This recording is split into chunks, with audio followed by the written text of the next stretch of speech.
Chapter 1st. Sounds that make you want to cry. Atop a little hill rising out of a green, grassy plain that smelled of wildflowers, the witches' tea party was about tokomance. The witches in attendance were all notorious figures who had rampaged across every corner of the world 4 centuries ago. Joining them was a single boy from a foreign land in a foreign world, plus one final participant who had just arrived. This last-minute appearance elicited a variety of reactions from the 6 witches already there. One clenched her fists with a forlorn look. One shrank back in palpable fear. One closed her eyes with a languid sigh. One drooled in ecstasy. One spread both arms wide in an innocent, welcoming gesture. And the last of the 6, crossing multiple boundaries to intrude upon even me castle of dreams. Her rudeness truly knows no limits. Echidna. The witch's gaze and voice grew pointed as she spat out those words, directing them toward the detestable shadow approaching the table. The sheer hatred and disgust reflected in those eyes made the boy, Subaru Natsuki, gaze in wonder. Subaru had been roundly criticizing Echidna for lacking proper human emotions just moments earlier. It was only natural for him to be shocked by her display of such vehement feelings, even if those emotions were incredibly negative rather than positive. But right now, there was an issue that took precedence over Echidna's raw emotions. Subaru and the witches watched as the shadow slowly came up the hill. The shadow was clad in a pitch-black dress, with a veil of darkness concealing her face. The oddly hazy impression she gave off was impossible to ignore. No one had any doubt about her true identity. She was the one who had slain the 6 witches now gathered once again in this place. She was the worst of calamities, and one who had nearly destroyed the world. This shadow was the witch of jealousy. Cheeks stiff from tension and weariness, Subaru could feel every beat of his heart. In the back of his mind, he could see the sanctuary vanishing into shadow, swallowed by the madness and obsessiveness of the witch who had already caused such devastation once before. What would happen if the same thing occurred in this dream world? The thought alone left him aghast. Of course, there were 6 witches besides jealousy in this place. Perhaps these witches who bore titles of similar power would be able to resist her in some way. However, why isn't anyone making a move? Subaru seemed short of breath as his confusion trickled out of him. Jealousy was right in front of them, just now reaching the crest of the hill. Only a few scant yards remained between them. The looming apprehension he felt rivaled that terrible moment back in the sanctuary. But that was all. Jealousy wasn't fanning out her shadows. Her old acquaintances, the other witches, were also not doing anything besides waiting quietly in place. Not a single one of them budged. Not a single one tried to avenge themselves. The fact that no one is doing anything means, abruptly, someone stepped forward, breaking Thessalon's. She crossed her arms, emphasizing her bountiful breasts in the process. A terrible anger was visible on this witch's adorable face. It was none other than Minerva of Wrath. Is this the you I know? Can I trust you? Without flinching, Minerva called out to Jealousy. There was no reply, but her act made Subaru open his eyes wide and gape. That was only natural. As far as Subaru knew, Minerva was the only one of the witches besides Jealousy who lacked any means of directly attacking her opponent. She was the weakest witch of all. This was because her power to transform any kind of violence into healing was the least suited for combat. So why isn't anyone trying to stop her? Every last one of them had to have some kind of grudge against Jealousy, if not hatred that was comparable to what Echidna harbored toward her. And yet, no one made an move to prevent Minerva's attempt at conversation. Just as shocking was Jealousy, who had no answer for Minerva's words. The witch stood there, paying no heed to her whatsoever. The sight of such defenselessness left Subaru confounded. In terms of brute force, magical ability, and authorities, if the 6 witches challenged her then and there, Jealousy would easily be, I understand how you feel. I raise both hands in sincere approval. If we could erase her in an instant without leaving even a single fragment behind, it would settle so many of the problems swirling around you. Truly, it would. You...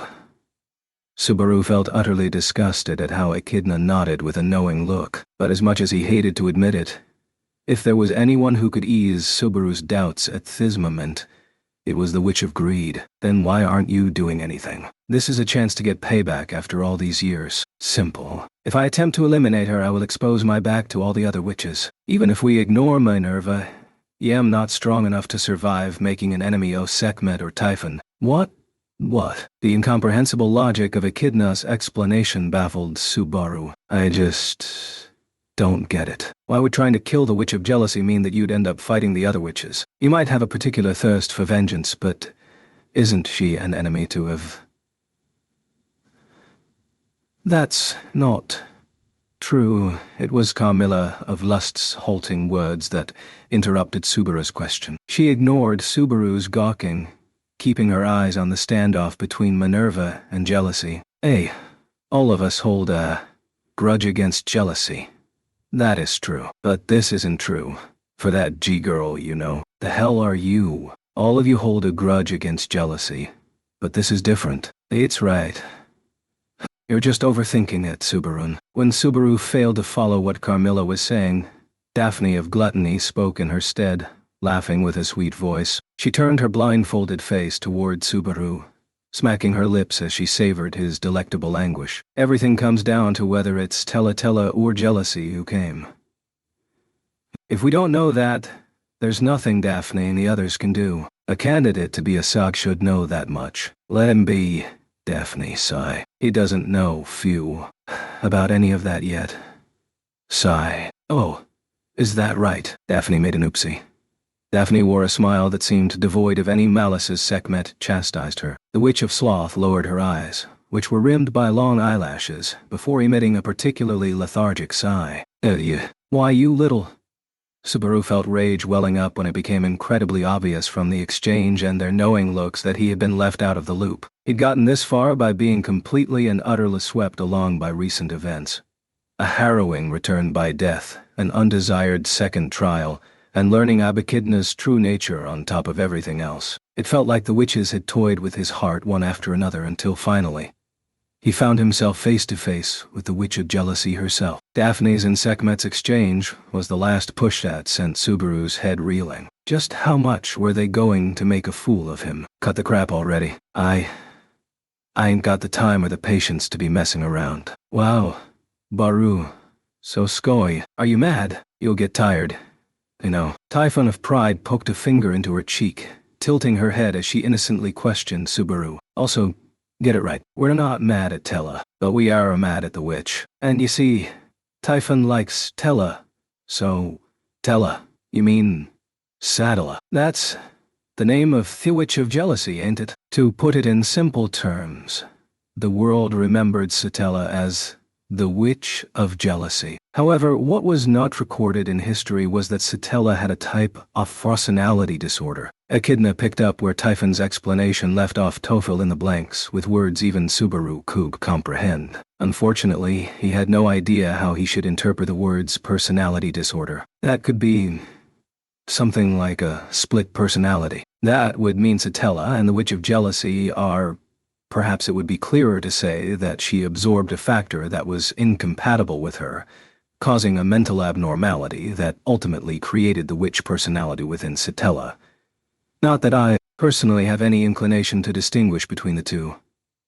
Echidna was disgruntled, but Subaru could not conceal his shock at the new fact that had come to light. He couldn't recall ever hearing a word about Satella and the Witch of Jealousy being two distinct personalities. It was natural this information couldn't be found anywhere in the legends. At the same time, this revelation finally allowed him to comprehend the current standoff. Was the person standing before them the Witch of Jealousy or Satella? Even the other witches apparently didn't know. Accordingly, I cannot recklessly go on the attack. If I cross the other five just to eliminate her alone, there will be no hope for victory. After all, if my soul dissipates, even I cannot escape death. But this is a big risk for the other five too, isn't it? You were lending your soul out to them, right? If you vanish, won't they go up in smoke too? They've already accepted their deaths. They have no lingering attachments to a prolonged existence as mere souls. Rather than struggle to remain, they would rather perish while living according their beliefs. It is because we're only capable of this destructive way of life that we are witches. Not a single one of the other five disputed Echidna's statement. Subaru could not approve of the witch's way of life, for it was too focused on living in the moment for him to consider it pure of heart. Such fanatic devotion to a singular purpose, both in life and in death, was far from normal. Moreover, I get you're all like that. It's hard to accept, but I can at least understand where you're coming from. But that only goes for you guys. For Sate, for that witch, it's different. Hay had managed to grasp the witch's perspective. However, this was ultimately an account from the victims. He had yet to hear the offender's story, if that was even possible. Without a word, the pitch-black figure watched on a Subaru spoke with the witches. No. It was more accurate to say that jealousy watched Subaru alone. It's better than her attacking without a word like last time we met. But only barely. What did she come to? What does she want to make me do? What did she do to me? What does she want to make Subaru Natsuki to do in this world? If you want to know the answer, then ask her yourself. Minerva interrupted Subaru's thoughts with a voice that was mixed with both irritation and a sense of grief. Standing at Jealousy's side, she kept her blue eyes wide open, which were brimming with tears as she glared at Subaru. I don't want to hear your lame excuses. This girl came here to meet you. Speak to her directly. If you can't manage that, then you aren't the man we thought you are. Aren't the man you. The hell are you going on about? Who asked you to pass judgment on me? I'm not about to just roll over and do whatever you want. If you aren't going to talk to her, Sai, then what would you rather do, Few? Lying on her side, Sekhmet suddenly tossed a question toward the emotional Subaru. Not moving from the slovenly posture that was worthy of her title, Sloth turned her pale face until she was looking directly at Subaru's reddened one. As you can see, Sai, we are in a stalemate, Few. At this point, the key, Sai, literally rests in your hands, Fu. For better or for worse.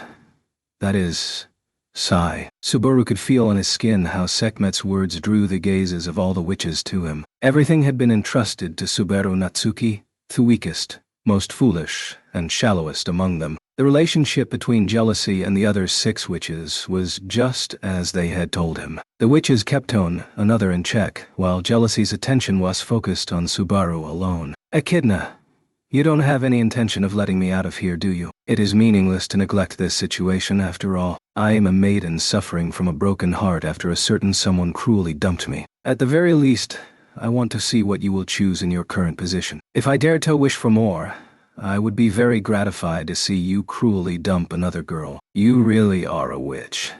After hearing that malicious reply, Subaru closed his eyes, exhaling slightly. Then he steeled himself and slowly began approaching Jealousy. The witch, shrouded in shadow. Took you long enough to decide. What sounded like an insult slipped out of Minerva as she took a step away from Jealousy's side. With this, there was no one left to intrude between Subaru and Jealousy. The two faced off against each other, close enough to touch. Though they were but a few short yards apart, Subaru felt the pressure increasing with every step. Even looking directly at her like this, he could see nothing of her face, hidden as it was behind a veil of darkness. This was not because the shadow was so thick that it obscured everything from sight. His primal instincts had chosen to not see. Everyone would prefer to avert their eyes from their most unsightly delusions. If you cannot see her face, the issue lies within your own mind. From somewhere behind him, someone gave welcome advice that cleared some of his doubts. He wanted to suck his teeth, but he resisted the impulse. More importantly, Subaru didn't have enough composure to bother with Kidna. Whether it was Satella or Jealousy before him, he could not take his eyes away from either. If his gaze wandered for even a split second, there was no telling what might happen that very... Suddenly, Subaru found 2 hands being offered to him. His throat froze over. Subaru had been on guard, not taking his eyes off Jealousy for even a single second. And yet, in an instant, Alhai's efforts were for nothing. It wasn't that he failed to see. He saw her move from start to finish. It was simply that when Jealousy raised her hands toward him, all he could do was watch in silence. Seriously, what's with you? What do you want me to do?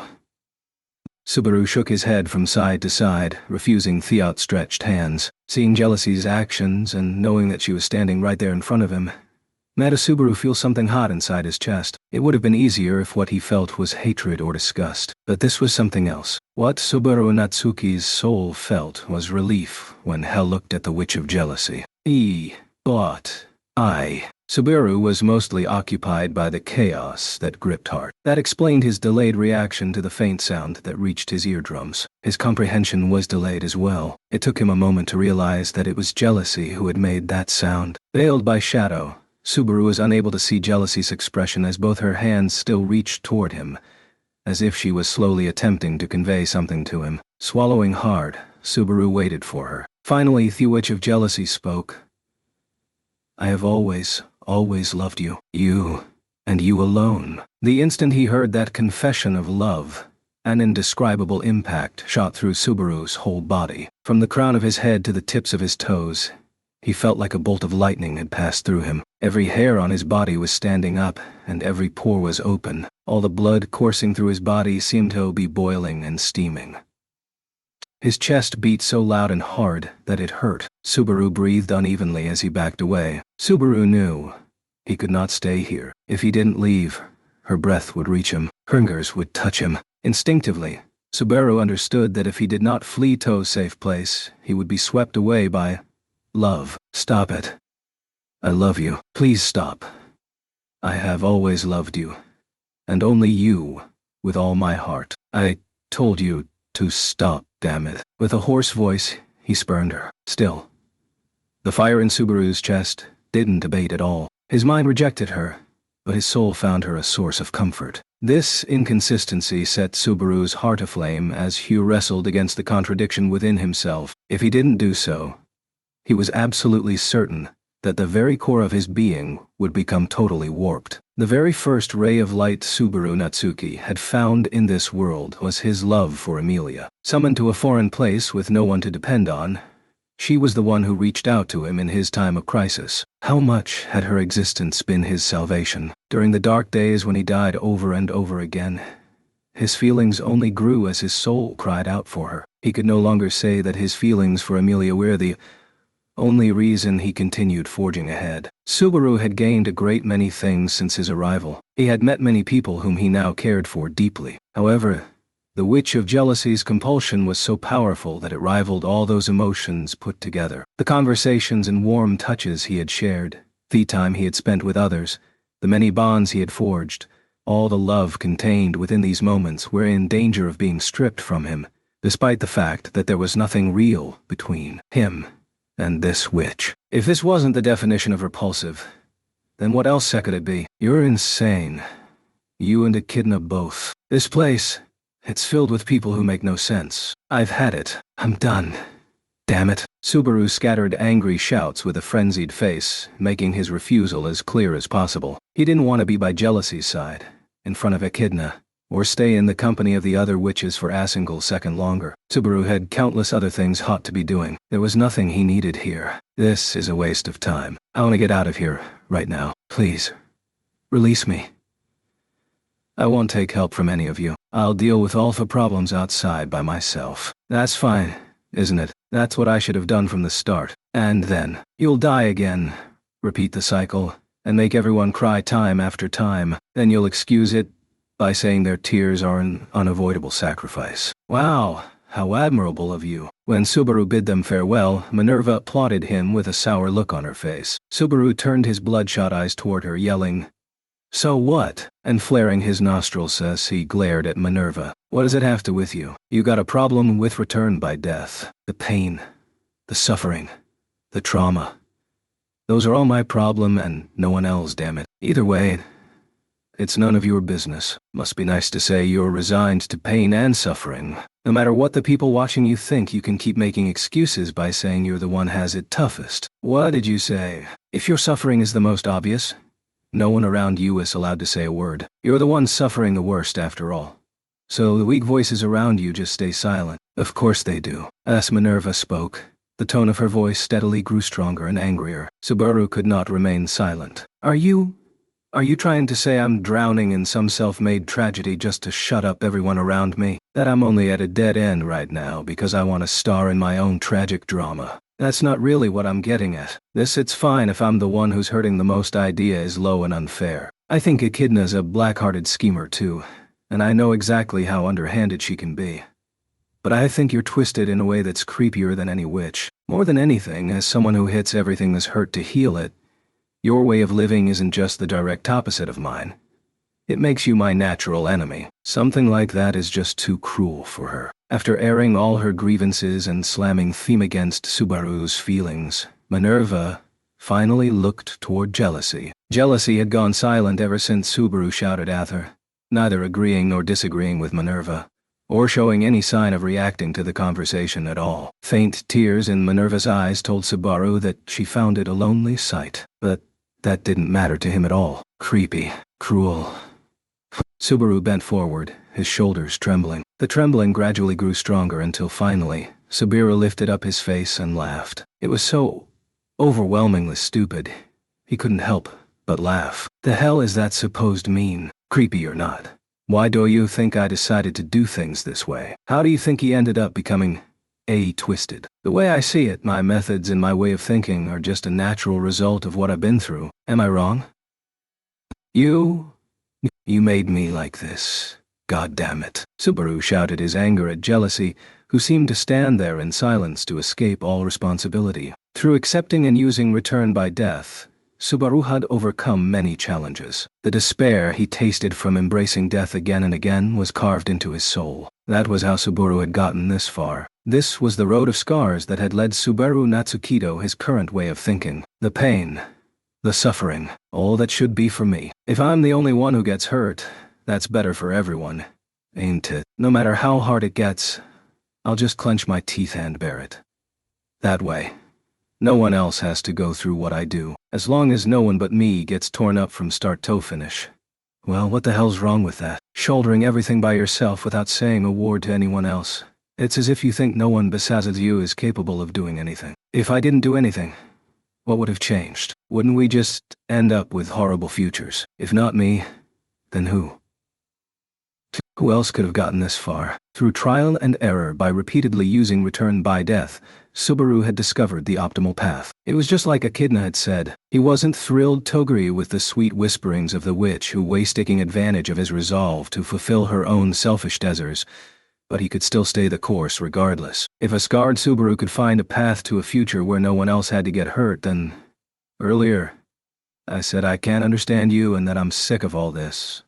Sorry about that. Yeah, I'm sorry. I don't take even one bit of it back, but it's true I'm grateful to you too. It was real shitty of me to forget that in the moment. I'm grateful to you for one thing, and one thing only. Thanks for giving me return by death. That's all I'm thankful for. Without that, I wouldn't have been able to protect a fly. I'll keep relying on this power from here on out as well. So for that alone, I'm thanking you. He was determined to continue making progress through trial and error. The option of running away had disappeared long ago. Ever since the moment he'd grasped a certain girl's hands and asked her to run away together, only to be rejected. Running was not an option. His only choice was to keep fighting. That was what he'd sworn to do. She expected that from Subaru too. She trusted that Subaru wouldn't run away. She trusted that Subaru was a man who could climb back onto his feet. If he couldn't do that, he'd never be able to face her again. That's why I'm thanking you only for the power you gave me. Even a guy like me with no redeeming features can bust through a hopeless dead end like... Don't. A dead end. Like... With one phrase, Jealousy stopped Subaru in his tracks, keeping him from venting the dark emotions dominating the inside of his chest. That faint, whisper-like murmur dulled his momentum. His cheeks hardening, Subaru breathed hard as he blinked. What did she say to him just then? After a momentary silent pause, Jealousy spoke to Subaru. Don't cry. Don't hurt yourself. Don't suffer. Don't make such a sad face. Jealousy pleaded with Subaru, as if urging him, or maybe even praying. Her words clouded the fierce emotions in Subaru's heart. Part of it was anger. Part of it was surprise. And theirs was a mix of various emotions that made no sense whatsoever. Why are you saying? His throat caught in shock. He didn't know how he should respond. All he could do was stare at Jealousy, bewildered. Subaru was already shaken, but Jealousy was not done yet. Love, please. In the end, that's what it's all odd. You twist my feelings, then tell me to love you. Who'd love someone like... No. When Subaru tried to reject her through his trembling jealousy, engaged him in conversation for the first time. Even then he could not see her face. However, in his soul he knew what expression jealousy was making as she gazed at him from the other side of that curtain of darkness. He knew what face jealousy, no, Satella, was looking at him with at that very moment. Love yourself more. She was surely gazing at him with a look of affection. Even though the meaning of her words had already permeated Subaru's brain, it still took a fair bit for them to register. The moment understanding spread through his mind, Subaru's heart was overwhelmed by a wave of indescribable sensations. What the hell are you saying? Don't hurt yourself. Don't be sorry. Take better care of yourself. Shit. You're the one who gave me return by death. You're the one who gave me this power that lets me move forward, damn it. I love you. That's why. I want you to love and protect yourself. If you take away the way I cope, the way I defend myself, then what the hell do I have left? Rejecting Satella's whispers of inexhaustible love, Subaru shouted, pressing his hand hard against his own chest. You, don't you? I don't have any power. No smarts. Or special skills either. I don't have a single advantage of my own. I don't have anything but the return be death ability you gave me. That's why the only thing I can pay with is my own life. Don't be sad. If I'm hurt more than other people, if I see more things than other people, if I can run around protecting everyone, then no one but me has to go through this awful stuff. That's all I want. Please don't cry. You don't really care what happens to me, do you? Whatever happens to a guy like me, no one's gonna shed a tear. No matter how beat up I get. If everyone can reach the future safe and sound, then that's. After all, if Subaru didn't stay on the front line, continuing to be hurt like that, if I can get to tomorrow without losing anyone, that's. There was a chance he might lose someone in a way heck could never undo. Rem's gone. It would have happened if I was smarter, if I had any power, if I'd cared less for myself, if only I'd laid my life on the line in the first place. The sense of loss and despair from that time still weighed heavily on Subaru Natsuki. That was why Subaru chose to rely on no one but himself, while continuing to fight his painful battles alone. If choosing to rely on someone else or seeking out aid mean that would lose another person dear to him, then, if I don't believe that there has to be a way to make this work, if he could master how to use it, Subaru wouldn't have to lose anything. He could solve everything with return by death. If he lost faith in that idea, if he stopped telling himself his suffering was necessary, and he couldn't convince himself anymore, then how could he ever confront that despair again? I don't want to lose anyone else like how I lost Rem. What? Clutching his head, Subaru screamed in denial of anything and everything beyond himself. He realized that at some point he'd slumped to the ground. With Satella right before his eyes, he was cowering inside his shell, shutting out her soft, tiny whispers. She was poison. A deadly substance. Satella's very existence was like a sweet venom that melted Subaru's ardent heart. As it melted, frigid despair seeped into the cracks that had opened up, dredging up the crushing loss felt that day. You're not a child, are you? Out of the blue, he heard a voice murmur, as Subaru tearfully shouted while stubbornly clinging to the conclusion he'd reached all alone. One of the witches who had been silent so far looked directly at Subaru as she muttered, shaking her head in disapproval. Crying, mewling, throwing a tantrum, taking on everything by yourself. That's just like a sad, lonely child, no. With a pitying voice, Sekhmet passed judgment on Subaru. Not one of the wordless witches present uttered a word of denial. Everything she had said rung true. In this moment, Subaru was nothing but a small, frail child. It was too painful to even watch. Baru? Are you crying? As he remained on his knees, Subaru abruptly felt his head being enveloped by something soft. Through his teary vision he saw Typhon, the olive-skinned little girl who governed Pride. Standing at his side, the little girl was gently embracing Subaru's head. Then, without moving from her spot, "It's so sad seeing you cry like this. Who's the one who made you cry?" Pitying Subaru, Pride surveyed the witches gathered at the tea party with her red eyes. He sensed that the dangerous look in her gaze was slowly but surely causing the strained, tenuous equilibrium between the witches to crumble. Was it Tella? Daffy? Nilla? A sigh. Or was it Nerva? Well, I guess probably not. Then was it Donna who did something bad to you again? Who was bad? Do you take me off the list right away? Even I can hurt someone, you know? Your face goes pale just from imagining it. You're not capable. More importantly, why was I the only one who came out as a firm suspect, I wonder? It makes me want Tom at the parents who raised you and question them in great detail.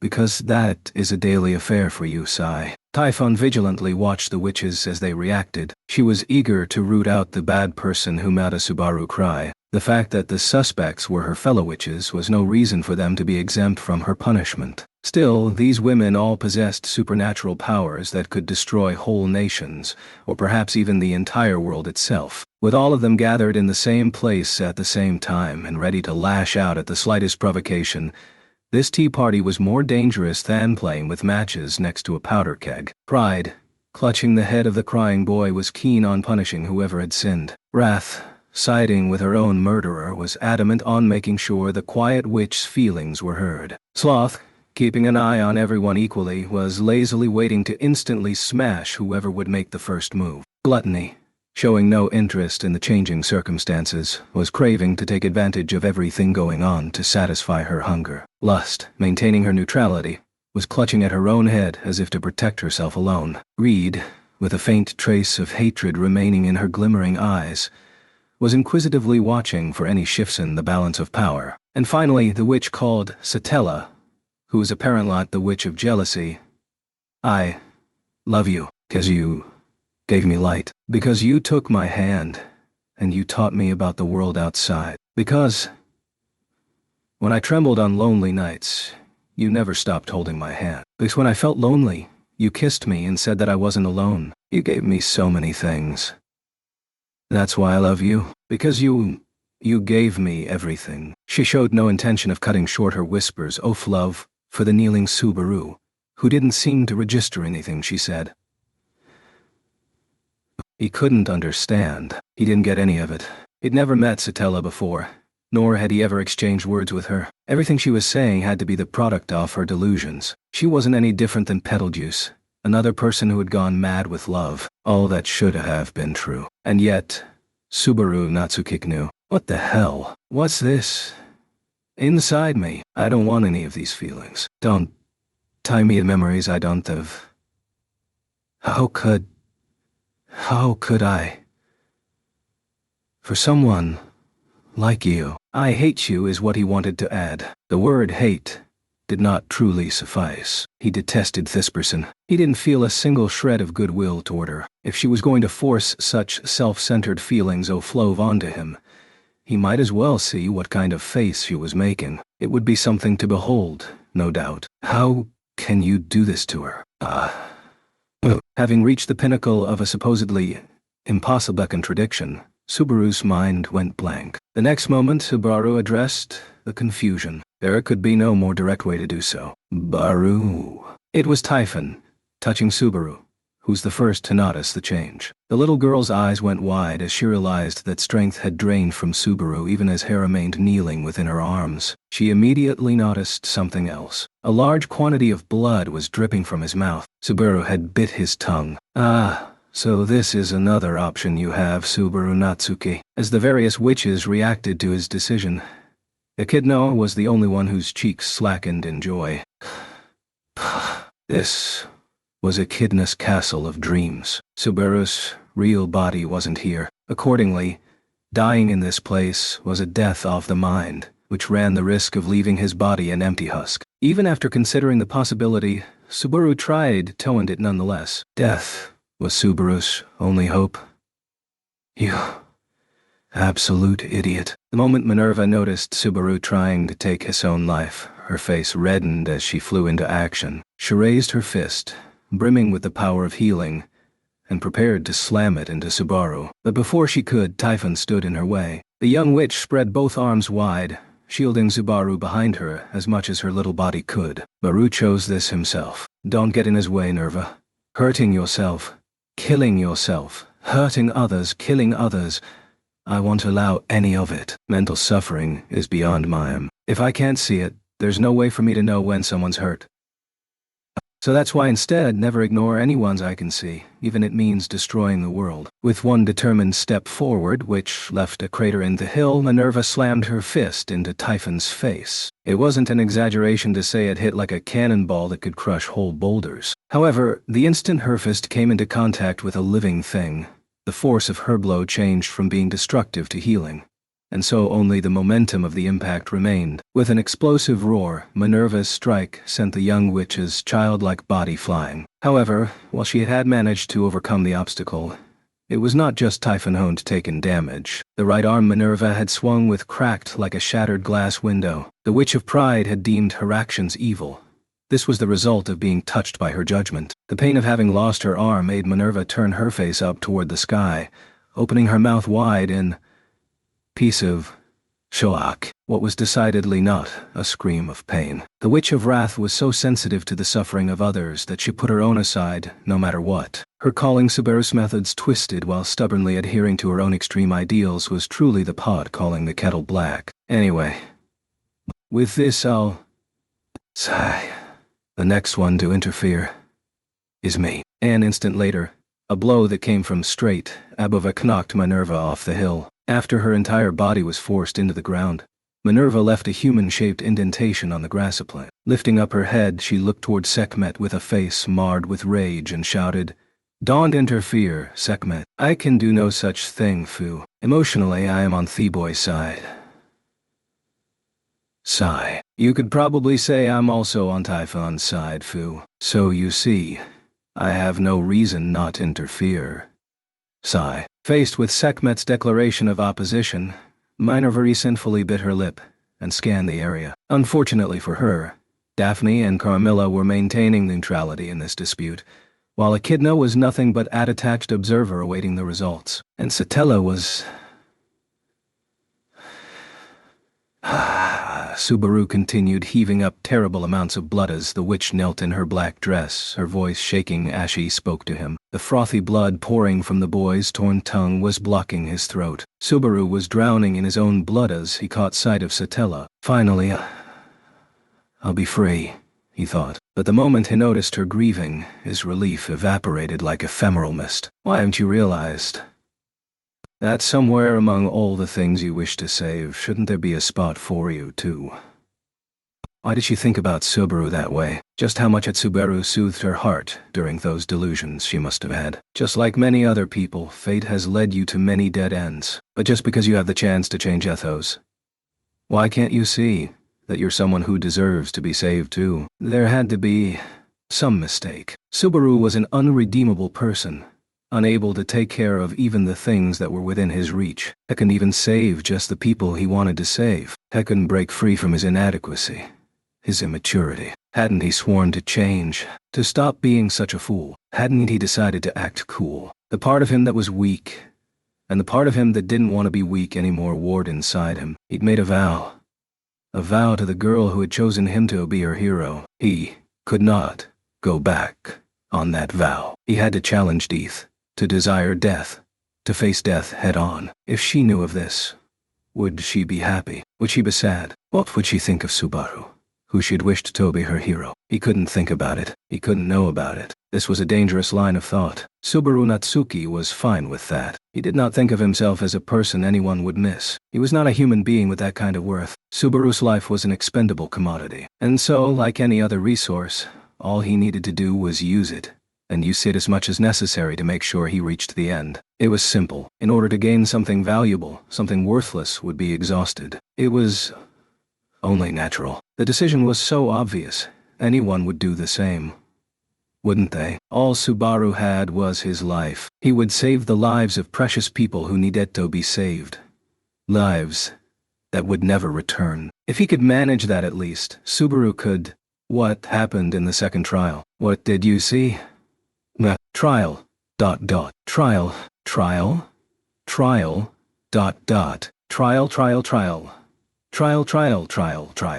Trial. Shock and insufficient oxygen had severely dulled his mind. His vision was finally becoming indistinct, and the world began to flash red. White noise like television static filled his thoughts. Subaru hazily considered that the end was near. The end would finally come. With this, how many times would he have greeted death? It was annoying to count, but that was fine. Sooner or later he would confront death so many times that he'd be tired of counting anyway. He didn't think the human mind could withstand remembering the number of deaths it had experienced. He readied his heart into steel. A heart of steel that will not be swayed by anything. Finally, Subaru's consciousness slowly, gently melted into the darkness. "I've got high hopes for you, son." There was a sound. From somewhere on the other side of the white noise, from the chaotically reflecting noises, he heard something very clear. "Come back soon." There it was again. He heard a different sound, but this resonated in Hishist in the same way. "I wanted to call you my friend." A different sound. A sound that carried another feeling. The sounds were far from calming, but still, they were comforting. Why, Subaru? How could you do this so easily? A different sound again. The sound of parting filled his chest with a sense of desolation and something resembling longing. A feeling that made him want to say he was sorry. "I knew that, at the very least, you weren't that person, but..." A new sound made his chest tighten. It was impossible to remain detached and unemotional. This was a tearful sound. It was the sound of someone who shouldn't make cry, who he had to protect, who he had to save. And sound.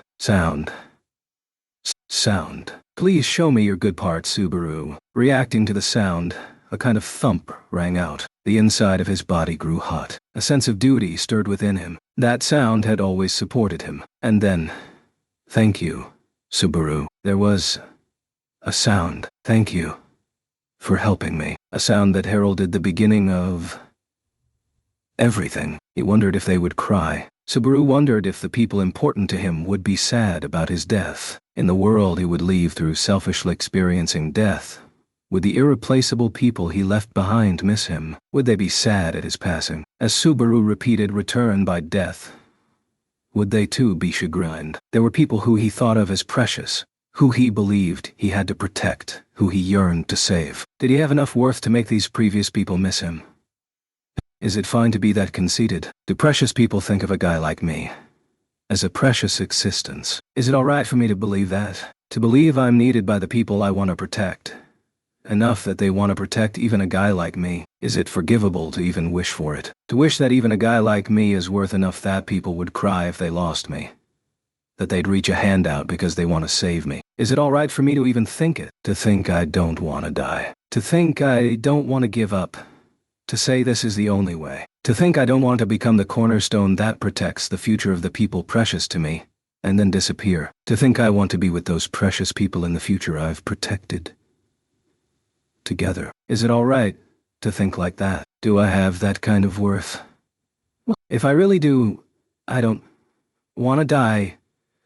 A clump of blood made a sound as it fell. There was a sound of air leaking out, and it brought along a different sound. His breathing eased. His consciousness was returning. His hazy vision had begun to return, and with it, color returned to the world. And then, "I knew that's how you really felt all along, you jerk." As he tenaciously crawled, the face of Wrath came into focus, right as she healed him with a headbutt. Subaru coughed, spitting out clumps of blood. He rolled onto his back, face up as he looked at the sky. He repeated, ragged breaths, earnestly gasping in search of oxygen, the fuel needed for life. His heart had no time to feel shame at how lowly and pathetic he looked as he clung to life. Just, am I worthy of living? Me, who can't die. Do I have any value outside of dying? Through return by death, he had saved people he held dear from horrific fates. Subaru Natsuki had believed his only value was in their salts he had obtained at the cost of his life. But was it right to think that this was not so? Can I think that a human being like me has value outside of return by death? Is it all right for me to think that the people I care for me too? I wouldn't know any such thing. Minerva gave Subaru's frail question that very courteously. She was in a terrible state. Her arm was shattered, and there were bruises from blunt trauma all over her body. But she calmly rose to her feet, gritted her teeth at those wounds, and regenerated herself. Doing this, the Witch of Wrath stood solidly on her own 2 feet. Crossing her arm saws, she looked down at Subaru, and then, "Don't ask me what worth you have, but that girl wants you to live so much. Plus, you saw in the second trial yourself, didn't you? But the second trial showed me the mistakes, the sins he committed. What are you? An idiot. That wasn't to make you take responsibility for worlds gone wrong. That was to show you just how sad people got because of the results of your mistakes. That's your answer right there, isn't it?" They returned to the back of his mind. He remembered. He remembered crying voices. He remembered voices clenched in regret. He remembered strong voices sending him off. He remembered all the people sending him off so kindly. He remembered whispers of love from those who believed in him. He remembered the genesis, the trigger of his struggle against fate. He remembered a life that supposedly had nothing awaiting him. Subaru remembered he'd been invited into that world with nothing, with the things he was supposed to have falling from his fingertips. To prove that someone like him had worth, he had to keep struggling. And as he kept struggling to protect those precious things he had gained, he thought he had no choice but to walk an even lonelier path. I'd thought to myself, it's all others giving unto me. Is it all right for me to think it's not so?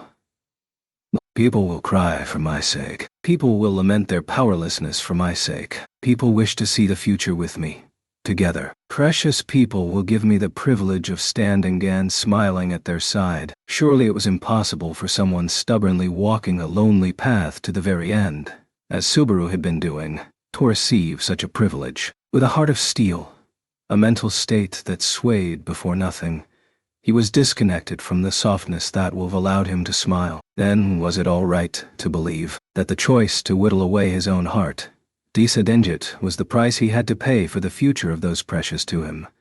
That the choice to desperately struggle to protect his own heart, thus becoming unable to walk his chosen path, to believe that neither need be taken, and that there was another, greedier choice. Was it all right to believe and to want it? I permit it. These were Subaru's thoughts, thoughts he had in no way spoken aloud, and yet there was a reply to those thoughts. Still flat on the ground and face up, he let his head tumble sideways. Over where Minerva was standing still, someone was kneeling on the grassy field. Her face was drenched with tears, but still she smiled. Even then, Subaru could not see this face, which was covered by shadow. Obstructed by that curtain of darkness, he could not see the expression turned toward him. And he knew she was smiling. I was saved by you. That is why I permit that you can be saved, and it is my hope to be saved by you. Satella's words, her voice, and her smile permeated the cracks in his heart. Subaru covered his face with his hands. Tears flowed, sobs spilled out. He continued to hide his weeping face. That moment, he didn't want anyone, especially her, to see him like that. For the sake of his meager stubbornness, I was surprised that Minerva broke through Typhon and Sekhmet's obstruction, but I find this action by the two of you even more unexpected. Echidna made that small comment, ignoring Subaru. Ashe covered his weeping face. After all, before Echidna was a spectacle of talons stretching from the black lacquered coffin to restrain Typhon while the coffin's mistress Daphne faced off against Sekhmet. Daphne responded to Echidna's words with a low, throaty laugh. Released from her restraints, she stepped barefoot onto the grassy field, tilting her hips as she stuck out her tongue. There's no mistake that Daphne's compatibility with Itai is number one. The centipede coffin has no head for thinking because it's Daphne's arms and legs, and its compatibility with Tai's authority is the worst. Daffy, out of my way. N. Ooh, so. Sigh. That means you are holding me back yourself, Fu. I'm not Echidna. But sigh. Why are you doing something like this, Fu? Unlike Minerva, I do not understand your reason for getting involved, sigh. Glancing as Typhon writhed under the coffin, Sekhmet made another weighty sigh. With Typhon taken hostage, the mightiest of the witches apparently could not actressly. Responding to Sekhmet's words, Daphne shook her head, braids swaying as she said, "Nah," and laughed. Subaru, you see, killed the white whale, then talked big and told Daphne that the great rabbit was next. So I figured I wanted him to last at least long enough to challenge it. A most Fascinating opinion. Certainly, if he puts his mind to it, he can achieve such a feat. You must understand Thea as well. But Daphne, do you want the great rabbit to be destroyed? Not really. From the moment they were born from Daphne, those children's empty stomachs and Daphne's empty stomach weren't related anymore. Where and how it's destroyed makes no difference. But all the same, Daphne might be interested in just how the great rabbit Daphne's own inexhaustible hunger reaches its end. You see, she seemed to say, sipping her own drool, if Daphne is satisfied at how it ends, that would be happiness unknown to Daphne.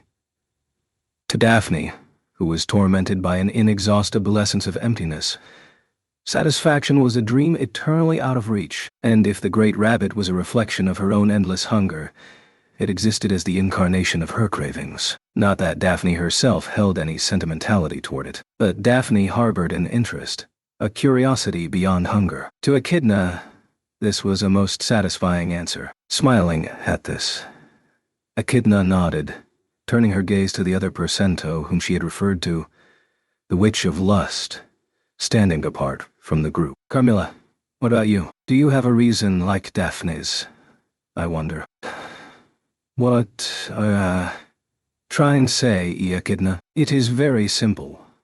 You were the one who called him back from the brink of death, weren't you? I do not understand the reason you would go as far as employing your faceless bride authority. You must have called forth countless bonds for him. I thought you were not fond of him. And so, I wish to ask, why have you done this? When Echidna posed her question, Carmilla hid her mouth under the stole wrapped around her neck, glancing around in search of aid from the witches around them. She wanted someone other than herself to come rescue her. However, there was no witch in that place who would fall under the lovely Carmilla's charms. Left with no other choice, Carmilla leaned forward, gazing at Echidna with upturned eyes. No reason, really. I'm satisfied with that boy refusing Echidna's advances, so even if others fight, as long as I'm safe, then just love is important. Right. You mustn't hold it in. Contempt. You mustn't. That boy, he thinks he doesn't want to see it when love is right there, so I won't let him. Denny, what's there? And besides, I really hate not repaying a debt. Her words were halting and plodding. However, only at the end did Carmilla assert herself loud and clear. Receiving this, Echidna dropped her shoulders as she looked at the faces of the various witches in turn. Sekhmet and Typhon tried to honor his will. Minerva, honoring his life, healed him. Daphne cooperated, extending his life so she might watch his battle. Carmilla, who'd kept her back turned to him, used her authority to make him understand love. Now then, putting each and every person's various assertions together, all of you wear a train to help Subaru Natsuki. The witches stood still, neither affirming nor denying Echidna's assessment. Sloth, pride, wrath, gluttony, lust. All stood still. Seeing the witches like that, Greed twisted her cheeks in amusement. And then, this is indeed most interesting. Do you not think so? She posed this question, casting it toward Subaru, looking haggard as he wobbled to his feet. His head was terribly heavy. His entire body was languid as if he had a high fever. Even then, his tears had not fully dried. Wiping from his cheek what remained of his tears with his sleeve, Subaru, somehow managing to stand on his own 2 feet, surveyed the faces of Echidna and the other witches with insipid eyes. Really, the hell is wrong with you all? It was a question. A natural question for a puny human to have after meeting a witch. Curiosity, sympathy, compassion, sense of duty, expectation, hatred. Can't say I really understand or agree with the reasons you had to take my side. I get why they call you all witches. From this insulting attitude, I take it that your willpower has returned. Dunno. From the words that had trickled out of him, Echidna winked and bluntly laid out Subaru's mental state. I decided there were things I had to do. That hasn't changed. Even now. And I'd resolved that. To accomplish them, this was the only way. But, haltingly, Subaru spoke. Not to anyone else in particular, but to himself. My resolve, when I came to this place, the trial, broke it. Just when I thought you were lending me a hand, I found out what you really thought. Then even Satella appeared. My head's all a mess. You're all self-serving. I decided what it is I had to do. But then, after coming this far, if he clung to his supposedly expendable life, what then? After coming this far, if he yearned for life when using it was his only option, what then? After coming this far, if he internalized that he was loved, what was it he ought to do? Now I don't know what I should do anymore. Logic pleaded that if he did not desire death, he could save nothing via return by death. His memories told him that as death piled higher, the flood of tears from those who had lost Subaru grew greater. Without his death, someone would be sad. And yet with his death, someone would be sad also. Now, I ask you once more, Subaru Natsuki. With Subaru unable to sew his thoughts together, Echidna lowered her voice, speaking solemnly. When he lifted his face, Echidna was standing right in front of him, slowly nodding. If I cooperate with you, the people you absolutely wish to save will arrive at a future in which they are saved. Yeah, we'll have no more reason to worry. In extremis, I will find the answers to the problems that you must directly confront. All you need do is put them into effect, thus climbing over the walls. If you are afraid, you must continue to worry. One choice you have is entrusting those worries to him. I will not fault you for this. I will welcome it. Therefore I now ask you once more, since you do not understand what to do, how about letting me lead you by the hand? I promise, I will bring you to the future you desire without fail. This spoken, Echidna stretched her hand out to Subaru. If he took that hand, a pact would be formed. Echidna would cooperate with Subaru, in accordance with her words. It was an idea he'd rejected out of emotion a short while before, but Echidna's proposal hit the mark. If he truly wanted that future, he ought to sacrifice himself in a true sense and use her for that purpose. He ought to take that hand. If he did not fear being hurt and resolved to swallow down thoughts of pain and suffering as he continued to fight, he ought to take that hand. Hence, Echidna, I'm afraid of being hurt. I hate pain, suffering, and sadness. I don't want to go through painful times, and I don't want to watch someone other than me go through bad things either. I don't want to die. So, because it's predicated on sacrifice, I won't take your hand anymore. Not even Subaru knew what he might be able to do. Butha could not walk the path Echidna had presented. I could not choose it, for he was aware that he did not want to die. He, who had thought dying was the only service he could contribute, had learned that there were people who would accept him without him having to die. Subaru Natsuki was not a man who had value only in death, for the people who regretted Subaru's death would not have done so had they seen value in his death. No, what they regretted was, I don't know exactly what everyone felt like they lost it, but I think I want to find out. If I understand that, I think I can repay everyone in a way besides death. But that is a path of thorns. The shortest way to the future is to choose to use your life as a tool and cut it open. It would have been better if you offered your heart alone. To reject this, and to preserve both your own heart and someone else's future in your hands at the same time, is most difficult, and moreover. Echidna cut off her words with a pause of her breath. Then the most charming smile he had seen on the witch toe that point came over her. It's greed. Affirming its greed, the Witch of Greed joyfully accepted Subaru's judgment. Subaru did not understand the thinking of the witch, who seemed so happy even though he had rejected her proposal. But what is true is that you came and saved me a bunch of times over, even if in the bottom of your heart you think of me as nothing more than a lab animal. That much is true. It was undeniable that for some travails, Echidna's existence had lent support to his heart, allowing him to overcome them. Therefore, his gratitude for the times when she'd saved his heart was also definite. Foolish, pitiable Garfield fears the outside world. What he saw during the first trial has bound his heart ever since. If you are to get through this situation with your own power, it will surely be necessary to break that curse. Echidna. Andy. What? Just sour grapes from a busybody? I would rather you did not think all those other witches are good people deep down, but that Echidna is a bad person to the bitter end, or the like. Whatever your thoughts, I am a girl, and it is the truth that I have some degree of fondness for you. Speaking rapidly, Echidna gave Subaru's chest a light poke with the hand he had not taken. Then she turned her back, her white hair swaying as the Witch of Greed put distance between them. During that time, Daphne wasing her coffin to cuddle Typhon up to Sekhmet. And Carmilla had returned to the fold as well. Seeing the witches like that made Subaru sigh. You really are incomprehensible monsters. I don't think he could ever come to like or understand you. These were his true, unvarnished thoughts. The values each witch harbored never wavered. Something that would ever sit well with Subaru. No, that was true for any normal person. Thus Subaru could not understand the witches, nor could he cooperate with them. But just like he thought with Echidna, understanding and gratitude were wholly different things. Thanks for trying to let me die. Thanks for not letting mine die. Thanks for making me hear the voices that are precious to me. Thanks for all that. Hay bowed his head to the witches, one by one. Pride smiled, Sloth sighed. Lust grimaced in disgust.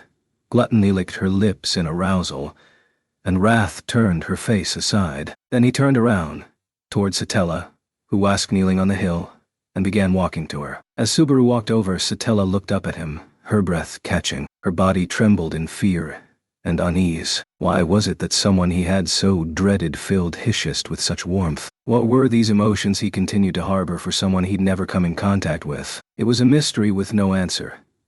But this dream castle had already given Subaru too many. With not a single answer to that question, Subaru opted keep worrying about it as he crouched down, extending his hand to the witch. Seemingly bewildered, Satella stared at the hand offered to her. I don't know who you are. I don't know why you told me you love me. And I don't know the meaning of you telling me that I saved you. But it's still a fact that you saved me by giving me return by death. It's also true that I've relied on it to get me this far. To me, return by death is one choice, I suppose. And you're telling me not to depend on it, but to love meself. Right. I'm not saying it's as cut and dry as that, but there's no mistaking that you gave me return by death because you don't want me to die. That was why, just like you said, I'm going to try loving myself just a little more. I'll take better care of myself. I don't know what will happen because of it, but that's fine. It's all right. It's all right. Yeah, compared with death, it ain't nothing. Responding to Satella's concerned voice, Subaru made a smile, frail as it was. Seemingly relieved by that expression, Satella took Subaru's hand. The next moment, Subaru's eardrums caught a sound as if the very world had cracked. The colors of the blue sky and the green, grassy field faded. Subaru Natsuki was being freed from the castle of dreams. I'm returning outside, huh? Even then, it was unclear how and why he had arrived at that place. What should he do first when he got back? His mind was in chaos over even an issue like that. Don't worry all by yourself. Do it together, with the people who consider you precious.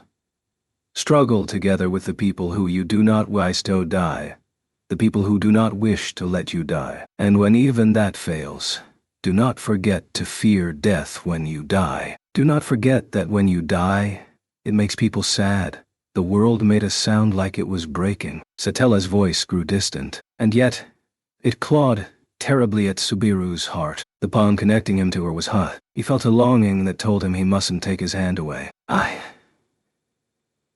He called out to her, but his voice would not come out. His voice could not call her Satella. If he called her that, he wouldn't be able to reject her any longer. He would lose to his wanting to accept her. His soul kept on screaming at him, asking how he should deal with that emotion. The sky was falling. The earth was splitting. Light flooded in, and the scene around them had already completely changed. All signs of the witches had vanished too. The world consisted of Subaru and Satella alone. There was a vanishing, and then there was a beginning. Still unable to speak, Subaru stared at the Satella right in front of him. Suddenly the curtain of darkness lifted. The subconscious veil that had hidden from Subaru Weather had not wished to see became transparent, making visible what rested across it. And then, when he saw the face peering at him from below, Subaru drew his breath. Looking at Subaru, Satella made her silver hair sway, narrowing her violet eyes, and as tears coursed from the corners of those eyes, and someday, you will come to kill me. Yes, A vanished. She was gone. The world was being erased, and he could no longer see even the girl who was right before his eyes. The only thing that was still certain was the warmth within his palm. And so, Subaru gripped it tight. I will save you. You'll see. That was all he said to the lovely girl whom he could no longer see. Cornering the odds. The first sensation he became aware of was something rubbing against his cheek. As he regained consciousness, his entire being was dominated by a sense of extreme languor. His body felt sluggish, as if it was sand coursing through his veins rather than blood. When he opened his mouth in search of air, his parched lips refused to let go of each other and tore apart. The pain and the taste of blood on the tip of his tongue startled him. His slightly bleary eyes rolled around as he forced open his heavy eyelids. His vision cleared and the world gained color. And then the sight of a pitch-black land dragon leaped into his eyes. Oh, it's you. There by his side, heaving rasping breaths and watching him with two narrowed amber eyes, was Subaru's beloved land dragon. Patlash. She extended her head, continuing to lick the sleepy Subaru in an apparent show of concern. So that rough tongue belongs to you, huh? Where are we? Subaru suspended the touchy-feely wake-up call, rendering Patlash silent. Lying at his favorite dragon's side, Subaru looked around the area, drawing his brows together when he saw he was outside the tomb. He remembered the encounter with the witches that had occurred just prior in the world of dreams. The condition for being invited to Echidna's tea party was to enter the tomb. According to previous experience, he should have woken up in the stonework room within Thetum. Instead, Subaru was resting his body against the stone wall at the entrance to the tomb. Someone brought me out. But who? Wait. Please wait, dear. Patlash. Wait, huff. If you run off and I lose track of you, I'll be insufferable. The question Subaru murmured aloud was interrupted by a pathetic voice echoing through the nighttime forest. The speaker was out of breath, tripping as he earnestly ran up the stone stairs of the tomb. Then, when he spotted Patlash on the steps above, he was clearly exhausted as well as relieved. I'm so glad to think you were in a place like... Mr. Natsuki, you sure are in high spirits on a night like this, Otto. What are you up to? Burglary. I shall return that very same question to you. What are you up to? For that matter, you are hardly unrelated to why I am in these dire straits to begin with, Mr. Natsuki. Otto's shoulders dropped as he addressed Subaru, while was sitting on the ground with his legs spread out. Seeing Gato, Subaru had reflexively joked around like usual, but he got down to business in short order. I'm not unrelated. Wait, what happened? I mean our dear Patlash. In fact, Patlash went wild back at the stables. As these are unfamiliar surroundings, Yuntide her thinking I might take her for a refreshing stroll. And, poof, off she ran. Otto made a gaze of protest toward her, but the land dragon in question had her face turned away from him, her expression one of lofty indifference. She literally has no eyes for me. At any rate, she rushed out of the stables, and I was nervous that if she ran off entirely, my situation would become grave, bringing Usto the present, you see. So, she came right to me then. Well, Patlash, you must be the sort to get lonely quick. It did not appear to be mere longing for you, Mr. Natsuki. Crossing his arms, Otto narrowed his eyes, suggestively turning them toward Patlash. Subaru followed suit, squinting as he gazed at the land dragon's scales, which seemed to melt into the night. That was when he realized it. Patlash's black scales had wounds that oozed with blood. Surely the hard scales covering her body could not be easily harmed. And more than that, her injuries looked like they were inflicted internally rather than externally. Instantly, the stated rules for entering the tomb rose in the back of Subaru's mind. When someone not qualified enters the tomb, they get rejected.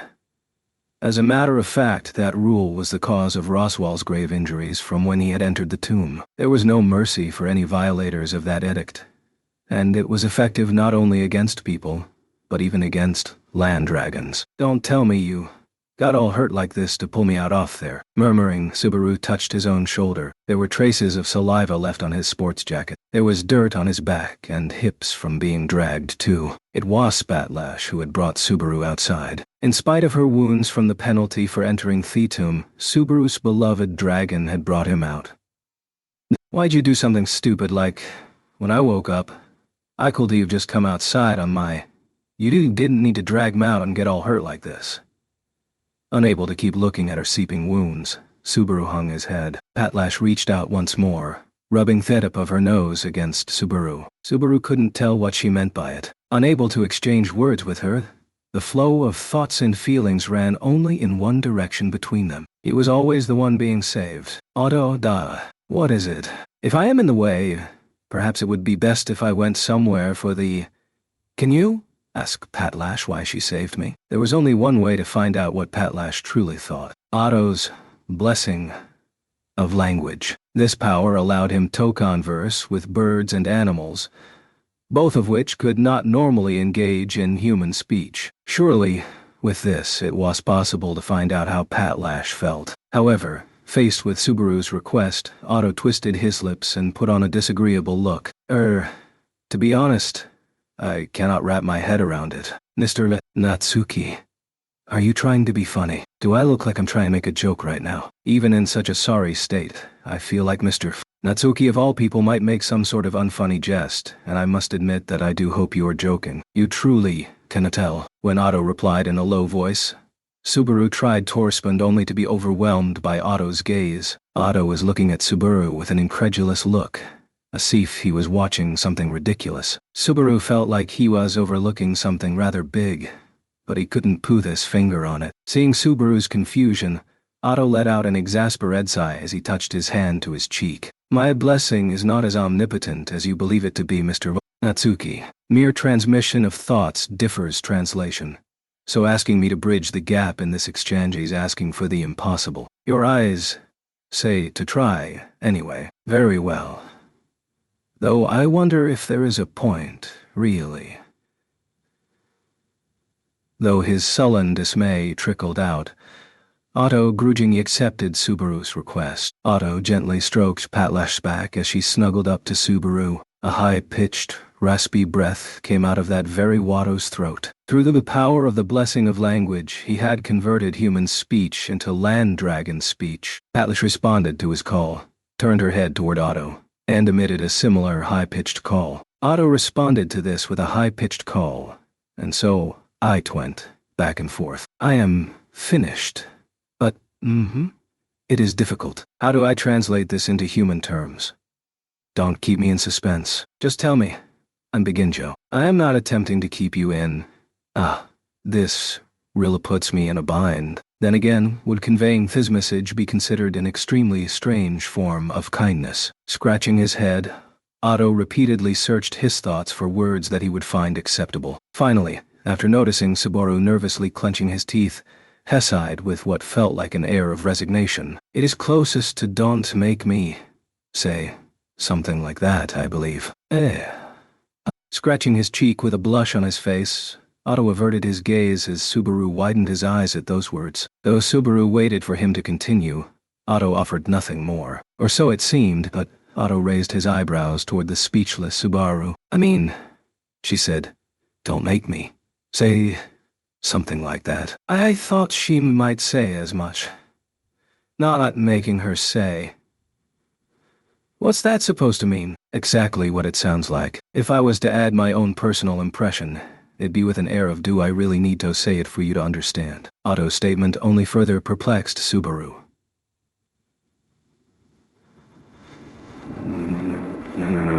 Though he was being asked, don't you understand? He really didn't. What was it exactly that Subaru didn't understand then? Overcome with worry whether a certain person is in peril and unable to hold still, she comes rushing out to mount a rescue regardless of what wounds she may sustain, staying right at his side until he awakens, smiling at him in relief when he opens his eyes.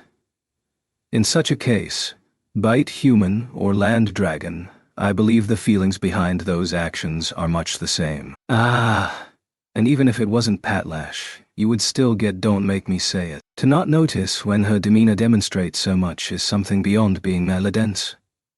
I suppose that ignorance is bliss. Otto, looking exasperated from the very bottom of his heart, made Subaru appreciate the depth of his own foolishness. Next, when he looked at Patlash, who was right by his side, the land dragon stared at Subaru with a gentle gaze, drawing her nose close to rub against his neck once more. By nature, he stroked the land dragon's head, gently petting her hard, rock-like scales. I see. You love me, don't you? So, you're in love with me. I see. Thump, he felt, as something that'd been caught inside his chest seemed to fall away. Subaru's acknowledgement brought a neigh out of Patlash, and the strength of her rubbing increased as if she was trying to conceal a blush. The sensation scraped his skin, but when Subaru tried to open his mouth to protest, "Oh, ah." Abruptly, hot droplets coursed down Subaru's cheeks. Tears. They were tears, from somewhere in the very back of his consciousness. Something urgently welled up and came pouring out. He rushed to touch his hands to his cheeks, but he was too late to hide it. Otto gaped right at him. Mr. Natsuki Dot. Breaking into tears from realizing Urlan Dragon is fond of you is a little. You're raw.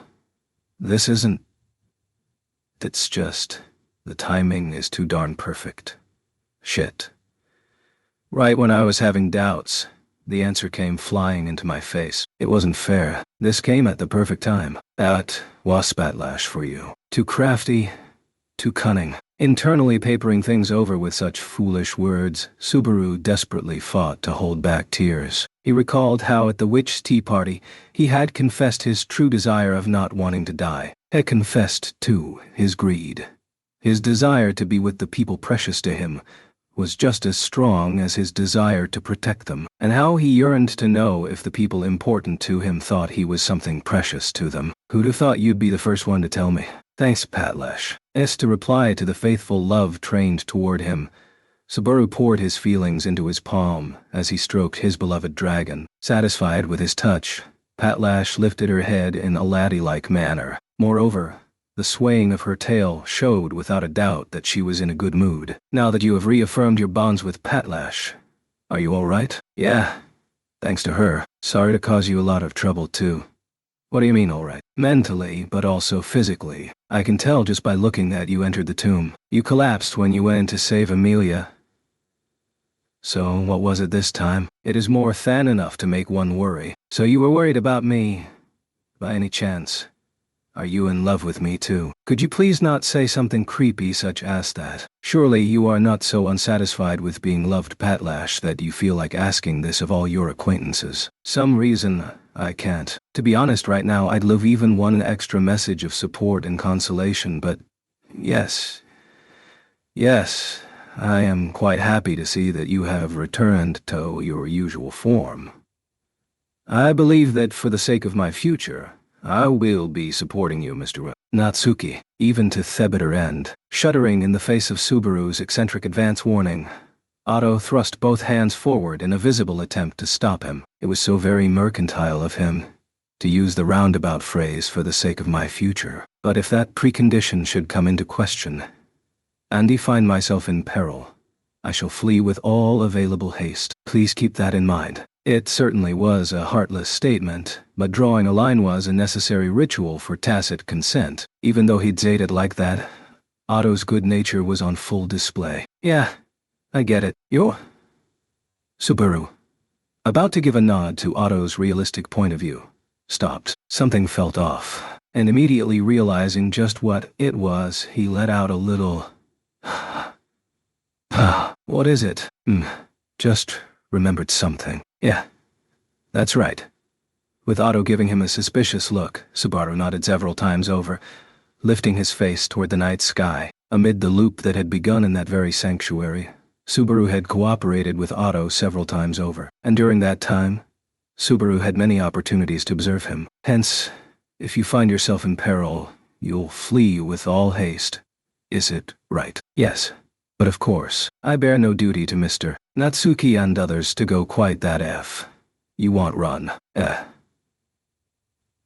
Subaru murmured to Otto, who was trying to light-heartedly adopt the role of a realist. Then, when Otto widened his eyes, Subaru faced him directly as he continued. You won't leave me and run, Otto. This was the man who hadn't faltered in the face of Garfield's threats, who had come to rescue Subaru from imprisonment. This was the man who had shielded Subaru from a bestial Garfield, resisting him together with the villagers. However unfeeling he might act, Subaru knew the truth.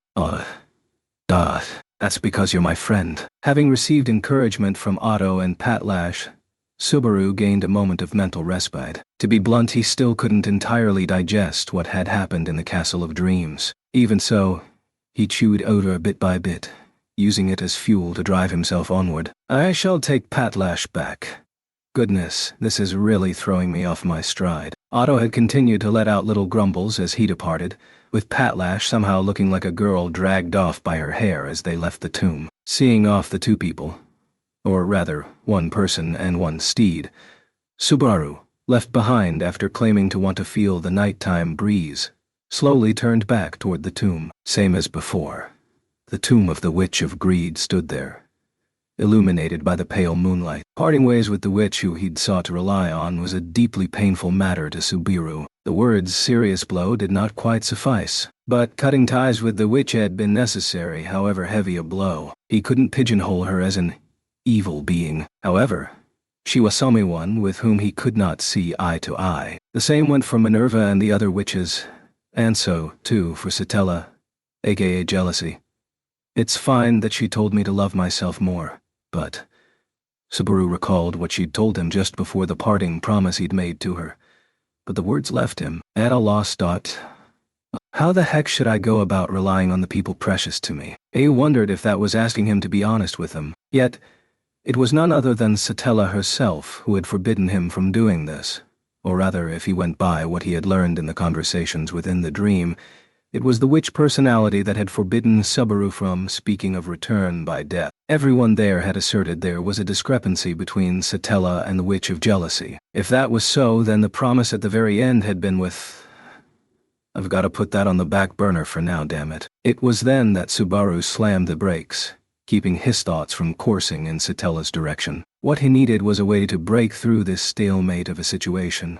Or at the very least, he needed to grab hold of a single strand that would lead him to a way out. The trigger at the mansion is based on when I return, in which case I have to get a handle on the issues in the sanctuary first. That means the trial, Garfiel, and Roswell's Book of Knowledge. Each of the individual issues raised before him were troublesome in and of themselves, but the greatest difficulty was in how closely each related to the others. In particular, he still couldn't forget his shock at how Roswell's grandiose plans factored in even death. Roswell knew of Subaru's return by death, or more precisely, he knew Subaru could loop. Knowing that Subaru had the power to turn time back, he sought to employ that for his own objective. His goal was to make what was written in his Book of Knowledge a reality. For that, Roswell made snow fall on the sanctuary, turning the place into a feeding ground for the demon beast known as the Great Rabbit. Beyond that, there was the barrier that would not be lifted until the trial was overcome, preventing the residents of the sanctuary from evacuating. And Garfiel, whose thinking grew more obstinate with each repetition. Every time Subaru had looped, he found Garfiel standing in a different position. Once he had pressed Subaru to take the trial, displaying a cooperative stance toward resolving the sanctuary's issues. In hindsight, that had all been an act so as not to convey that he himself was opposed toward solving those problems. The more Subaru pursued the sanctuary's liberation, faster Garfiel's measures became. It was difficult for Subaru to forget his anger from when Garfiel had bared his fangs toward Otto, Ram, and the people of Earlham Village. But Garfiel had also saved Subaru's life. Accordingly, the discordant sense he felt toward Garfiel's true thoughts had deepened with each new start of the loop. Having received Echidna's final words of advice, those feelings had grown stronger and deeply barbed. Foolish, pitiable Garfiel fears the outside world. Was it? It's already clear to him that Garfiel must have taken the trial at some point in the past. As a result, Garfiel had become an apostle of greed, gaining command rights over Yuzu and the other replicas. If it was his past that made Garfiel fearful of the outside world, if that was the curse that bound him to the sanctuary, it was an issue that Subaru had thought of once, only to discard it. He told himself it was not necessary to delve too deeply into who Garfiel was as a person. In so doing, he had once again averted his eyes from a pressing issue in front of him. In the end, it really is important to learn, But knowing nothing but that still gets me a failing grade. It was not possible to overcome the wall that was Garfiel without knowing his true intent. But even if he could do so, the problems of the sanctuary's barrier and Roswell still remained, and to break through that worst of all combinations, In the end, clearing the tomb to secure our line off retreat is the most pressing business. When he put everything in order, he inevitably wound up back at the very beginning. Clearing the tomb was an indispensable condition for resolving the issues of the sanctuary. The real problem being the number of remaining trials. With the horrible time I had in it, did I end up clearing the second trial or not? Under the rubric of the event he'd come to know as behold the unknowable present, Subaru arrived at the worlds where he had chosen differently, experiencing what Tone might call a series of parallel worlds. These were glimpses into worlds beyond hell, impaling Subaru with particular cruelty. After driving Subaru to lamentation with various second guesses and countless regrets, how exactly had the trial graded him? Audibly cracking the bones of his neck, Subaru powerfully exhaled as his footsteps echoed through the corridor in the tomb. His largest reason for sending Otto and Pat Lash back ahead of him was so he could do this and check for himself which trial the tomb would guide him to, the second or third. In other words, he was challenging the possibility he might have to behold the unknowable presence once more. The scenes frightened Subaru more than anything in this world, and his mind shuddered at the possibility of seeing them again. Even so, he could not ignore them. Forgetting them, or running from them, was out of the question. He had no choice but to face them. He bore a duty to do so, and to fulfill that duty, He stepped strongly, his movements in line with his resolve, but the very next moment, his vision swayed.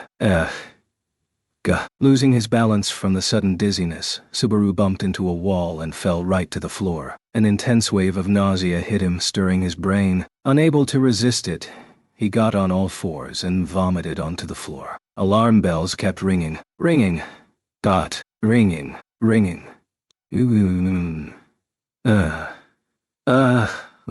His thoughts were all tangled. He felt as if a hole had opened in his skull, and an electrode had been thrust into it, frying his brain. No matter how much he vomited, it didn't feel any better.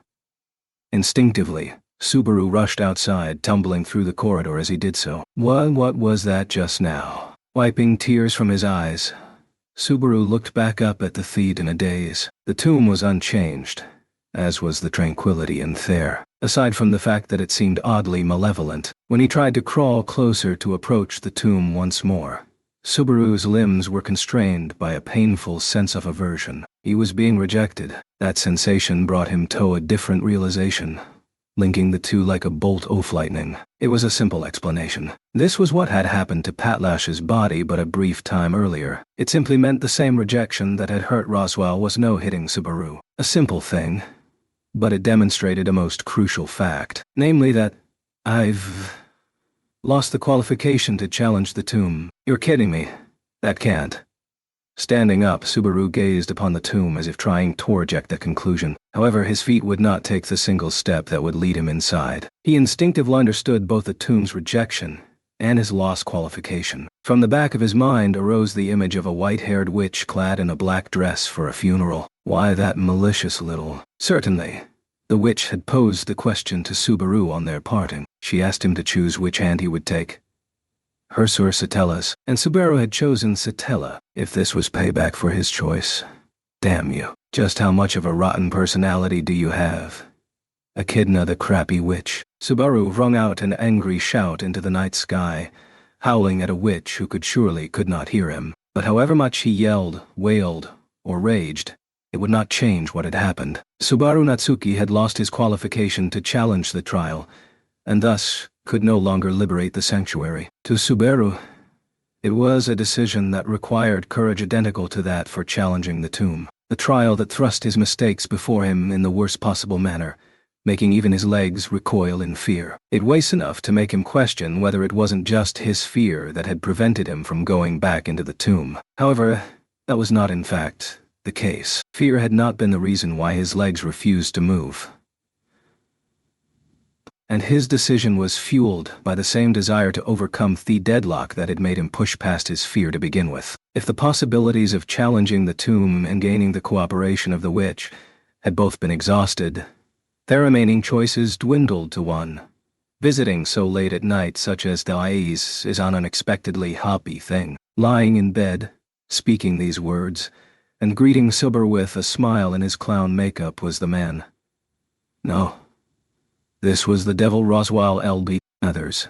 a creature harboring plots and an obsession so great that Subaru likened him toe monster more than man. Propping his back up with a pillow, Roswaal was sitting up, his white dabbed face illuminated by the flame of a burning candle inside the room, giving rise to a bizarre atmosphere that emphasized his inhumanity. With that devil before him, Subaru dry swallowed and forced down his nervousness. The only choice left for Subaru was to rely upon Theroswal before him. However, that didn't mean he intended to break through every issue facing the sanctuary together. Given Subaru's mental attitude and his ultimate objectives, that was impossible. Subaru could not forgive Roswaal for slaying Ram and Garfield with his own hands, nor his sacrificing the villagers. Roswaal was similarly unlikely to abide by Subaru's way of life when it ill-suited his own objectives. Accordingly, what began from there was an elaborate ruse between two people whose hearts could absolutely not forgive the other. And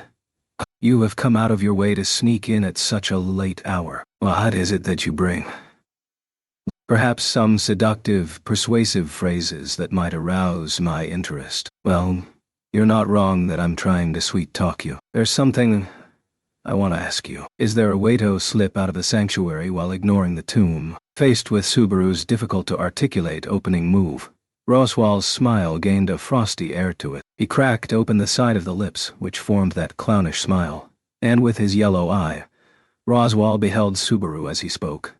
Subaru, is this the first time you have asked Methus? The simple act of asking of that question established they were fully aware exactly where the other stood. Roswaal knew that Subaru looped. Subaru knew Theroswal knew. Now that both understood this, it was possible to play the conversation card. With this in mind, Subaru shrugged his shoulders in a provocative gesture. It's the first time I've asked this question. At this point, it's stupid trying to count how many times we've been feeling the other out like this, though. Is that so? I see. From your demeanor, may I take it as meaning that, well, who's to say? Averting his gaze, Subaru delayed revealing the conclusion Roswaal sought. Subaru did not let the faint whiff of hope residing in Roswaal's eyes during that exchange escape his notice. Noticing a change that slight was an advantage that return be death provided him. Roswaal, who knew only the fact that looping existed, had no way of understanding what emotions Subaru brought with him from having looped previously. Hence, I'm still in the middle of trial and error. Cooperation from you would be a big help, though. Even if Subaru pretended to be moving in accordance with Roswaal's will, there was no way for Roswaal to know it was an act. The book of knowledge in his possession did not account for the finer details of Subaru's actions. He was able to deduce that from Roswaal's statements prior to the assault by the Great Rabbit. In the end, Roswaal only had the gist of things spelled out for him. In other words, if Subaru played his role perfectly, he ought to be able to deceive Roswaal and lead him around by the nose. That was certainly a possibility, and part of that trial and error involves breaking past the sanctuary while ignoring the tomb. If so, that is quite a timid of you. With the authority you possess, surely you can challenge it an infinite number of times and overcome any difficulties. To cast that aside midway is in deficiency of resolve, is it, Newt? Being flexible is definitely an advantage. Just like you said, I have an infinite number of chances. But what we need now is results, not quibbling about the process. So long as Amelia gets the credit for liberating the sanctuary, it's all good. Right? Forcing a calm, composed look onto his face, Subaru's nerves frayed as he tried not to let anything slip. His heartbeats were rapid, and the sweat on his back was far from modest. But he had to pull the wool over Roswaal's eyes no matter what. He had to give a cruel explanation. For that was how Roswaal wanted Subaru to be. By putting Amelia first, he was playing the role of the brave knight, faithful to a fault. For her sake, Subaru would choose methods that hurt him in the process. Something he imagined would please Roswaal. I see. Certainly. That is the sort of answer I prefer to hear. Roswaal's intimidating gaze had a glint that welcomed Subaru as a kindred soul. Physiological revulsion welled within him at having such a devil with incomprehensible thoughts acknowledge him as a comrade. Subaru resented the label despite being well aware of how twisted he had to be for Roswaal to think of him that way. I am pleased at the change within you, but it is difficult to answer your question. After all, it has been 4 centuries since the barrier was first deployed. There is no precedent. There is no reason to doubt how it was woven, And when I think of who wove it, it's as difficult to conceive she might have made such a blunder. So it's Echidna's barrier, huh? You are already acquainted with her. There was no way the faint whiff of envy in that seemingly teasing sentence was his imagination. Roswaal clearly had an obsession with Echidna, but this time, Subaru would make use of that. Yeah, of course I am. Just to mention, I've already picked up a bunch of things already, like about the Ryuzumeyer facility in the forest and Garfield being an apostle of greed. Aha, that is most splendid of you. I am grateful this speeds our conversation. As Subaru unveiled crucial pieces of information, one by one, he could feel Roswaal's suspicions begin to loosen. At this rate, his feelings of haste for success caused a tardy response to the words that followed. But if that is so, my doubts grow greater still. Why are you searching for a loophole out of the sanctuary? Having resolved to act, it is most indecisive to probe for that possibility. Indeed, your current proposal cannot but make me think. This is you before your resolve is at its zenith. Well, take it as you will. For a single second his reply to Roswaal's counterattack stuck in his throat, but Subaru raised a finger and continued. As you know, I've had plenty of opportunities to earn fame for Amelia. Plus, I have to say, there's not many people involved with the sanctuary, so it's a small-time event. Newsworthy moments, like the White Whale or the Witch Cult, take precedence. This place holds no value. Therefore you are searching for a loophole. I cannot help but find your answer suspect. Suspect. Right when Subaru thought he'd snuck through, Roswaal surprised him, shaking his head from side to side. I have not confirmed your authority with my very own eyes. This being the case, I am not obligated to go along with your foolishness. Therefore, we must draw a line we can mutually accept. An acceptable line, huh? I wish for this to be the liberation of the sanctuary. Not through a back door, but rather, liberation in a true sense. If you achieve this, my suspicions will be allayed, and you and I shall be co-conspirators striving for a common goal. Two men working to place Lady Amelia upon the royal throne, or rather a profitable relationship.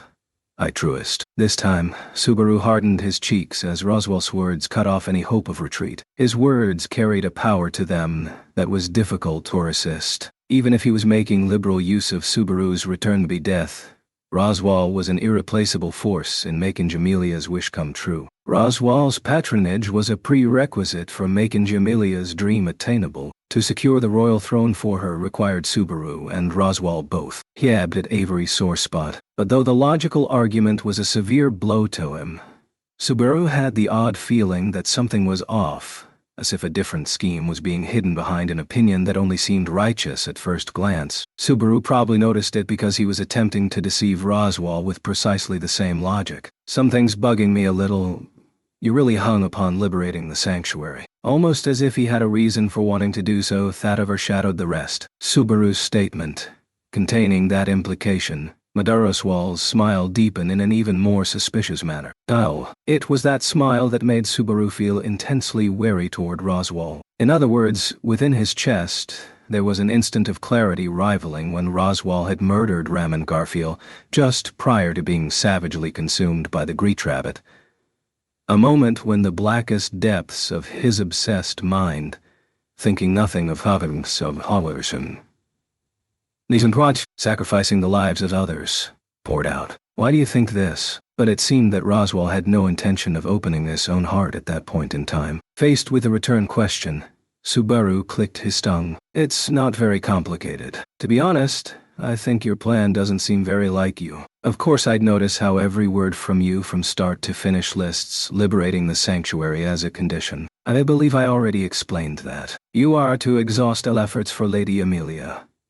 I'm having you deal with the nearest problem at hand so that you might prove to me that this is your true stance. You take issue with this. I don't think forbidding every answer besides liberation is very fair. There's plenty of other proof to be had. We are speaking past each other. Indeed, there is something I wish to ask you instead. This time, it was Roswaal who raised a finger.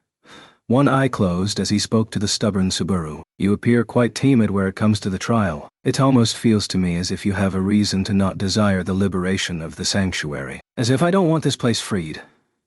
I just love to pry that barrier open and drag all the unresolvable problems outside. But But he was being carried away by the intensity of the conversation. Realizing this, Subaru instantly shut his mouth. If he spoke without thinking at this point, everything would be for naught. He strove to calm himself and choose his words with care. I don't want to see Amelia hurt herself challenging the Tombs trial any longer. That is why it must be you. If Lady Amelia stumbles into trial, you need only do it in her place. Who lifts the barrier is not an issue. Precisely as you yourself have said. Had never imagined the conversation would go in the direction. Subaru clenched his back teeth at the resistance she faced left and right. Seeing Subaru pressed in anguished silence, Roswell narrowed his eye. Surely you are not finding it too hard to take the trial in Lady Amelia's place. It cannot be that you are seeking a way out to spare yourself. If so, then that means your feelings for Lady Amelia are meager indeed. Don't mess with. It is not like that. How can you be certain? Who would believe such a thing? If you are truly thinking of Lady Amelia, suffering any agony for her sake is only natural. If you truly love Lady Amelia, is it not most natural for you, Toto? So, if it is for Lady Amelia's sake, you should set your own heart aside.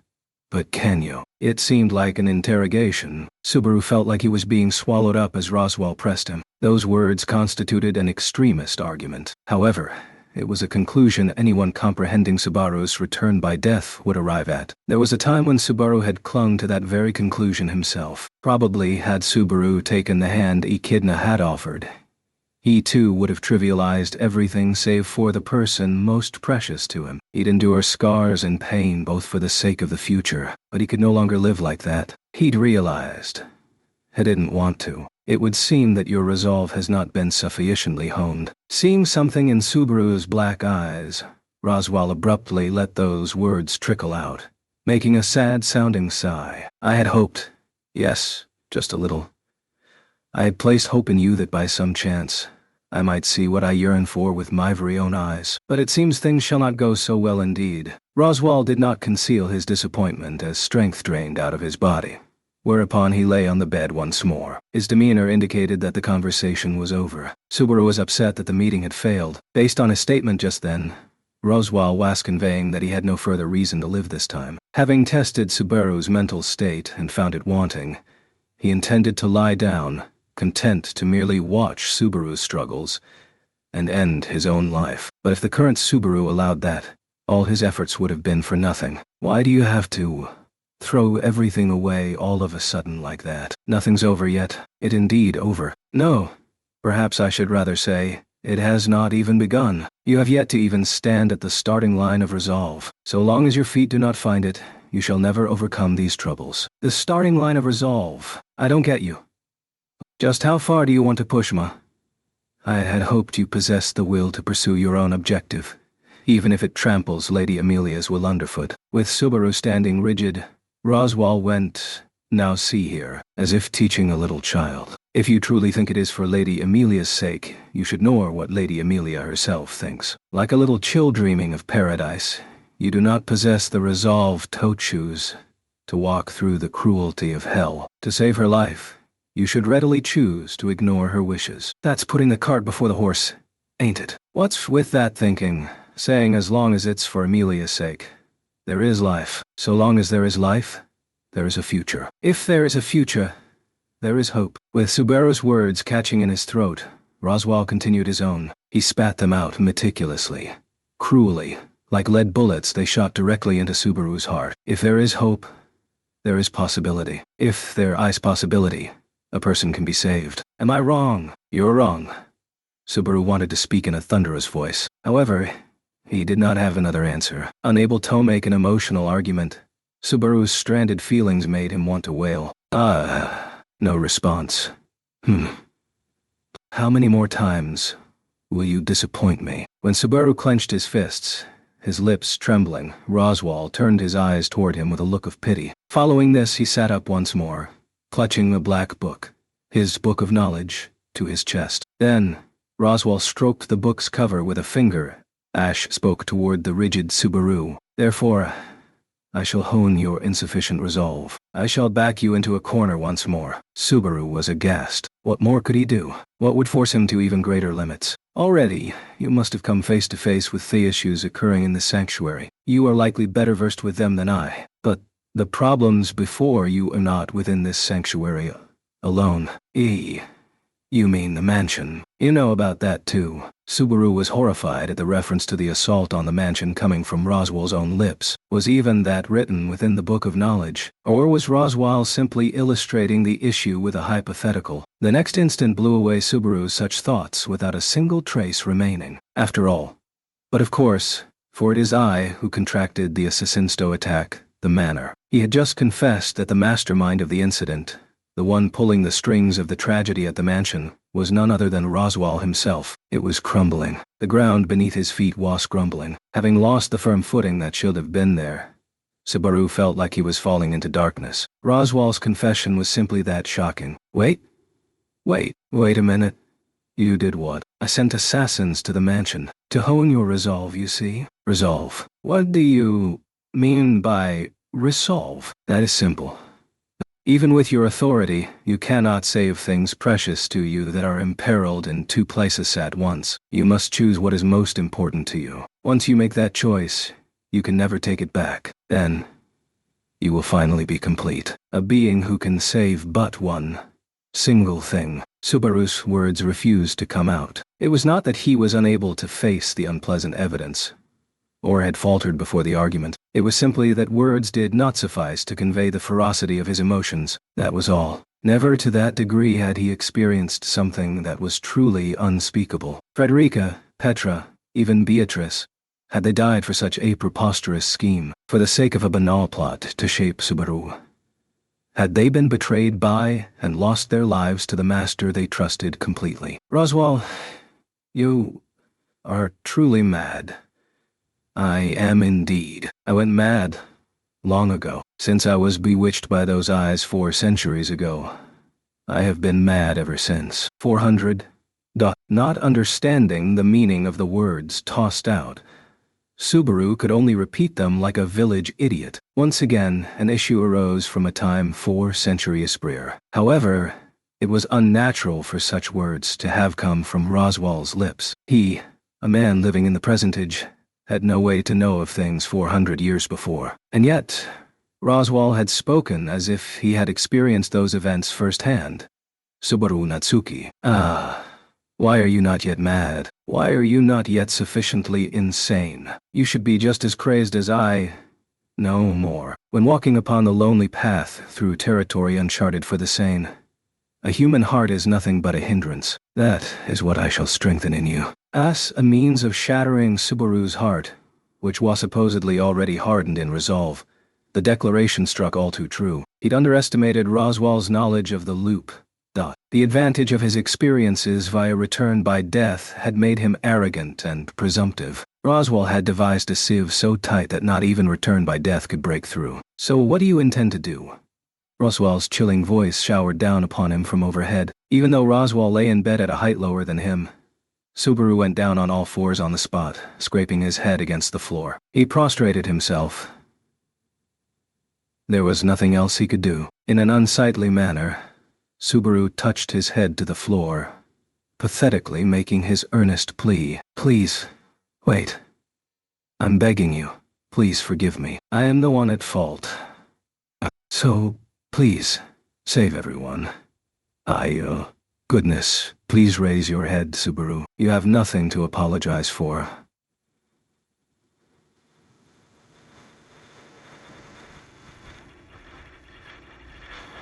You have done nothing wrong. That is why I must. You're wrong. I can't do what you're saying. My feelings have nothing to do with it. I can't take the trial. I've lost my qualifications. What? Subaru sniffed his nose.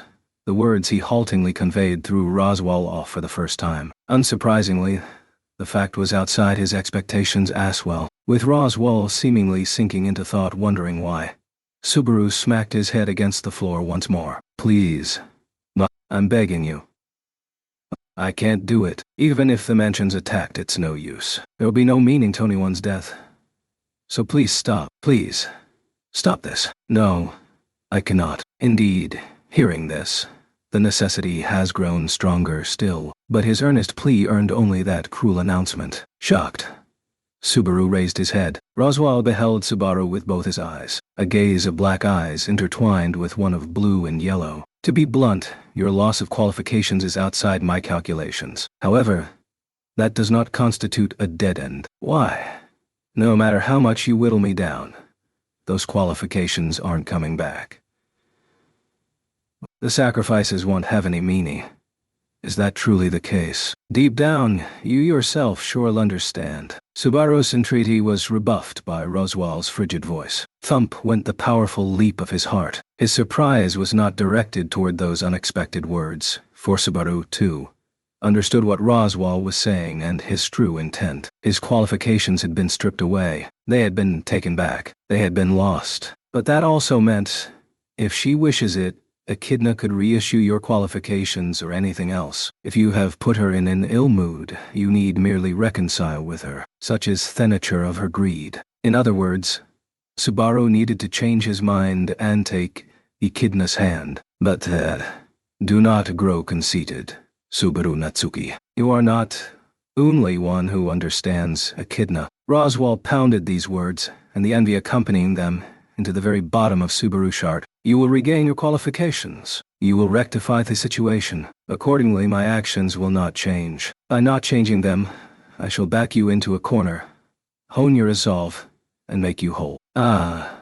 Knowing that even his earnest plea was futile, Subaru, still on his knees, sank into despair. But his dry lips moved, and slowly he spoke. If you hate me, then make it me, and no one else. Hate you. What other feelings could he have that would make him act like this? However, Roswaal seemed genuinely put off by Subaru's words, raising his eyebrows, and then smiled. It is impossible for me to hate you. You are my hope. If I harbor the emotion one might call expectation anywhere in this world, it is with you and Ram, and none others. I trust you, from the bottom of my heart. Their resolve was nothing alike. The sheer weight of Roswaal's determination was on a different scale than his own. Without the slightest altruism, Roswaal had crushed underfoot the tiny bit Subaru had learned from his experiences. He put Subaru in checkmate, leaving not so much as a gap for return by death to slip through. At that point, even if Roswaal was killed, the attack on the mansion could not be stopped. In the first place, so as far as Roswaal was concerned, his life was not something up for negotiation. Without his existence, Amelia could not win the royal selection. Life, royal selection, plea, compromise. Everything was in a jumble. Without realizing it, Subaru had wobbled to his feet, bumping his back against the wall. He slid along the wall toward the exit, pouring his strength into leaving that place without a moment to spare. Conversation was meaningless. No concession was forthcoming. All he could do was exhaust the limited time he had.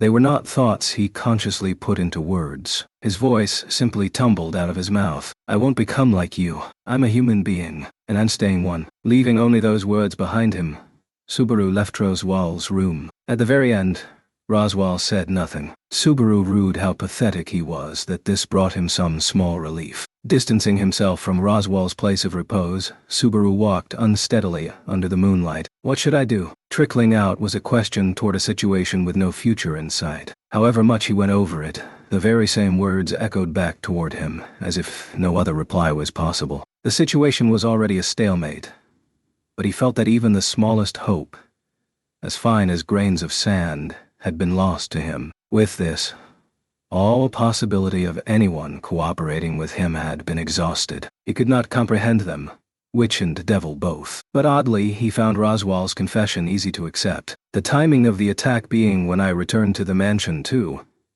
If the assassins were acting under Roswaal's instructions, that explained a lot. How they knew to encircle the mansion, how to invade the mansion with grease, even the method to breach Beatrice's passage. Roswaal surely knew these like the back of his hand. That was not all. It was likely this was the second time that Roswaal had hired Elsa, making Felt steal Amelia's jewel back at the royal capital too.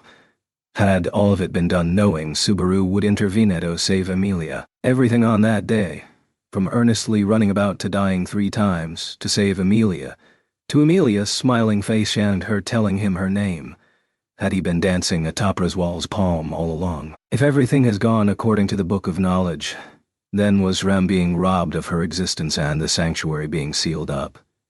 Did all this happen exactly as someone predicted? If that was so, had Subaru's free will merely been an extension of a string someone else pulled? In ensuring everything proceeded according with the prophecy, Roswal put a stop to any developments contrary to what was recorded. If the path was crooked, he corrected it by force, so that without fail, prophecy became reality.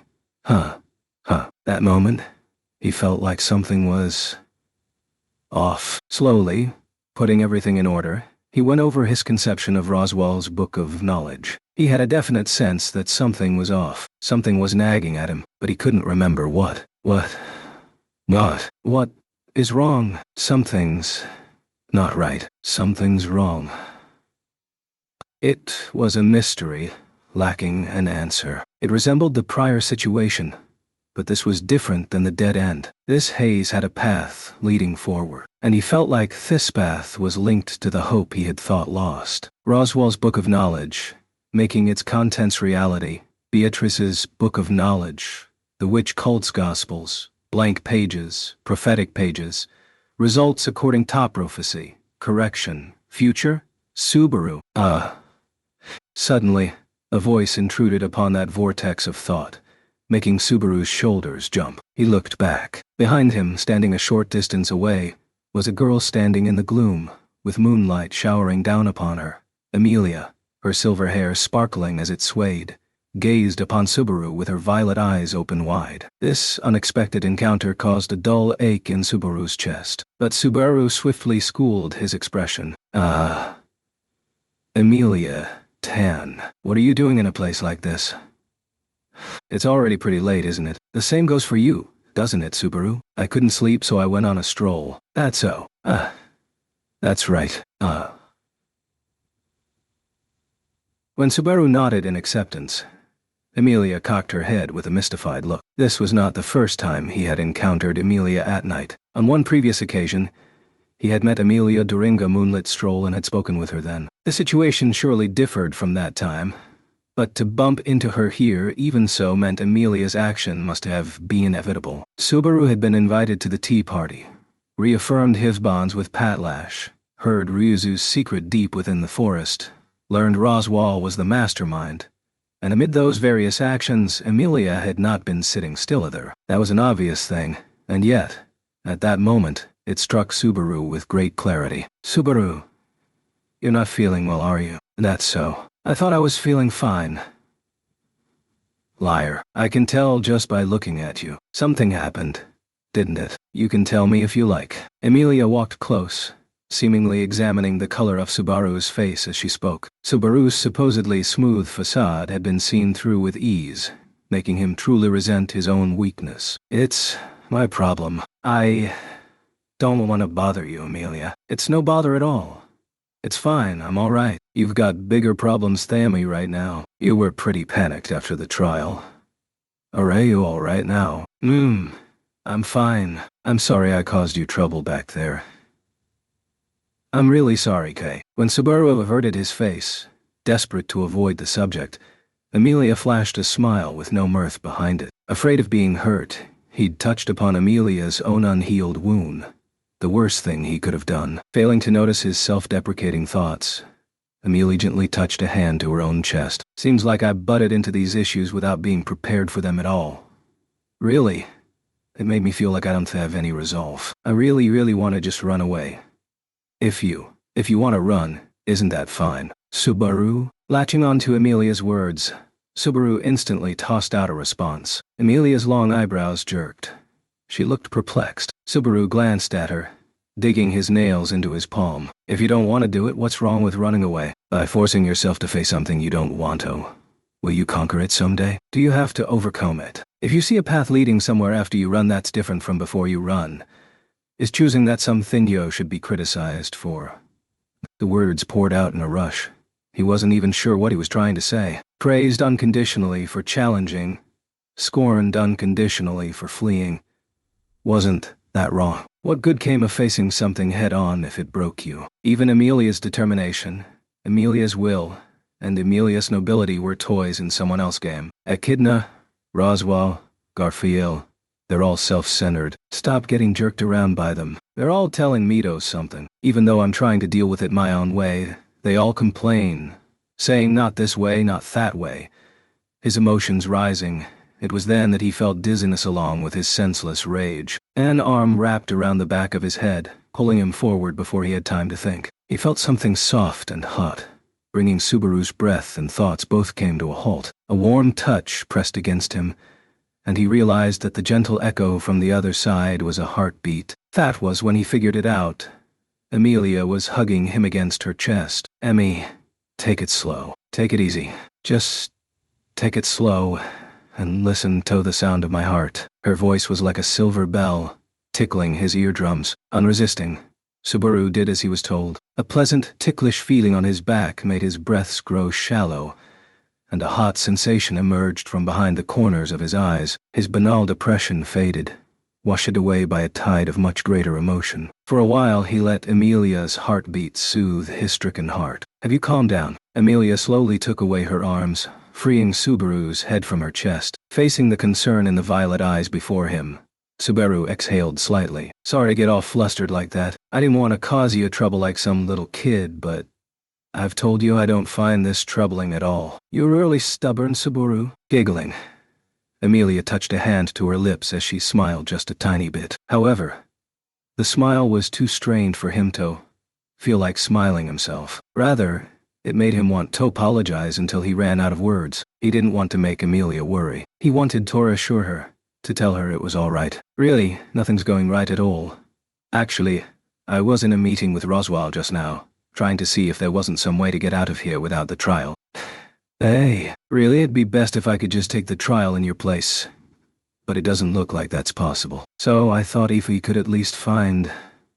Sorry for being so useless. He lowered his head. Even though he wanted to reassure her, he had obtained nothing that could offer her any comfort. Even after repeating return by death over and over, he hadn't found even a single answer. His regrets on how heckled of he'd done better were influenced by his memories of the second trial as well. Subaru's tragedy from birth was that he was lacking, even though that too should never have been the case. But I'll probably manage something. I'll manage it somehow, because I don't want to make you go through hard, bad things. So, I want you to trust me. He didn't want to bear his weakness, so Subaru issued his declaration of war toward a darkness with nothing in sight beyond it. He hadn't found a way. Not yet. Even so, he would not fail Emilia, or everyone on Subaru. As Subaru conveyed his resolve, Emilia turned her moist eyes toward him. When he saw himself in those damp eyes, Subaru encouraged his own pathetic self so that, within his swaying heart, at least the most important part of him would not become warped. He would protect Emilia, overcome the sanctuary, rescue the mansion, and save every... I am happy for your feelings, Subaru. Really, I am. Beauty can't accept your kindness. And yet, it was none other than Emilia herself who repudiated that resolve head-on. Wait. For a second, Subaru let out a dumbfounded voice, not comprehending what had just been said to him. Subaru was astounded, eyes completely wide. Emilia gazed at Subaru as he remained like that, piecing together the thoughts inside him word by word, trying to arrange them into a recognizable shape. I'm really happy you think and work so hard for my sake like this, Subaru. Really, really happy. You're really reliable, really dependable, but I can't let you look for a loophole or an easy way out. What do you mean you can't? This is just something other people forced onto you. Even so, I'm the one who decided to do it. I have my own goal, and I have to work hard to achieve it. That's why I'm here right now. I don't want to make excuses. With her lips pursed tight, Emilia's display of determination left Subaru at a loss for words. Her resolute face glimmered, filled with a powerful will. It was not the look of a weak girl, one who could not walk down her path unless Subaru reached his hand out to her and dragged her along it. Besides, somehow, I get it too. The trial in that tomb probably doesn't have a shortcut or a loophole anyway. It's strange, but somehow, I just know. Even if I spend more time thinking about it, If I don't really get my heart in order before challenging the trial, the result will probably stay the same. I get that too. He could offer no words to deny her. He had looked for a loophole, but Subaru knew too there was none to be found. He knew there was no way the witch who had set up the barrier would permit such an illogical result. In the first place, why was Subaru desperately trying to refute Emilia like that? Hey, Subaru. Subaru.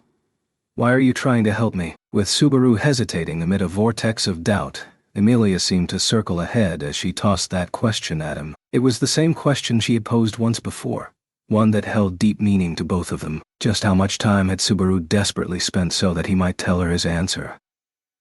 Just how many difficulties had he overcome so that he could convey it to Emilia? Therefore, without hesitation, Subaru could give her thievery same reply. I want to help you because I love you. I know. I can do my best, because I know. Touching a hand to her breast, Emilia's cheeks reddened just a touch as she backed up a step, closing her eyes. She continued, her words infused with myriad emotions. So don't think like you have to do something. Just staving you watch me means I can work hard, Subaru. If you want to do something for me, if you're willing to listen to my selfish words, then I want you by my side. I want you cheering me on. I want you there, pushing me forward. Emilia's words made emotions well up inside his chest. He could not stop it, nor could he put it into words. It was difficult to comprehend, and Subaru did not know just what it was, but it asserted its existence ever stronger, seemingly trying to rob him of all thought, which Subaru, clenching his teeth, continued to resist. You've been spoiling me non-stop, so this time, I want to try and do without. The only thing that pains me is making you and everyone worry as I fail. But I'm trying to overcome the trial as fast as possible so that no one has to worry anymore. With Subaru unable to string words together, Emilia sent this way the stout smile that came over her. It looked very beautiful. Please, watch over me as I do my best. That's what I want you to do for me, Subaru. Subaru forcefully kicked the ground, slicing through Thuend. His heart remained restless. He still didn't have a destination. He raced down a slope with bad footing, seeming about to take flight. Branches scraped his cheeks, leaving marks, and even as he tumbled repeatedly, he kept running so long as he had breath. He raised an incoherent voice, screaming so much his throat seemed ready to burst, and looking up at the sky, Subaru ran. To the crisp, cool air, to the pale moon, floating in the clear sky, Subaru cried out in shame. The final sight of Emilia's strong smile was burned into the back of his eyelids. That charming smile, and the resolve it conveyed, drove Subaru's misunderstanding home. Finally, he realized the true nature of the urge welling up within him, charring the inside of his chest to ashes. And because he now understood, Subaru had parted with Emilia, impulsively racing into the forest, rushing through the underbrush as if he were some kind of beast. Deep within his chest, the emotion asserted itself, growing hotter, fiercer. This was what people called shame. How conceited, how prideful, how utterly foolish. He recalled his anger at Roswell's words and actions for looking down upon, even pitying Emilia. He'd been indignant. He'd sworn upon his unforgiving heart. Then he met Emilia immediately after, bearing his thoughts to her, only to be gently rebuffed. That was when Subaru realized it for the first time, that the one who believed least in Emilia's resolve, Emilia's determination, and Emilia's strength was none other than Subaru himself. He had to protect her. He didn't want her to go through bitter thoughts or sad feelings. Under the guise of such words, Subaru had decided that Emilia was incapable of doing anything. Even while Subaru had contrived various schemes out of his desire to keep her under his protection alone, Emilia had hardened her own resolve and determination in her own Emilia-like way, deciding to face the trial. In making that determination, Emilia had asked Subaru to support her more than anyone else, and yet it had been none other than Subaru Natsuki who had underestimated Emilia the most. The instant he realized that, unendurable shame slammed into Subaru, enough to make him want to die, and so without giving Emilia's determination a clear reply, he had turned his back to escape from her and her concern, fleeing into the forest with the same feet that still carried him. Once before, Subaru had hurt Amelia in a similar attempt to monopolize her at the royal capital. Of course, he had regretted it. Of course, he had reflected upon his sins. That was why he had returned, remaining by her side up to that point. And still, Subaru had made the same mistake once more. He'd hurt himself in Amelia's place, taking her burdens for her to pave a road for her to travel. He hadn't changed. He'd just become better at hiding his wounds. He'd simply discarded his pride in taking her burdens for himself. In terms of inflating himself and putting himself first in line, not a single thing had changed. Out of breath, he lifted his head, seemingly to gasp for air. That instant, he lost his balance, and his planted foot sailed into the air. Immediately losing his balance, Subaru slid down a slope in the forest, tumbling onto the ground, which was marred with dirt and fallen leaves. Subaru rolled and fell, spreading his limbs as he lay there on his back, with his back pressed against ground so cold it seemed to rob him of all heat. His breathing remained ragged as he looked up above. The sky was only visible through the gaps in the forest, yet even so, he beheld the light of countless stars. The heavens were filled with gleaming stars, seemingly mocking Subaru, their stray comrade lying upon the ground. Surrounded by unfamiliar constellations, puny little Subaru was melting into the night. Fatigue suddenly pressed upon him. Once again, even more than his body, his psyche had been terribly worn down. Returned by death, the witch's tea party, Roswell's true intent, Amelia's resolve, and his very own shame. Too much time had passed. Limited time.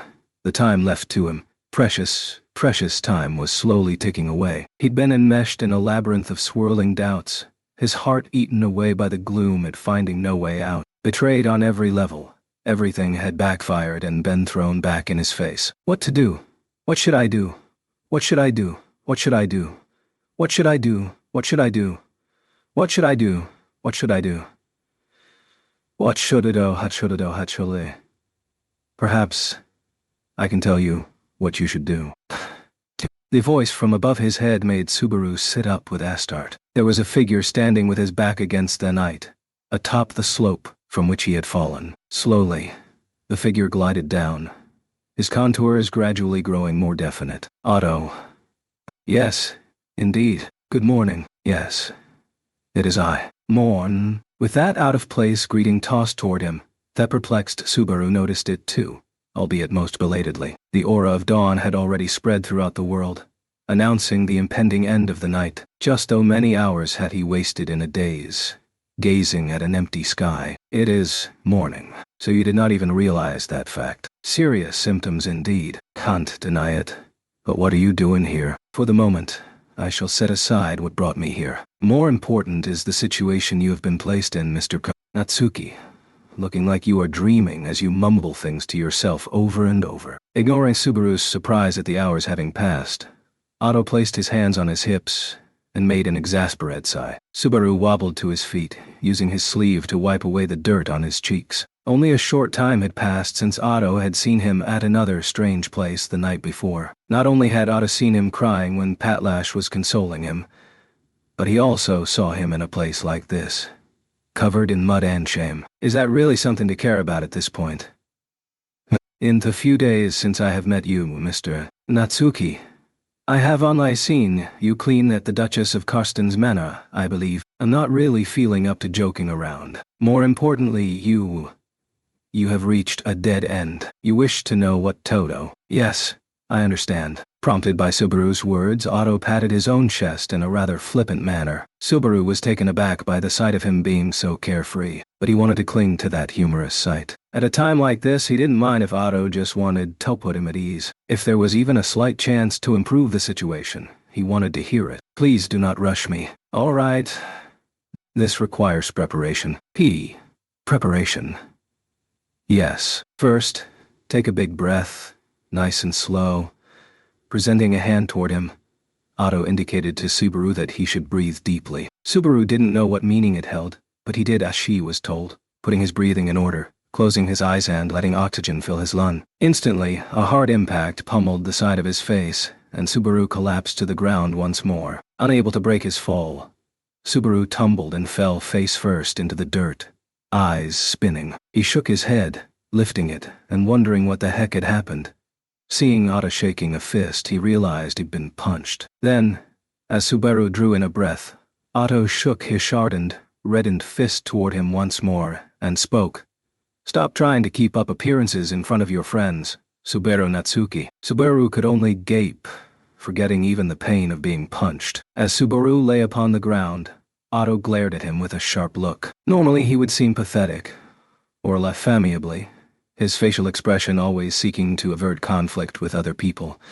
But at that moment it blazed with anger. With fury residing in his eyes, Otto Suwin gazed down upon Subaru. "Rather than not knowing what to do, I imagine the inside of your mind is simply all a jumble. I expect you are in a position where you must extend a hand to others, yet your own limbs and head are insufficient for the task, so you desperately flap your arms around, accomplishing nothing but wasting time." With Subaru pressed into silence, Otto threw words at him as the distance and his patience dwindled. Subaru remained on the ground, immobile. He grimaced, the pain and heat of his left cheek belatedly becoming clearer, as he was unable to do anything but stare at Otto. "I take your silence to mean you have no objections. In the world of us merchants, at the very least, such an imposition is the vilest of all conduct. Are you listening?" When Subaru made no reply, Otto grabbed him by his collar and pulled him upward. "If you're listening, then answer me."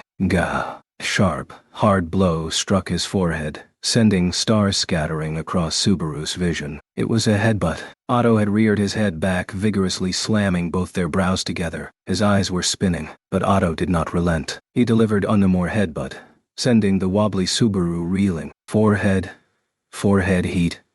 Pain. He reeled, but did not fall. His legs came to a halt. "What do you think you're—" "Oh my. Knocking you back brought you to your senses, did it? The thought that you might be asleep forced me to engage in a violent manner to which I am not accustomed. What'd you say, you bastard?" Teary-eyed from taking a headbutt to the bridge of his nose, Subaru recklessly charged toward Otto, but Otto evaded his outstretched arms, sweeping his feet out in return. Subaru crashed magnificently to the ground. "Just when your blood rushes to your head, you find yourself at my feet. Truly, Mr. Natsuki, there is only one word for your conduct: pathetic. Is that right?" Hopping up from his tripped position, Subaru hurled a handful of dirt toward Otto's head. However, Otto covered his face with an arm to block. With Subaru surprised that his effort to blind him had been foiled, Otto grabbed his collar and proceeded to hurl Subaru over his back, slamming him upon the ground. The blow to his back made him lose his breath. Subaru, gasping, could not stand up. Hey, Mr. Natsuki, this is the strength you possess. It cannot hold a candle to a knight or to Marquis Mathers, let alone one such as Garfield. Even I can do this to you." Subaru desperately tried to draw oxygen into his convulsing lungs. He beheld Otto, his vision upside down as the latter walked over. Otto shook his head with an air of exhaustion. "To even think you faced the white whale and the witch cult, Mr. Natsuki. You are so weak they could crush you with but a single finger. Surely you too are well aware of this." "You supplement your strength with intellect then. So far as my eyes have seen, Mr. Natsuki, you have made fervent use of the puny head at your disposal. But in terms of planning and decision-making capabilities, you certainly do not rise to a level that one could take pride in. Indeed, your common sense is quite lacking." What was Otto trying to say? Subaru breathed raggedly as irritation began to mix with his confusion. The convulsion of his lungs, the impact of being punched, the pain on cheek and brow, all these were fading. Slowly, in their place, he regained the ability to think and strove to understand. "You lack both strength and intellect. When I ponder what you might supplement these with, I can think of nothing. Mr. Natsuki, you are a puny, ordinary human being, the sort one can find on any street, and yet you are living far beyond your means. What have you been trying to say all this time? I imagine that, knowing full well you are lacking with things beyond your reach, you gradually attempted to come up with various plans, driving yourself further and further into a corner. Truly, I understand how Patlash feels." Patlash. Subaru was more surprised than perplexed at the sudden mention of his beloved dragon. She was an excellent land dragon who was practically wasted on Subaru, and in his time of need, she had told him exactly what he needed to hear. He owed her a great deal. Otto was saying he understood her feelings. He blinked his eyes. It was incomprehensible. Noticing his continued ignorance, Otto spoke with irritation. It is perfectly understandable to want to look good in front of a woman you're smitten with. As I believe such vanity is a necessity, I respect it. While I might find fault with aiming above one's station, let us set that aside for the moment. He must have meant Amelia. He must have meant Subaru's attitude toward Amelia. Trying to look good in front of a girl who likes you. Let us forgive this as well. This is a necessary thing. After all, I believe responsibility is shared in a romantic relationship between both the cherisher and the cherished. Showing off for the sake of someone who likes you. This, too, is important. Quite understandable. They must have meant Rem. Once upon a time, Subaru had spoken to Otto about Rem in such a manner. He was striking at Subaru's core, the treasured feeling she felt toward both girls. But you see, that is as far as it goes. Breaking off his words, Otto suddenly drew his head close to Subaru, who was on guard against a renewed headbutt. Otto looked like he was clenching his teeth as he continued, "You are lacking. I'm sure you understand this. You cannot do much of anything. I am sure you know this. You want to show off for the girl you like, I am sure. I am sure you want to be someone the girl who likes you can be proud of. Then, for the sake of those girls, to at least supplement the portions beyond what their eyes can see, surely it is fine to have someone lend you a hand. A friend, perhaps." Otto pulled his face away, placing one hand on his chest and the other on Subaru's as he spoke those final words. They left Subaru in a momentary daze, after which audibly pulled in a breath. To be blunt, Subaru's thoughts were wait, that Subaru had once thought like that. Wanting to ask for aid, to cling to someone. Of course he had, just as Otto had said. Subaru was well aware of his own deficiencies. That was why he'd been running around, even humbling himself, to get Echidna and then Roswell to cooperate with him. The results of his efforts were that he'd gained the cooperation of neither. Subaru had that unpalatable truth rubbed into his face. Hence, Otto's words were way off base. That path had been long closed to him. I tried asking people. I looked for help, but it wasn't good. In the end, the arbitrary, overbearing, "If I don't protect her," feelings he'd harbored were rejected by Amelia, and he'd realized he himself had been looking down on her. Having his expectations betrayed yet refusing to give up, he'd spent the rest of the night lamenting to the stars. Despite Subaru's various experiences, despite Subaru's numerous encounters, he was neither able to advance nor retreat. Subaru was even out of dry laughter as his own shame tormented him. To Subaru, there in quiet despair, Otto's lips trembled. But, Mr. Natsuki, I do not yet recall you ever asking me. Perhaps you think I am not worth asking, that it is meaningless to ask, or otherwise dismissed the notion in a similar fashion. Perhaps, Mr. Natsuki, I appear to you as an among the great throngs of people you must protect, or something along those lines. His voice trembled in an effort to suppress his emotions, though it only brought them into sharper relief. This was Otto's anger, Otto's sadness, and only a fraction of more roiling emotions left with no place to go. He'd hurt Otto very deeply. Comprehending this, Subaru instantly lifted his face. You're wrong. How am I mistaken? Otherwise it would be very strange indeed. With what reason do you have to cower here by yourself without a single word to me? I have looked at you like... Not telling you things wasn't because I didn't trust you.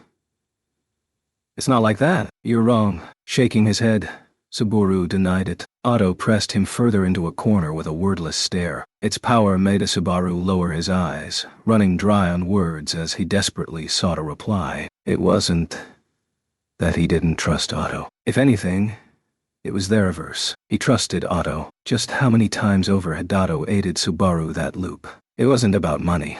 Otto had saved him before out of benevolence, putting his sense of obligation and humanity first. When he'd called Otto a friend, there was no falsehood behind it. But how could Subaru speak to that very Otto about his circumstances? Instinctively, he knew. The penalty for speaking of return by death remained in place. Subaru could not divulge any information carried across the boundary of death. He could engage using fragmentary information if someone had knowledge of Subaru's circumstances, like Echidna or Roswell. But Otto was different. It wasn't just Otto. Amelia, Ram, all the other people involved with the sanctuary.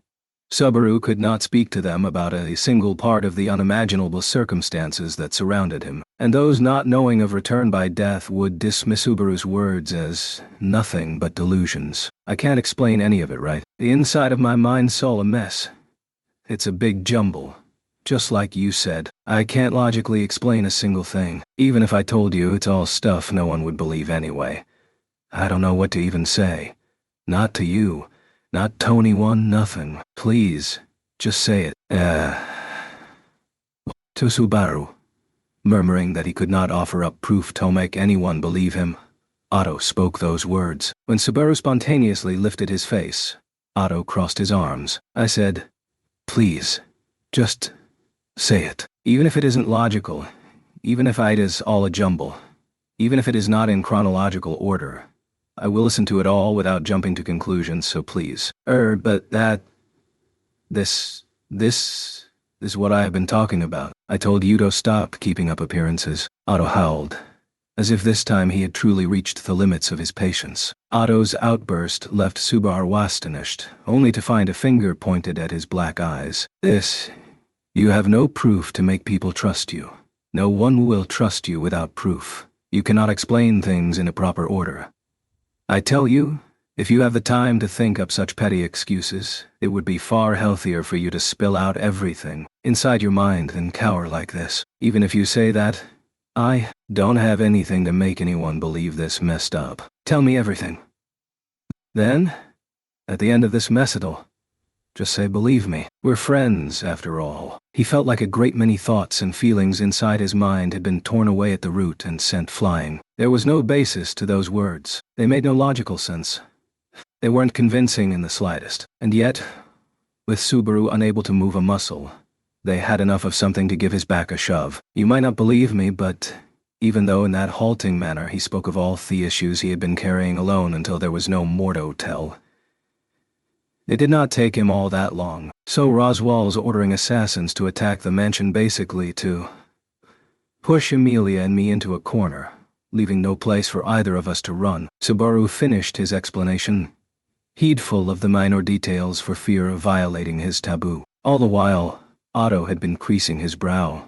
Silent ash lent Subaru his ears. This moment in time, all the information I have. There's nothing more to hide. Of course, his explanation had left out the things Heck couldn't speak of. The witch tea party and return by death. As that left crucial gaps in his story, it was fair to say Heck's explanation was chock full of holes. The logical threads connecting various pieces of information were so frayed, even he thought they sounded strange. That was how much he was waiting with bated breath for Otto's reaction to the explanation he had received. Their action of the same Otto who had declared that all he had to do was just stick believe me, onto the very end. Would this become hope, or turn into despair? Such worries and expectations had his eardrums on edge. Mr. Natsuki. Finally, after a long period of silent thought, Atun crossed his arms and spoke.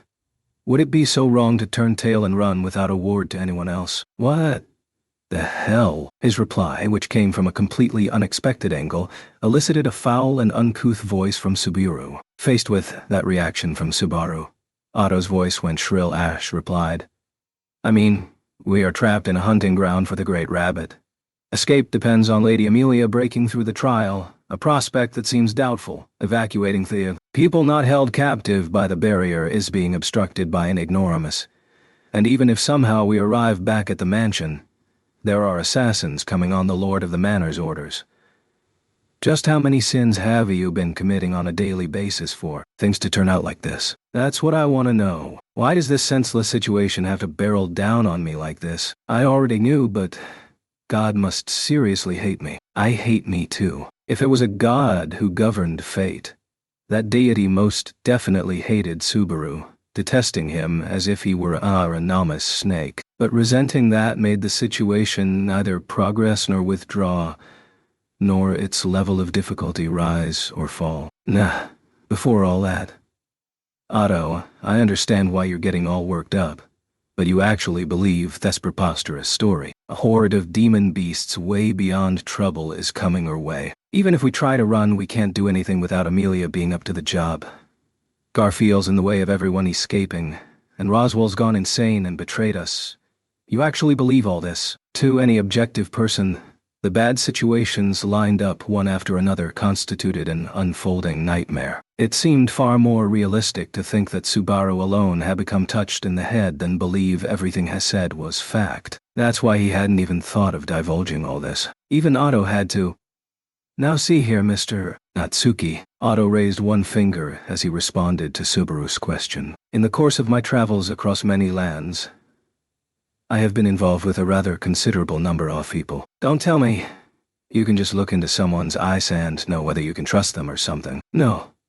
And you should not believe in such superstitious nonsense. In my time as a merchant, I have experienced far too much firsthand of just how capable people are of shrouding their gazes in order to deceive others. It is nothing to boast of, but I have some experience with being deceived myself. It really was nothing to boast of, so the fact that he was doing exactly that made it hard to respond. This conversation was too important to make light of any part of it, so Subaru pursed his lips as Otto continued onward. I left my parents' home at 14, firmly believing in my abilities as a merchant like any other. The results of that choice were scarcely good, or rather, the unbelievable difficulties I encountered when taking chances, thinking I had a shot at winning, made for results that were quite poor, but now just setting aside whether the results were fair or foul, tend to live without regretting the decisions themselves. I'm the one who placed my trust and made those wagers, something I believe I should remain well aware of. Between them, only Otto knew what choices he was using as the basis of his argument, but he surely meant he had engaged in some rather high-stakes financial battles of his own. Accompanying Subaru to the sanctuary and seeking to connect himself with Roswell was one such idea. In contrast to expectations, Otto had been acting in a sound, realistic manner. That is why Subaru had doubted Otto would lend his ears to such a baseless tale with scarce odds of victory. That is why this is a first for me, Mr. Natsuki. Dacho. Subaru let his mouth fall open, staring as he wondered just what Otto was trying to say. To that, Otto spoke with a stupidly cheerful look on his face. It was a crisp declaration, ignoring the odds and joining a side with no visible chance of winning. This is a first for me. He hurried. He was short of breath. He raised an incoherent voice. Subaru ran across the grass, irritation in tow, seemingly chasing his own emotions as they rushed ahead of him. He cut through the crisp morning air, kicked the soil, and leaped over rocks, each and every stride grand and powerful. Finally, having run in a straight line, the building that was his destination came into view. Unintentional exultation made Subaru bare his teeth. He bared his teeth and laughed. The door practically flew when he opened it. He powerfully barreled his way into the building. And then, Roswell. Racing through the entry hall and the living room, Subaru vigorously kicked the bedroom door open so hard, it seemed a wonder he did not break it. In the room were Roswell, sitting on the bed, and Drum, in the middle of changing the bandages on Roswell's body. Both wore expressions of surprise as they watched Subaru's arrival. It was rare to see such expressions on either the perpetually made-up Roswell or the usually calm and composed Ram. An unprecedented occurrence was a good omen for the sake of changing the future. A smile gushed from him. Then, jabbing a finger straight at the surprised pair, he announced in a loud voice, "Let's make a bet, you and me, and the chips will be your wishes." Chapter 3.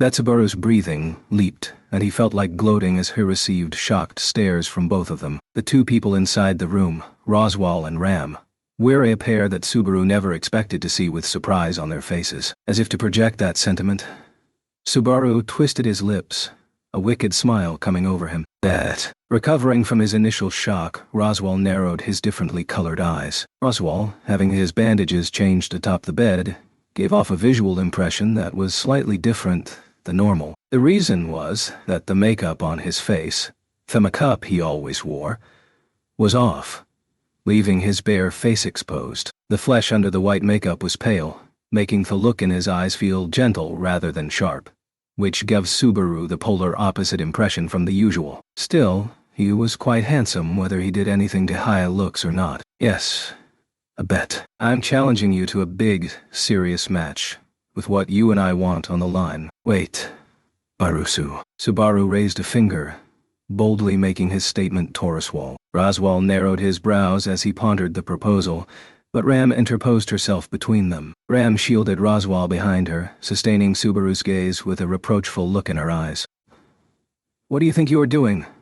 Suddenly forcing your way into the room and spouting random things. Do you intend to burden Master Roswal during his bed rest? This is too rude, even for you. You know as well as I do that he's not the kind of guy to just sit and wait to get better. Besides, the situation doesn't tallow it. This problem is everybody's problem, so I'm gonna be a little pushy and reckless. Arasu. No matter what anybody says, I don't have any reason to stop. When Ram exuded a dangerous aura that was mixed with obvious irritation, Subaru thrust a palm straight at her. Then, anticipating just where her actions might lead, he tilted his head and called to Roswal, sitting behind her. What about you, Roswal? You're not gonna sulk about your schedule going a little out of whack. Now are you? Do you have the guts to push yourself a little for the sake of your successor? What a roundabout and deeply interesting turn-off phrase. For the sake of my successor, you say? Without directly touching upon the truth of return by death, Subaru made his proposal to Roswal in a deviously and direct manner. Its contents brought a suspicious look over Ram, but Subaru's intent definitely got through to Roswal. His face, still ghastly and pale, Roswal slowly sat up higher. Ram, wait by my... No, for a brief time, could you leave young Subaru and I alone? Are you certain? Do not worry. There is no concern that Subaru might cause harm to me. He's not here for payback. But for a quite different matter, yes. Well, even if I was here for that, I wouldn't be able to do a thing. You just nail me back. Pathetic. But yeah, don't worry. Okay. Waving both his empty hands, he asserted to an anxious Ram that he had no hostile intentions. Not that this was the slightest bit convincing, but Ram let a sigh trickle out, then bowed to Roswal. Please do not overly exert yourself. And Barusu, please do nothing rude. Man, you're really only worried I'm gonna start something. Worry about him starting something, would ya? Exchanging these words as Ram headed for the room's exit, Subaru slumped his shoulders as Ram snorted. Then after the door was closed, there were but two people, Subaru and Roswal, remaining in the room. It had been just a few scant hours since his heart was truly broken, and yet Subaru found himself in some situation once again. I had not thought you and I would meet again face to face in this lifetime, and so quickly at that.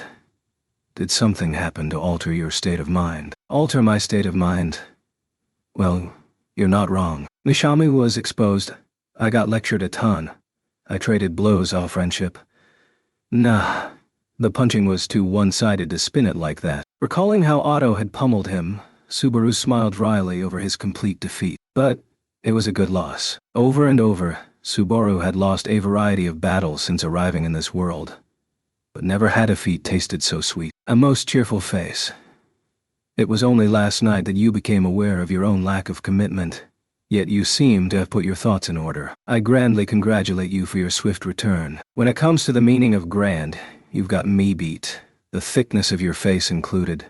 You know, borrowing someone's hand to get back on your feet. Ain't so bad, especially if it's a friend's. Upon receiving Subaru's reply, Roswal slowly shook his head. Despair rested within his eyes.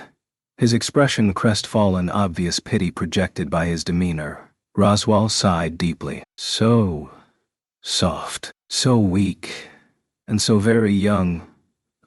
Ultimately, you can only solve the suffering in this world by yourself. Relying on a friend is a foolish plan, betraying only your own weakness. Depending on people, connections, feelings.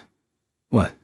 That's no good. No good at all. That's so. Then there's no way to settle this except Abbott. With that one sentence, Roswal's expression changed. Subaru took a step forward toward the center of the room. He walked closer to the bed, closing the distance between him and Roswal, and thrust a finger toward him once more. Just like I said, let's make a bet. The chips are what we want most, and there'll only be one wager. I shall hear you out at the very least." Rather than dismissing the proposal as out of hand, Roswaal prodded Subaru to continue speaking. Having vaulted over the initial hurdle, Subaru exhaled, turning his finger toward the heavens as he formally stated his preconditions. "What you and I want are on parallel lines. After yesterday, I'm sure of that. I want to save everything. You can forgive me for that. Am I right?" "Yes, you are indeed. Nor can you forgive me. However, you cannot distance yourself from me either. You got me there. If we lose you, Emilia can't fight going forward." "I hate to say it, but you have the power here. No matter what you're scheming, no matter how bad you and I get along. And, knowing that much, what is it you wish to do? With your naive reliance on others, you are incapable of resolving the situation. Compromise or honing. There are no other paths before us. If it was just me, I'm sure you'd be right." Faced with Roswaal's words, Subaru bluntly acknowledged the weakness of his own heart. Even if his stubbornly persisted, clinging to return by death, at some point, he would surely be worn down, just as Roswaal was saying. Certainly, if it was Subaru alone, still relying on no one, clutching his knees and cowering, then... But that was no longer the case. Because it wasn't. Heck could lift up his head. "Roswaal, let's have one final showdown between you and me here and now. This time around, I will save the sanctuary and the mansion. I'll blow away each and every one of your schemes. You say you will recover somehow from this dire position, and that you will relinquish your one and only authority. Redoing and telling you about it are two separate things. I had that ground into me. We got too conceited, you and me both. My thing isn't convenient like that." In the second trial, Subaru saw scenes from worlds where he had chosen poorly. The more Subaru faced death, the more such tragedies unfolded. This was no way to find salvation. Besides, the search for salvation was the curse that haunted Subaru's and Roswaal's hearts. "And you will confine your final chance to this life, hereafter doing as the sanctuary." "No. As I fondly desire." "Yeah. That's what it amounts to. I'm sick and tired of feeling each other out like this. I'm making this the last time, and what guarantee do I have that you will uphold your word?" Roswaal sought confirmation regarding Subaru's assertion, as if it was the natural thing to do. "Given your authority, you could surely make it so that the instant you said final never happened. You are free to rescind anything inconvenient to you. The validity of a promise from such a person is rather..." Roswaal thought. With Roswaal concerned Subaru might go back on his word. Subaru quietly called out his name. His word stopping the moment he heard that voice, Roswaal widened his eyes as he found Subaru's gaze trained upon him. Then, without changing his tone of voice, Subaru continued. "Do you think I'd do that? If you think I would, we have nothing to discuss. I'll end this conversation here." He declared it strongly. Strong enough that many opponents would break off the discussion in a fit. Such words from Subaru made Roswaal close his eyes. From there, he lightly raised both his hands. "In proposing to make this time your last, what is it you seek from me? What I want is pretty simple. If I do manage to solve the situation my way, that'll mean a result different from what you want, right? If that happens, this unwanted development would make you lose your will to live and your drive to do certain things. I want you to set that aside." "Aside, you say? To not lose my drive, you say? Yet, I cannot help but call that a most difficult thing to achieve. After all, it is a matter of the heart. Of course, it is possible to engage in pretense on the surface, but not really, Roswaal. It's not like you and I are always going to be wrestling with each other." With a doubtful look on his face, Roswaal was voicing dissatisfaction with the terms Subaru proposed. Seeing that Roswaal clearly did not understand, Subaru rubbed his own nose with a finger as he spoke. "I know if I win, it'd lead to an unwanted development for you. But for the sake of my future, and for the sake of putting Emilia on the throne, you need to keep on staying close by. There will probably be times when she'll have to rely on the power only I have. Setting aside the issue of priorities, I'll still be working toward your goal in the end. Roswaal, my demand is simple. If I can save both the sanctuary and the mansion, throw the book aside and join us. I'll make Emilia king, and I need your power to make it happen." What foolishness. When Subaru extended his hand and spoke those words, Roswaal's reply was brief, practically spitting out the words. It sounded less like scorn than rejection and bewilderment. Your proposal is twisted, even for you. You will engage in your own methods. Yet you will forgive me, whose thoughts are incompatible with yours. My actions are exceedingly wicked. Surely, those who I have sacrificed would hate me and curse me for what I have already done. Are you not at the very top of that list? If the issue is forgiving you or not, there's no way in hell I'm forgiving you. What you've done to me, Anto Emilia, isn't something that can be forgiven. But that's an issue of my heart. There was no way he could fail to hate the man. Many of the hardships Subaru had suffered were crafted and set into motion by Roswell, courtesy of the poison fangs he had meticulously prepared. That venom had wounded Subaru in mind and body both, even robbing him of his life, making him taste despair many times over. But you won't be kicking up anything fatal like that again. Not if I resolve things. See, even if I cease to commit such crimes, wicked deeds, sir, wicked deeds. Surely this is not so convenient a tale. Me? I just love convenient tales. Emilia's gonna work hard and become king, and I'll live happily ever after right by her side. So get on the bandwagon, damn it. Let me make clear. I'm not taking no for an answer. When Subaru closed one eye, winking as he spoke those words, Roswell was literally agape. From there, Roswell's silence continued for a while, until finally he covered his face with his own hands. Succeeding in your goals, while letting go of nothing. On top of that, taking in even me, a man with thoughts irreconcilable with yours, and counting me as one of the cornerstones upon which to build your future. Do you understand, Subaru? Do I even understand what? To just what extent your answer is infused with greed? Roswell's words made Subaru's expression shift, not into surprise, but a smile of remembrance. Just prior to leaving the Castle of Dreams, Echidna had told him the exact same thing. Witch and devil alike had identically appraised his greed, and that was just fine with him. You're the one who said it, Roswell. His smile of remembrance became twisted as Subaru Natsuki responded with a wicked look. Backing me into a corner will make me the strongest card of all. It won't be the way you wanted it, but I'll bet the strongest card you can play against your enemies. Still not satisfied. And if this strongest card is ineffective, I won't have any more hands to play. Your victory will be complete. I'll be your minion or anything you want. If Roswell won, his scheme would be fulfilled. This time, the terms proposed sent Roswell into prolonged, silent thought. Subaru quietly waited for him to voice his reply. And then, no matter how much you struggle,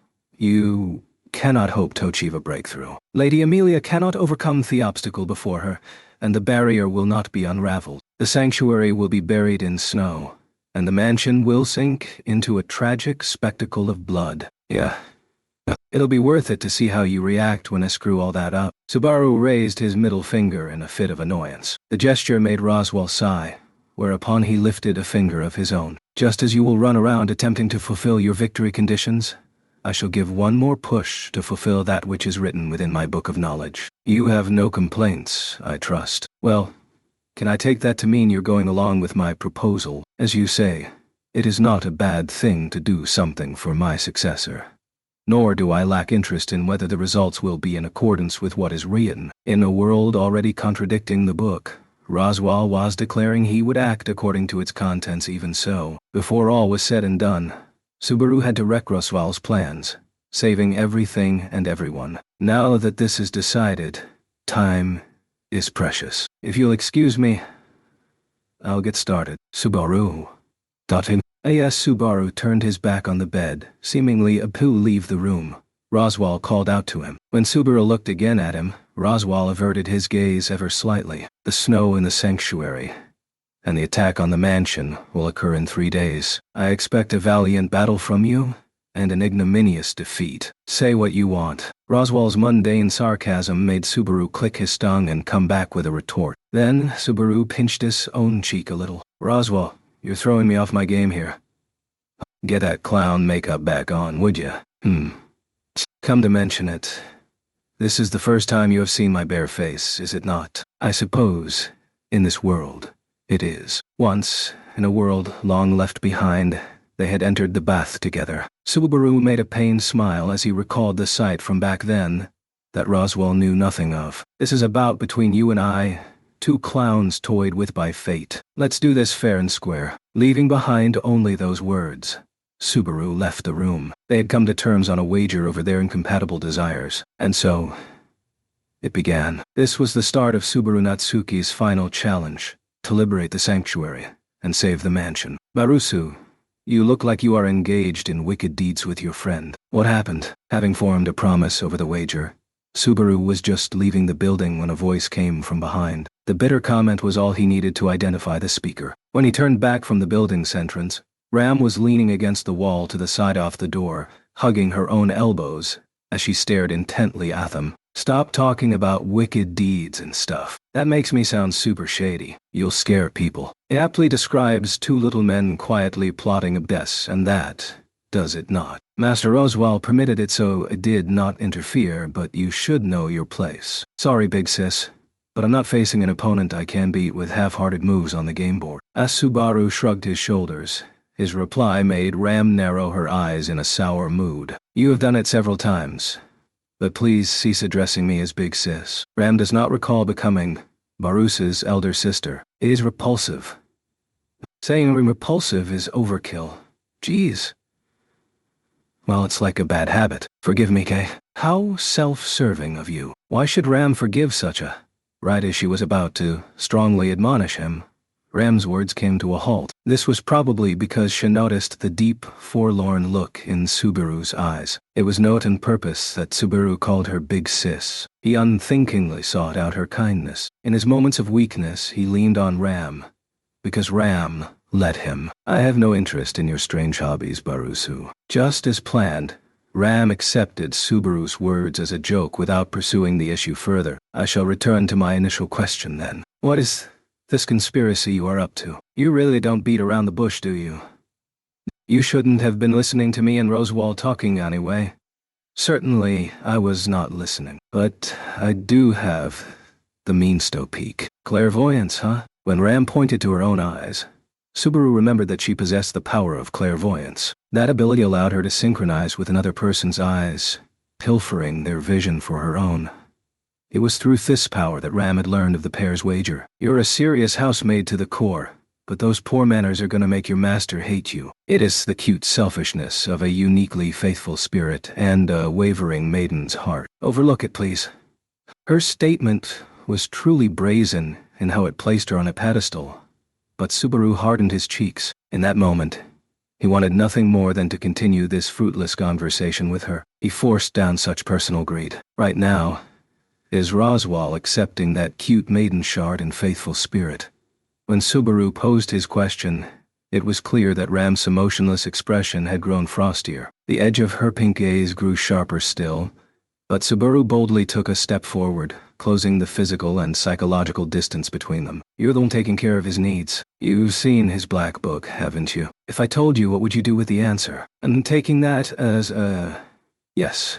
Okay. Subaru interpreted her demeanor as a clear attempt to evade a direct reply, meaning Ram knew of the Book of Knowledge. Indeed, Ram had not denied Subaru's assertion. Ram knew of the Book of Knowledge. It was unclear whether her eyes had perused its pages, but what's written in that book decides whether Roswell takes a left turn or right. But letting him do as it says isn't a good. All hell will break loose in the sanctuary. And if that happens, everyone will... Do you think speaking such words will move Ramshart? If so, how shallow you are, Barusu. When Subaru tried redoubling his words with an explanation, Ram crisply and sternly cut him off. The light in her eyes did not waver.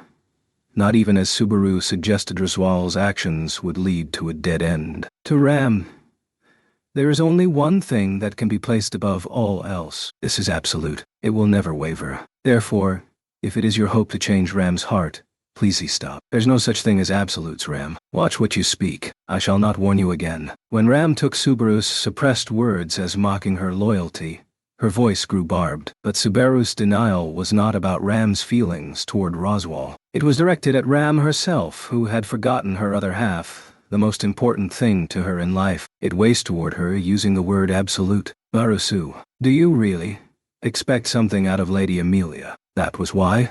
While turned toward a door, Ram continuing the conversation over her shoulder was truly unexpected. Her emotions remained hidden as Ram tossed the question Subaru's way. He immediately realized this was revenge, Having questioned Ram about her loyalty, she was no questioning his own. Yeah, I do. I trust her. She asked me to support her in everything. Subaru replied to Ram's question honestly and without reserve. Even while respecting Amelia's choice to challenge Thethriel herself, he'd schemed to push the matter away several times over. However, this was not because he viewed it as impossible for her and had given up. He'd never questioned whether she could overcome it, not even once. Subaru had arbitrarily judged that time did not permit it, and nothing more. Lady Amelia being unable to overcome the trial is through no fault of her own. Ram.u. There is a reason she stumbles without knowing why herself. Being unaware of this, she merely repeats herself to no avail. Without touching upon Subaru's proverbial question mark, Ram said only this before opening the door. Before her petite physique vanished into the building's interior, Subaru instantly opened his mouth. Ram, the situation's already contradicting what the book says. Roswaal is free. He didn't think of it as returning the favor for her words of advice, but he put the words on his lips all the same. The events had already strayed from what was written in the Book of Knowledge, and the world proceeded a passage toward a new future. It was yet to be determined whether this was linked to tragedy, with all laid to ruin, or to breaking through fate itself. When Ram receded from sight, closing the door behind her, Subaru let out a sigh. In the end, Ram's position had not changed, nor had she spoken of things beyond her personal opinion, but she gave a lot more advice than I expected. Maybe she likes me too. Are you still speaking such things? I believe Thepperson concerned would be quite angry if she overheard you. This Feel the Love campaign is still ongoing. Go ahead and give me more good news to celebrate if you'd like. Subaru shot the breeze. Otto, with leaves stuck to his hat, emerged from the shadow of a nearby tree, which he had been hiding behind. The sight made it hard for Subaru to deny Ram's assertion he was engaging in wicked deeds. Hiding 'cause you're scared of Ram. She won't bite. She's not as scary as she looks. I think that would also make her angry if she overheard it. At the moment, Ram is cooperating with the Marquis, so that makes us enemies of a sort. Yes, it's only natural to be wary of her. Ram, an enemy. Subaru was fairly surprised when Otto made that assertion with eyes of reproach. In return, Otto gave him a questioning look, leaving Subaru agape at his own self. Otto's thinking was certainly correct. Given her position, Ram was on the opposing side. He should have thought off it in those terms from the beginning. Though he knew Shek shouldn't be counted on as an ally, he'd still arbitrarily assumed she was a neutral party in this contest of wills. Mr. Natsuki, I understand just how much you have trusted Miss Ram in the past. There are also your feelings for Miss Ram remaining back at the mansion. To be sure. Just lay off for a second, all right? I'm still reeling from how naive I've been. That is fine and well. Self-awareness is important. But more importantly, what of the Marquis? Having finished with his opening jabs, Otto cut straight to the point. Subaru twisted his cheeks as he jutted at them straight up. Negotiations were a success. The bet's been made. I am relieved to hear it. Well, I certainly thought he would go along, but tripping up here would have made all the plans for what follows come to naught. You're quite an optimist. It was plenty possible Roswaal wouldn't go for it, right? Very little, really. The Marquis appears to lack experience with losing. As Otto sank his shoulders, Subaru went, aha, accepting his view. Certainly, just as Otto supposed, Roswaal seemed strong in a fight. He was cunning, and he had guts, too. In fact, 80% or so of the crises Subaru had been placed in were schemes of Roswaal's devising. A human being whose schemes that much will not back down, for if he did, it would be none other than himself who betrays. There is also the fact that it would seem like weakness. Oh, somehow, you feel really dependable. You haven't died by any chance, have you? I am quite alive. Besides, please, stop flattering me. When I let compliments go to my head, I am bound to trip up somewhere soon. Oh, I speak from vast experience. Not that I'm one to talk, but that's some sade experience. Both of them lost often enough that they could not relax, even if the circumstances seemed to be running smoothly. Either way, Otto had made his own proposals, which had set the stage for the showdown with Roswaal. Of course, in the end, this succeeded only in creating the preliminary conditions, but at least I avoided having to play this game all by my lonesome. For the moment, however, this is still only the first game board, and we must discuss the next. No temporary sense of accomplishment arose in Otto. Ash immediately switched over to the next issue at hand. At this point, Subaru crossed his arms and donned a grim face. The creases of his brow displayed his inner discord. The cause was Garfield, huh? O led the conversation toward a single answer, namely, the conclusion that Garfield's cooperation was necessary and irreplaceable for breaking free of the sanctuary. To date, Subaru and Garfield had borne enmity toward each other several times. At times, this descended into a killing. Subaru could not forget how his fangs and claws ripped the people dear to him to shreds. Naturally, he had not forgotten his anger either. Certainly, he is a moody opponent, but in the present situation, he is the easiest to bring onto our side. His position is different from that of the Marquis, whose views are absolutely irreconcilable with yours. Surely you understand this, Mr. Natsuki. The explanation came from none other than Otto, who'd been a murder victim himself once. Subaru nodded solemnly. If Subaru ignored his own reluctance, it wasn't impossible to fight alongside Garfield. Indeed, Subaru had cooperated with him twice already. The first was against the witch, and the second was to confront Roswell. Both had resulted in tragedy, but so the only problem is how I feel, isn't it? Well then, please forget about that here and now, and let us speak of it no more. Forget and speak of it no more. Man, that's easy for you to say. Subaru was less angry than taken aback at how bluntly Otto had put it. However, he said, "Now see here," as he thrust a reproachful finger forward. "Mr. Natsuki, we have no time for this. There is no time to worry about such sentiment. As we speak, time is steadily passing us by. It is the same as merchandise growing stale. Before irrevocable damage is incurred, we must set aside our personal feelings. They are unproductive. I get it. I get it. Really. You're a lifesaver." To Otto, who's urging him to use all of his head rather than part of it, Subaru let the last part of his sentence trickle out in a small voice. He needed to cut off his emotions and deal with the top priorities. In terms of cutting things away, Otto's demand differed little from Roswell's, and yet it felt like a world of difference to him. Guess whether it's looking forward, backward, or sideways, the speaker makes a big difference.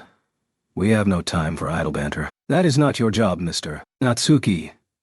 Yeah, I know. Against Garfield, the key would be the witch advice that there was afraid of the outside world. He hated relying on Echidna, but in this current situation he couldn't let himself get hung up on that. If he wasn't going to depend on return by death, he needed Taos anything he could, be it a cat's paw or the words of a witch with a foul personality. I will do as we planned. As for Amelia, that's the one thing I won't let you stick your hand into. I suppose I can't exactly stick mine in either. Subaru was unsure whether he should have nodded his head or shaken it from side to side in response to Otto's soiree. Having lost his qualifications, Subaru could not aid with the trial. The tomb's barrier could only be undone by Amelia challenging the trial. At the very least, if he only could find a clue, even though he knew that clue was to be found in Amelia's past, a past she feared, filled with excessive grief.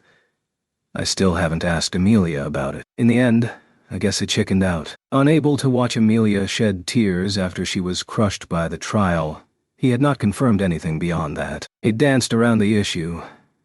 It was the price of having a weak, loving, tender heart. Because I didn't have the courage to stare straight at her scars, I gave her a pat on the head to console her and pretended to not notice. How many times do I have to repeat that before I learn?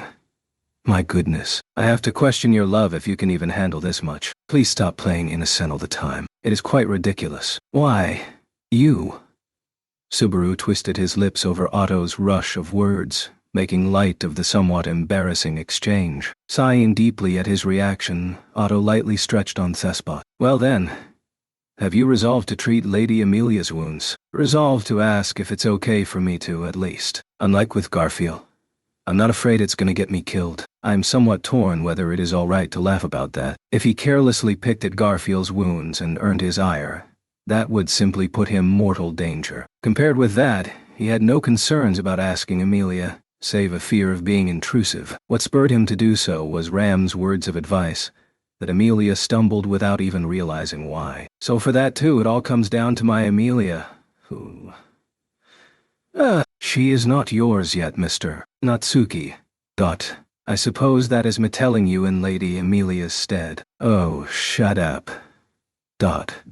Glossing over his worries with a frivolous tongue, Subaru turned a clenched fist in Otto's way. Seeing this, Otto scratched his head, then answered in kind, meeting Subaru's fist with his. Anyway, we gotta do this. Let's have one hell of a party when everything's settled. Don't screw up, man. Indeed, for the sake of not just yours, but my own sparkling future, I'd certainly like it if everything goes nicely. Don't talk about stuff like your own sparkling future. You're worrying me. Just, what do you mean by that? After wrapping up their exchange, the two bumped their fists together and turned away from each other. Otto had his role to play and Subaru had his. With this in mind, he took the first step toward fulfilling his role and headed for the forest, his feet hastening to the place hidden within. When he placed the crystal into the white wall, dazzling light gushing forth filled his vision. Even when you know it's coming, it's still a surprise. Covering his face with an arm, Subaru commented idly as he waited for the blue light to abate. Then he timidly lowered his arm, looked at the brightly lit wall, and was relieved to find what he had sought. The fact the wall opened up means that even if I'm stripped of the challenger status, I still haven't been expelled from the Apostles. Is this echidna's scheming or a simple oversight? I'll bet Otto's soul that it's just an oversight. Speaking such words, Subaru used the crystal as a key to a hidden room, and stepped into the Ryuzu Maya replication facility, which was hidden deep in the forest of the sanctuary. Inside, Subaru's eyes found a giant crystal and the girl sealed within it, arriving to find the site utterly unchanged from before. This served as proof that Subaru's status remained similarly unchanged. This was one method for Subaru to confirm his status as an apostle of greed. He had paid this place a visit with exact intent. Besides, coming here meant that I can meet the people involved too, but the smell Harry's just awful. Wouldn't it be better to clean this out? I am of the same opinion, but it is a measure to prevent insects and small animals from approaching. If ya wish to complain, I would prefer you lodged it with its wiled designer. Nah, I'll pass. I don't want to meet her ever again if I can help it. With this, Subaru trained a pained smile toward the figure who had appeared at the entrance to the hidden room. It was a girl with long pink hair, Ryuzu, an individual with an elderly air about her. Walking over, the girl stood beside Subaru, gazing up due to their height difference as she peered into his black eyes. The air felt parched as she squinted at him with her round eyes. Now then, from the fact that you are here in the statement just now, it would appear you are already rather well versed concerning us. It's pretty much what you suspect. I already have a general idea about that, and the purpose of this place. I see. I had wondered if that might be the case when you went into the tomb to bring out Lady Amelia last night. There is now no question that you are a qualified apostle. Ryuzu was surprised by Subaru's reply but immediately nodded in acceptance. Somehow, she had a tired expression on her face. The look in her eyes was rich in deep sentiment. So it is you, young Su, who young Rose was waiting for. Ah. Sorry, that plot line's been scrapped. The editors say the readers don't want to see that. Also, I want to confirm something about what you said just now. Something really important. The way he ignored her solemn discovery with a light-hearted demeanor took Ryuzu aback. But while she was still reeling, Subaru placed a hand on her shoulder, earnestly meeting her eye to eye. Ryuzu, how much do you know about Roswell's thinking? Young Su. Tell me, Ryuzu. I don't want to think of you as an enemy. Staying in place, Subaru bowed his head as he pleaded to Ryuzu. His intensity brought a conflicted look over Ryuzu. Finally, the corners of her eyebrows fell. If you wish to ask, you need only exercise your rights as an apostle and ask away. I am sure that at your age you must love being able to do with a girl as you please, young Su. I might be a young man, but your outward appearance is outside my suitable age range, Ryuzu. Besides, I don't want to rely on command rights to talk to Arplika. I came to talk to you, Ryuzu. Subaru's words made Ryuzu's breath catch. Her somewhat long ears trembled in surprise. If all he cared about were results, Subaru should have brandished his rights as an apostle right then and there, but if he treated Ryuzu as a replica, a doll,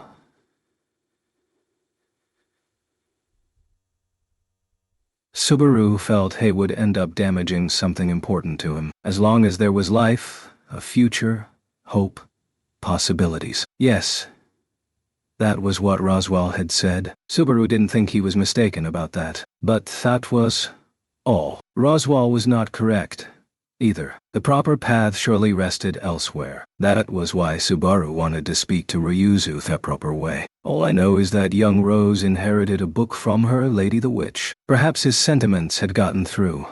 For the surprise in Ryuzu's eyes faded as she haltingly began to speak. Surely, one part of what is written within the book is to administer the sanctuary. This, and all else, is for the sake of greeting the awaited one.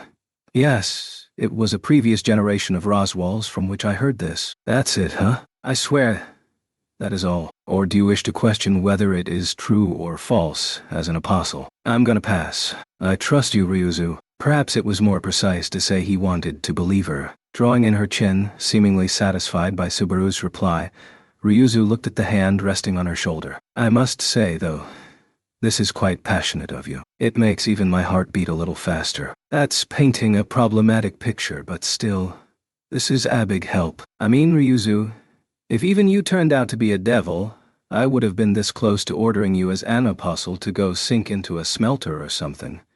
You're a boy who likes saying very scary things with that childish face of yours, aren't you? When Subaru removed his hand from her shoulder, Ryuzu tut-tutted as she slapped her hip. It felt like an act consideration to brush the stifling atmosphere aside. Going along with it, Subaru let his cheeks slacken. And then, having finished checking up on the initial scare, Ryuzu inclined her head. Now, from the look of things, this is no trifling matter. Young Su, are you in some kind of argument with young Rose? It sounds more impressive to call it a match than an argument. The results will be better for everyone if I win, so I wanted you to cooperate with me too. Ryuzu. Young men resort to posturing so quickly. So what kind of dispute is it? The easiest way to put it is, what's the best way to liberate the sanctuary, I guess? So far as their relationship with Ryuzu and the others was concerned, the conflict between Subaru and Roswell began and ended with that. Both wanted the barrier lifted. The only difference was in how to bring that about. Subaru pinned his hopes on Amelia. Roswell pinned his hopes on Subaru. And I know that while you support liberating the sanctuary on the surface, you're actually part of the opposition. And that Garfield holds the same opinion. Finally, Subaru cut to the heart of the matter, which he hadn't had a chance to directly confirm to date. Previously, he had heard from Ram that not all residents of the sanctuary supported its liberation. Some residents were part of a faction that wanted to remain. Subaru was already confident that Ryuzu and Garfield formed the vanguard of this Remain faction, and were Theones wielding the most influence within it. Once before, during that loop, Subaru proposed that he'll liberate the sanctuary on his own, but the proposal caught Ryuzu's ire and resulted in Garfield crushing his plans by force. It could mean only one thing. Neither of the two desired the liberation of the sanctuary. I understand how you feel. I don't intend to stand here and say heading outside is the absolute right thing to do. I understand the feeling of not wanting to change your environment. But opening a path to the outside created change, like it or not. It was instinctual to disdain this and seek to protect the present status quo, which was familiar.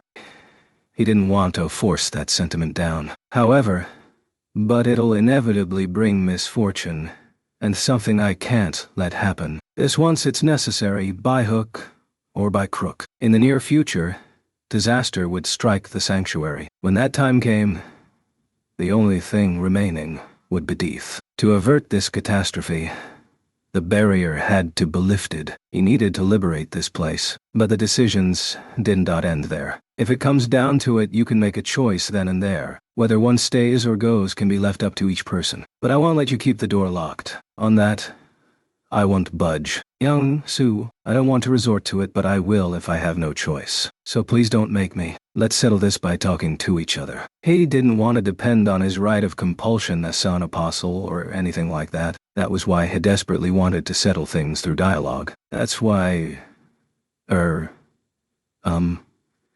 Ryuzu. When he raised his resolve-imbued face, Subaru furrowed his brows, perplexed. In front of Subaru, contrary to his expectations, Ryuzu listened to his words with what felt like a very conflicted look. Then, her face still conflicted, Ryuzu audibly cleared her throat. I am sorry to interrupt when you are being so heartfelt, but where did you hear that I oppose liberating the sanctuary? Somewhere that's not quite here.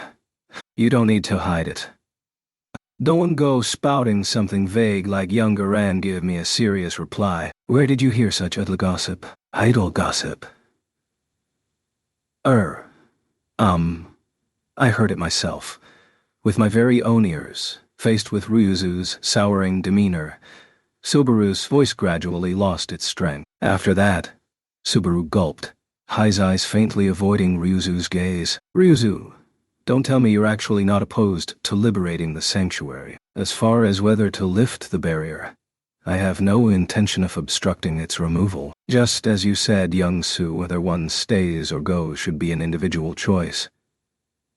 That is what I believe. The hell? That's crazy. This unanticipated comeback sent Subaru reeling. He had come here with the intention of persuading Ryuzu, who apparently held Garfiel's reins, and that was supposed to put him one step closer to dealing with Garfiel, the linchpin to all his plans. Her reply had shaken those plans to the core. No, disrupting those plans was far from the only issue. Then, that time, why did you? I was sure I was being imprisoned so that I couldn't liberate the sanctuary. If I'm wrong, what was that all about? Clutching his head in confusion, Subaru desperately tried to make sense of all the inconsistencies. Ryuzu, watching Subaru with narrowed eyes, let out a delicate sigh. This is all quite a jumble, but I cannot dismiss your doubts as pure delusion. Ryuzu, do you have any idea what?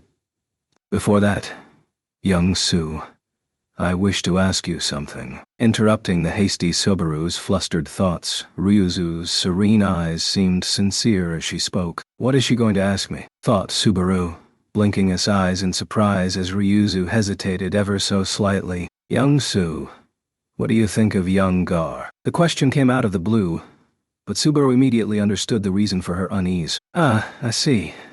That figures, huh? Subaru's acceptance of what was natural became a sight that trickled out from his lips. It wasn't complicated. Ryuzu was worried about Garfiel. From their conversation to this point, anyone could tell that there was antagonism between Subaru and Garfiel. That would no doubt have an impact on relationships after the sanctuary was liberated. To Ryuzu, it was unmistakably a major issue that went well beyond her personal affairs. That's why, to be honest, I don't have a good impression of him. At this point, he's my closest potential enemy. Thinking that hiding it was futile, Subaru offered Ryuzu a crisp answer. His reply made Ryuzu lower her eyes. I see, was her faint response. However, seeing with that sunken expression, Subaru continued, but by closest potential enemy, I mean that he's the one I'll clash with first. Once that's taken care of, I won't know if we can get along well or not until everything's said and done. To figure that out,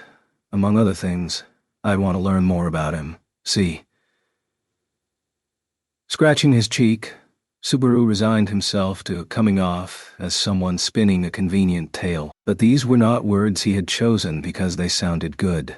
They expressed Subaru's true views. Just like Roswell, he didn't harbor a good impression of Garfiel. But he'd confirmed for himself, Garfiel did not have a wicked heart on Roswell's level, leaving Subaru with Norison to make an enemy of him. You are good at pulling the wool over your elders, young Su. Ryuzu, you're seriously trying my reputation in the neighborhood, aren't you? Ryuzu shook her head with a muted smile. Then, taking a step forward, she placed a hand on the blue crystal before her, the object that touched her very own roots. It seems you heard about us from our mistress Thewitch, that we are replicas of Ryuzu Meyer, or perhaps the objective for which the replicas were created. I know that it was an experiment in immortality, and you and the others are the products of that experiment. Strictly speaking, it was not Echidna, but Ryuzu herself from whom he heard the explanation on a previous lap. That briefing included how the sanctuary containing Jidna's tomb was a laboratory for her search for immortality, that Ryuzu was an example of its success, and that the replica's roles were to serve as vessels in which to pour a soul. Also, that even among the replicas in that place, Ryuzo held a special, individual role. I am one of the original 4. Even now, I watch over the magic crystal as more replicas continue to be born. I bear the duties of administrator and overseer. The 4 of us were to bear these duties in sequence. I heard the part about being one of the first 4. So besides you, Ryuzu, there's 3 other people. 4 people, is it? It is likely inappropriate to count us born by unnatural means as people.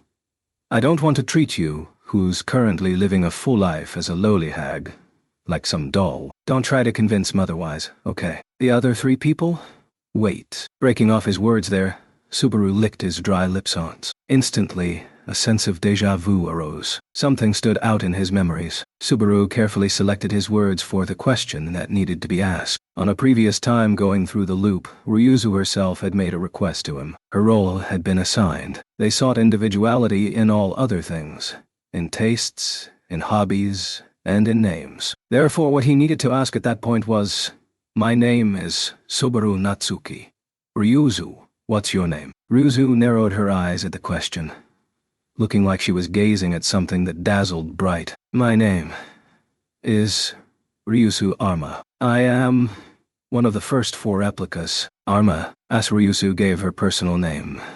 Subaru repeated it, closing his eyes. He nodded but once. "The Ryuzu I first met named herself Ryuzu Bilma, I'm pretty sure."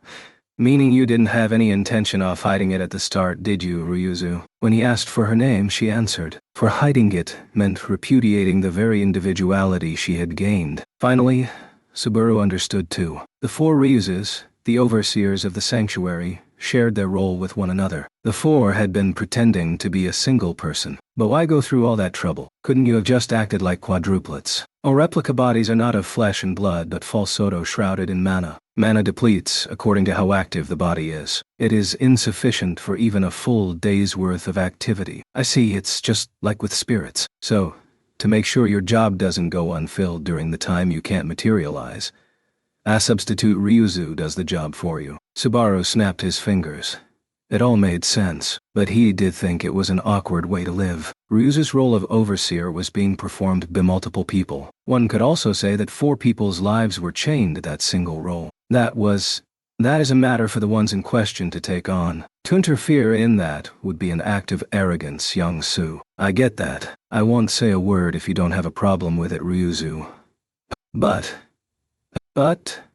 if you don't accept it, please tell me. Then I'll have Roswell put you 4 girls, or maybe it should be dozens of sisters, on a family register, even if I have to smack him. If the replicas of Ryuzu Meyer, numbering over 20, who existed in the sanctuary intended to search for a life beyond that of a replica, Subaru wanted to help. Young sir, you are a good child. Their family register probably didn't get across, but Subaru's intent must have been conveyed nonetheless. Ryuzu smiled, her eyes filled with the same affection as if gazing at a baby. This was doubtlessly the glimmer of individuality that Ryuzu Arma had gained over the lengthy passage of time.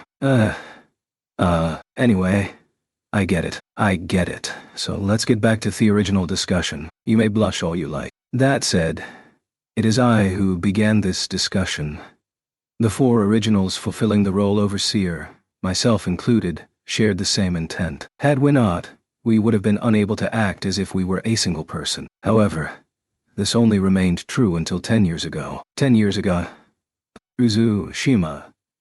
She who has strayed from the original 4, and the one and only exception to this rule. She named the person that ought to have shouldered the same role as her. Ryuzu Shima, the one from the original 4 who had strayed from her duty as overseer. Subaru remembered hearing her name. The first one he had met was Bilma. Theon before his eyes was Arma. And I shall uphold my promise. I shall tell no one. This is swear upon the name of Ryuzu Shima. On that problematic night, those final words had been the trigger for his imprisonment. The Ryuzu who had been together with Garfield in that place had named herself Shima, and Subaru had most likely been incarcerated by Garfield on the Shima's orders. Ryuzu Shima. Yes, the issue arose roughly 10 years ago. She was relieved of her duty as an overseer, and has lived in the forest like the other replicas ever since. Accordingly, it is now 3 people who fulfill the role of overseer. What was the issue that got this Shima stripped of her duty? When Subaru asked about the details from 10 years prior, Ryuzu hesitated. However, it only lasted a single second. Ryuzu sighed, perhaps thinking that silence came off as insincerity. She defied our vow to our creator, the witch. Accordingly, she was stripped of her duty. By vow you mean? Ryuzu Shima defied the vow by entering the tomb. She went against the witch's command. Entering the tomb to bring back young Garfiel, who had not returned from the trial. Upon receiving that explanation, Subaru felt a jolt run through him as disparate pieces of information inside him were linked together.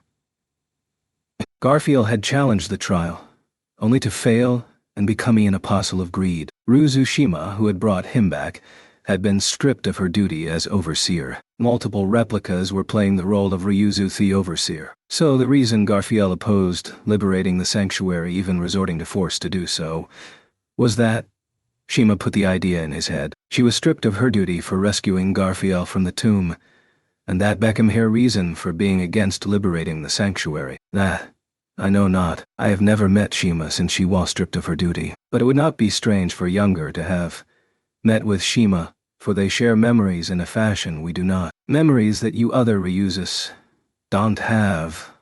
What Youngar saw in the trial at the tomb was the past. When Ryuzu lowered her eyes and replied, Subaru went, "Ah," letting his voice trickle out like a village idiot, and have felt the hazy connection between Garfiel and Ryuzu grow stronger and more distinct. Garfiel knew it was Shima who had saved him. And as for Garfiel's past, what Garfiel felt toward that past, and what feelings he harbored about it up to that very moment, only Shima knew. Young Su, do you know of young Gar's family? Only a bit. I know that Frederica is Garfiel's sister through a different father, and that's why their family names are different. Also, how only Frederica, who's thin-blooded, left the sanctuary 10 years ago.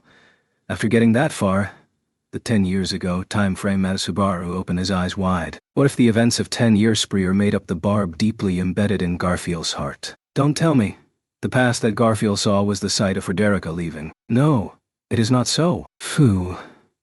Frederica left the sanctuary after Youngar took the trial. Therefore, what he saw was surely, after correcting Subaru's mistaken assumption, Ryuzu trailed off at the end. It was the hesitation of a human being who had a strong suspicion. Then, after a pause of several seconds, Ryuzu voiced her thoughts aloud. What that child saw was most likely when he parted with his mother. With a shudder, Subaru felt like something had torn in his own chest. Leaving your mother, and in the trial, at that, hit Subaru close to home. If that child of 10 years ago had seen something powerful enough to leave scars upon his heart, it must be parting with his mother. I cannot think of anything it could, save for when young Gar and Fu's mother left them here. Parting with his mother, and being left behind.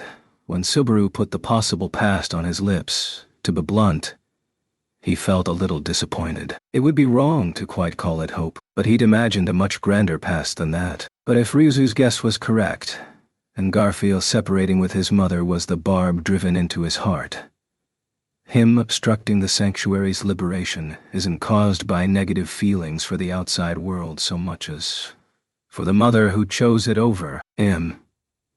Perhaps he hates it. There is also Fu leaving after the fact. The outside world stole his mother and his elder sister from him. Even if he wanted to go after them, there is the barrier blocking the path. He cannot bring us outside with him. Surely the child anguished over who is more important to him. His family, or us. I'm sure he's still doing it. Hey, does he actually resent or hate his mother? Garfiel's anguish was one that was impossible for Subaru to understand. Through thick and thin, Subaru's parents had never abandoned him or given up on him. It was because he had been so blessed that the notion gave Subaru pause. That child came to call himself Garfiel Tinsel. That is the family name of the child's mother. I believe Garfiel calls himself this so that I do not forget about her. So that you don't forget. Nodding at Subaru's words, Ryuzu looked up at the crystal, narrowing her eyes. She had her own issues that were difficult to forget. She gazed at their core, seemingly thinking of Garfield as she did so. He did this so that the feelings he harbors for his past are not forgotten. Whether this is out of anger or sadness is something known only to him and Shima. He knocked on the room's door, waiting for several seconds, but there was no response. When he turned the knob and easily let himself in, Subaru knit his brows at the carelessness of it. This is a security issue. I have to tell her to properly lock up. He grumbled to himself as he peered into the room through the gap made by the open door. His intent was not to peek out of inquisitiveness, but to confirm whether there was a person inside, sleeping defenseless. Fortunately, there was no one present on the bed at the back of the room. He was relieved by this, but also a bit conflicted. Dang. I heard she was in a room. Where is she? Subaru. Ah, Emilia Tan, you're here. Subaru was struck by surprise to hear only a voice, with the girl herself nowhere in sight, whereupon a white hand slowly emerged from the other side of the bed. It belonged to an individual sitting on the floor there. What's wrong, Emilia Tan? Sitting on the floor like that? You'll get your butt dirty. I was tossing and turning in my ass. Sorry. That's Ailey. Really, I was having a bit of trouble sleeping. That's an odd thing to lie about. I'll pretend I didn't hear it. But I see. Hugging her knees as she sat on the floor, Emilia greeted Subaru with a guilty look on her face. The whiff of gloom upon her comely, lovely features had likely been caused by a lack of sleep and overwork, just as she had stated. There was no mistaking the mental strain. Subaru knew, having had plenty of experience sitting alone on a sleepless night. Did you sleep a little after meeting me last night? He did not take her frail nod to mean yes, but merely as conveying that she was listening to him. This was hardly the only loop that involved greeting the morning without having slept a wink. All-nighters caused a gradual collapse as both mind and body were worn away. Sorry. Making you see me in a sorry state like this. Emilia. And it was only yesterday. I asked you to watch me do my best. Subaru. I can't have you seeing me weak like this, can I? It's alright. I'm going to sleep properly until nightfall, so... Emilia pinched her own cheek as if to show an obviously worried Subaru that she was trying to bolster her spirits. This somehow adorable expression of resolve made Subaru spontaneously loosen his lips. Emilia Tan. It's almost noon. Announcing you're going to sleep from now until sunset. That's sloth. Somehow. The way you worded that makes me feel really weird. Subaru. You meanie. After Subaru's flippant words made Emilia smile, the two proceeded to spend a few brief, relaxed moments together. He admired Emilia's determination and resolve. Emilia's words from the night before had not only smashed Subaru's conceit but also showed she, too, had courage. It was an important realization. Emilia had said she wanted him to support her. Subaru had come to do just that. Emilia. Are you willing to talk to me about what you saw in the trial? When Subaru shattered the gentle, lingering atmosphere, cutting straight to the point, Emilia's breath caught. Grief spread across her violet eyes. Before she could wipe it away, Subaru pressed the issue further. I heard from Ryuzu and the others, so I know that you see your past in the trial. You see your hardest moments from the past. And I know that's the reason you were suffering. The only reason Subaru was passing it off as hearsay was to conceal that he had his own experience challenging the trial. Having already lost his qualifications, talking about his encounters with Echidna would only court confusion. Besides, in that moment, he wanted to devote all his feelings for Emilia's benefit. I was happy when you told me you want me to support you. That's why I want to help you. Properly. And not just try to keep you all to myself. So I want to know what's worrying you. Subaru.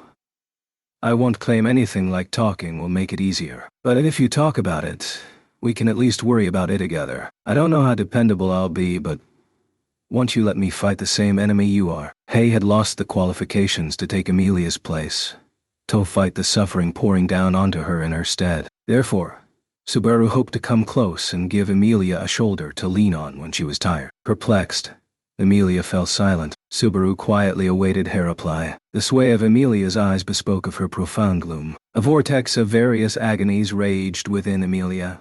Bewilderment, hesitation, guilt, self-loathing. But finally, Emilia closed her eyes tight. Subaru, you'll believe me. won't you?" were the words surely to follow, but Amelia did not voice them. Her nobility would not permit the unfairness of doubting someone who was asserting his sincerity. The very unfairness that Subaru had once beaten into Amelia, unable to resist trying to monopolize her for himself. I think that the past I see is probably from before I slept." Opening her closed eyes, Amelia haltingly began to tell her tale, the tale of the wounds of her past.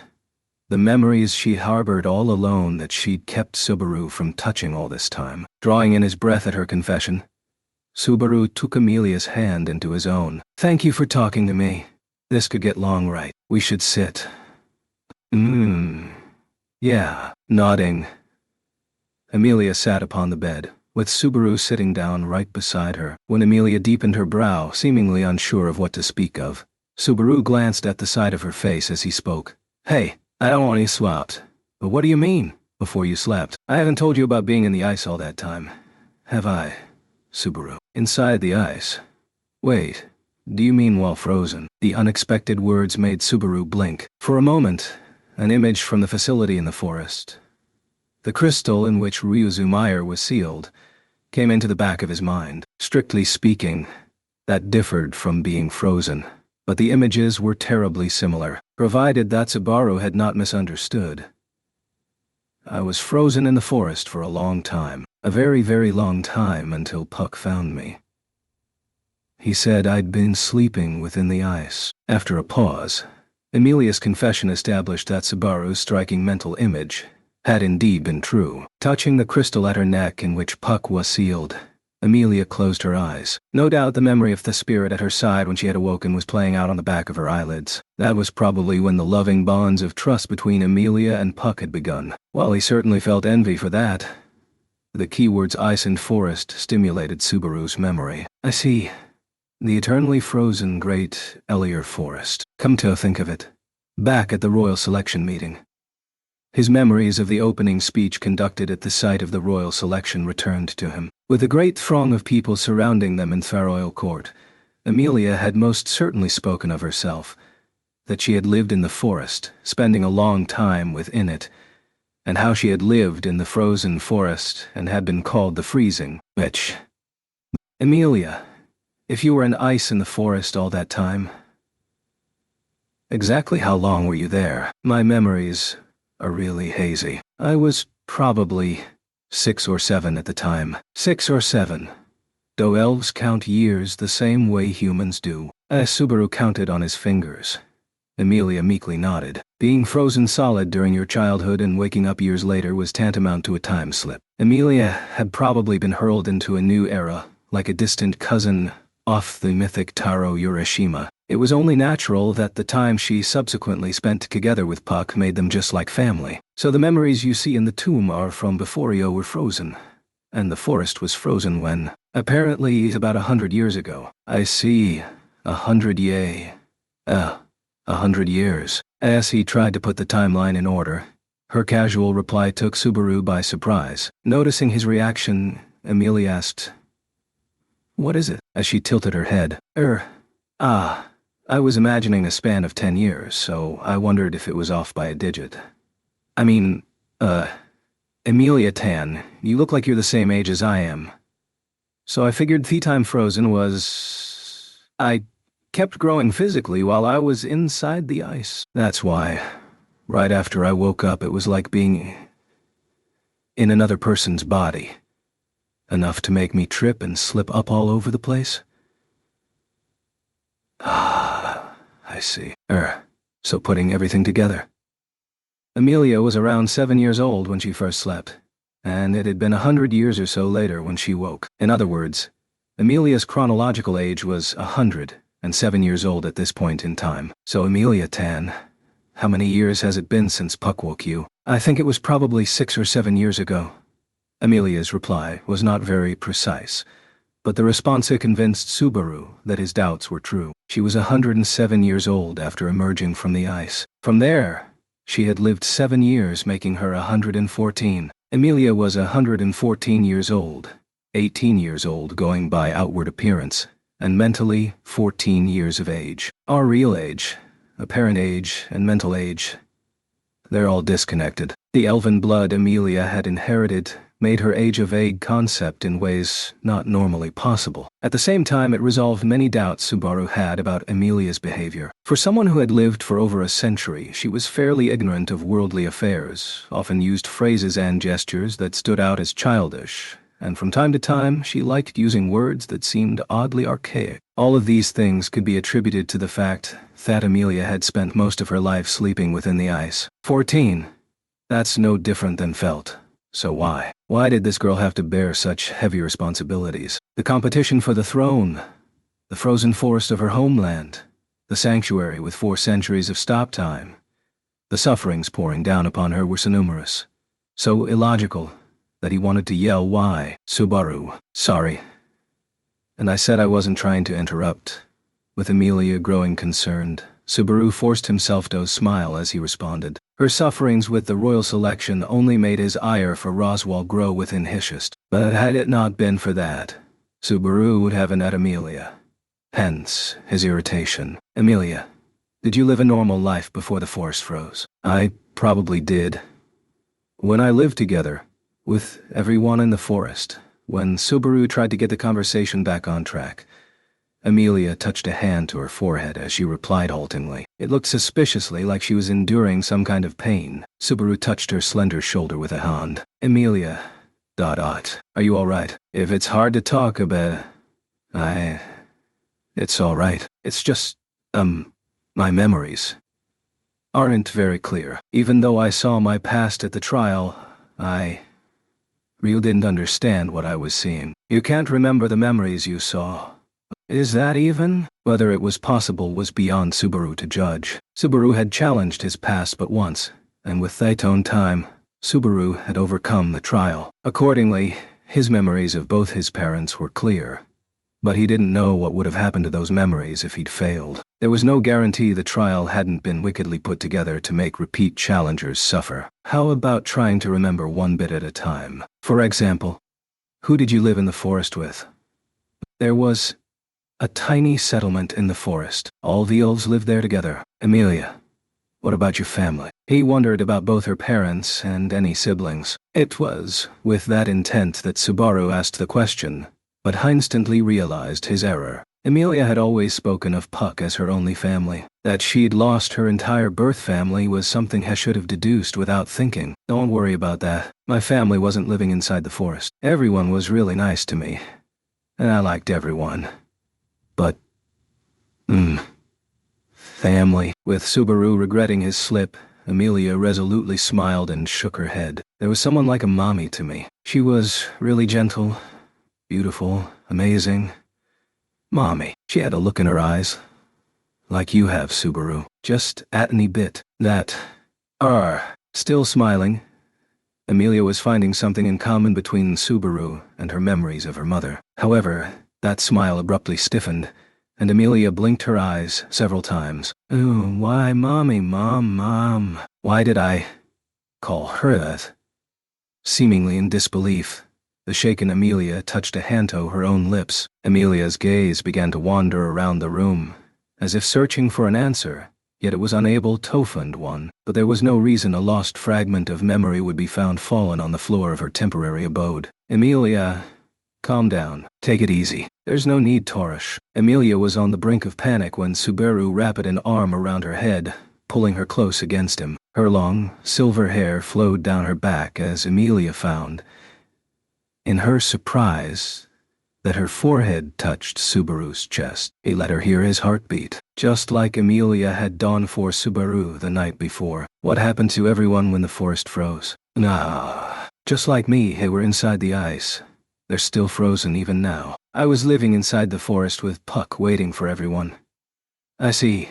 That's really kind of you. The days she had spent together with Puck, living in that frozen forest, that was time truly and literally spent alone with the spirit, among the ice statues who had once been like family. Even just picturing it in his mind, it was a forlorn, lonely scene. I waited for everyone to wake up, but that day never came. That's why I left the forest and participated in the royal selection. What? Why is the forest related to the royal selection? I made a promise with Roswal. His breath caught. That one phrase, promise with Roswal, sent a shudder through him. What kind of promise had Amelia, tormented by loneliness in the forest, made with the devil that Roswal? He made me hold the crest he had. After he made sure the dragon jewel was glowing, he spoke about the royal selection, but I didn't understand a single thing about the kingdom of Lagunica. Oof. She didn't. There was no way a girl who had lived in the forest since infancy would know about the outside world. So, just how had Roswal lured Amelia out of the forest? That was, to me, who understood nothing.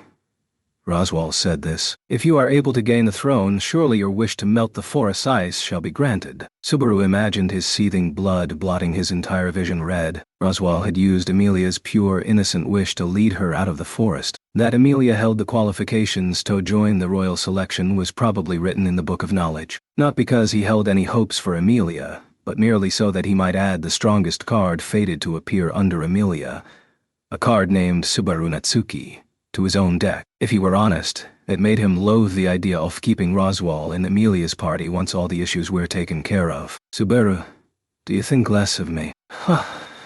Why would I? Soot-black anger burned in Subaru's chest. Amelia, her face still buried against it, posed that delicate question. All the other candidates, they're participating in the royal selection with all kinds of wonderful goals. But my reason is really personal. So that's what you meant by your own selfish reason, huh? After parting ways right after the opening speech, when Subaru was reunited with her and conveyed his feelings for her, he firmly recalled that Amelia, spilling out her words while bewildered by his goodwill, stated that her reason for aiming for the throne was very selfish. Perhaps it really was a wish that did not consider the future of the kingdom, or the welfare of all its citizens. However, it served as no more than the trigger. Her wish was her starting point, but that was no reason to belittle it. There's nothing wrong with your motive of wanting to save your family and the people precious to you. Saving people isn't any less legitimate just because it's the few and not the many. Besides, that's not the only thing care about, right? Whatever the initial reason for leaving the forest might have been, Amelia undoubtedly changed in the days that followed. Had she not, she would never have been able to speak her wish so boldly at the meeting place of the royal selection. She had said she wanted to be seen with fairness, with quality. That was something Amelia had surely gained in the outside world. Yeah, I'm really grateful. Still resting her head against Subaru's chest, Amelia nodded several times as she spoke. As he felt her squirmy movements, Subaru was pensive as to whether he'd been able to support her as intended, even just a little. But infusing his hand with his undiminished love, he continued gently stroking Amelia's head. Amelia. Duh. Just how long had he been doing that? Midway through their wordless embrace, Subaru called out Amelia's name. Exhausted, she made no reply. Instead, he heard faint sounds of sleep. Given her mental fatigue, it was only natural Amelia had quickly fallen asleep the moment she found even a tiny measure of peace, seeing that her face bore the hallmarks not of nightmares, but of sleep to recover from fatigue. Subaru sighed. Thinking back to the night of the trial, he should have asked her about her past in more detail. However, in the end, Subaru had not. That was not because she had been tormented by nightmares. And though it was partly to let Amelia rest when she had been worn down mentally and physically, it was not just that either. The biggest reason was something else. Clearly something strange was affecting Amelia. Amelia had revealed to Subaru her birthplace and her reason for participating in the royal selection. The decision to do so must have required a fair bit of courage, but her memories related to the actual trial had lost their vibrancy. It showed on her face that she didn't want to talk about it. But that wasn't the only reason. She had gaps in her memories. The trial had likely shown Amelia happenings from 100 years prior, before the forest was frozen. And yet, she did not properly carry those memories with her. She was stumbling, and she did not even know why. Truly, it was just like Ram had told him. Properly speaking, she could not recall the memories that were causing her to stumble, and this was fatal to her efforts. If things proceeded like every time before, Emilia would challenge the trial in a fresh state each night. It would be as if Subaru didn't retain his memories after a return by death and only knew of the events in the current instance off a loop. He would be able neither to reflect upon nor improve on his prior efforts. It made perfect sense why she kept failing. If this was a trap Echidna had set up, it was the worst kind possible, but she's not the type to watch and laugh as you challenge an absolutely insurmountable wall, is she? Echidna's rotten personality was an established fact. Boothie trusted in the fact that there was a certain aesthetic to her wickedness. That witch would never establish a trial that could not be overcome. In that, the malicious witch no doubt put on airs of godhood. Then again, there she was, resting in a world of dreams 7 after death. Maybe her power really did rival those of a god. Even if you are some deity, I'm not praying to you. If I'm gonna pray, I'll pray to my own goddesses. But at the moment, both of Subaru's goddesses had their hands full. That left Subaru to put his meager brain to using both their steads. If Emilia has no means to search her own memories, then... Laying the audibly sleeping Emilia upon the bed, Subaru looked inward in search of an answer. Had something in the past broken Emilia's spirit when she took the trial? The question made him recall the completely similar thoughts he'd had toward a different individual a scant few hours before. Garfield was haunted in the same way Emilia was. If there was a difference, it was that Subaru couldn't ask someone who had the means to know his past. Having thought it through that far, Subaru's brain came to a halt. Subaru had contacted Ryuzu in order to learn of Garfield's past. It had resulted in a failure that took a wholly unexpected form, but the idea itself continued to have merit. And since he was facing a similar situation, in Emilia's case, couldn't he try to adopt the same approach there as well? Even if Emilia herself doesn't remember, if I ask someone who does know, there were precious few who could possibly know what had happened in the Great Elier Forest. The first was Roswell, but their hostile relationship made getting an answer out of him rather difficult. Even where Ram was concerned, he couldn't expect her to know all the fine details. Given her position, just approaching her was difficult. But there was one person, or rather, one creature who did. He was a being who had been right by Emilia's side, and whom she considered the same as family. A being who had spent a very long time with her. Puck. Early, Puck, Emilia's contracted spirit, professed as Heronly family, that little cat who'd been present when Emilia woke from the ice would know the circumstances. The problem was that at present there was no way to contact the spirit, since several days before traveling to the sanctuary, Puck had neither shown himself nor answered Emilia's calls. Puck's absence weighed heavily on Emilia's mind. Even setting that aside, it was necessary for Subaru to speak with Puck personally. Think.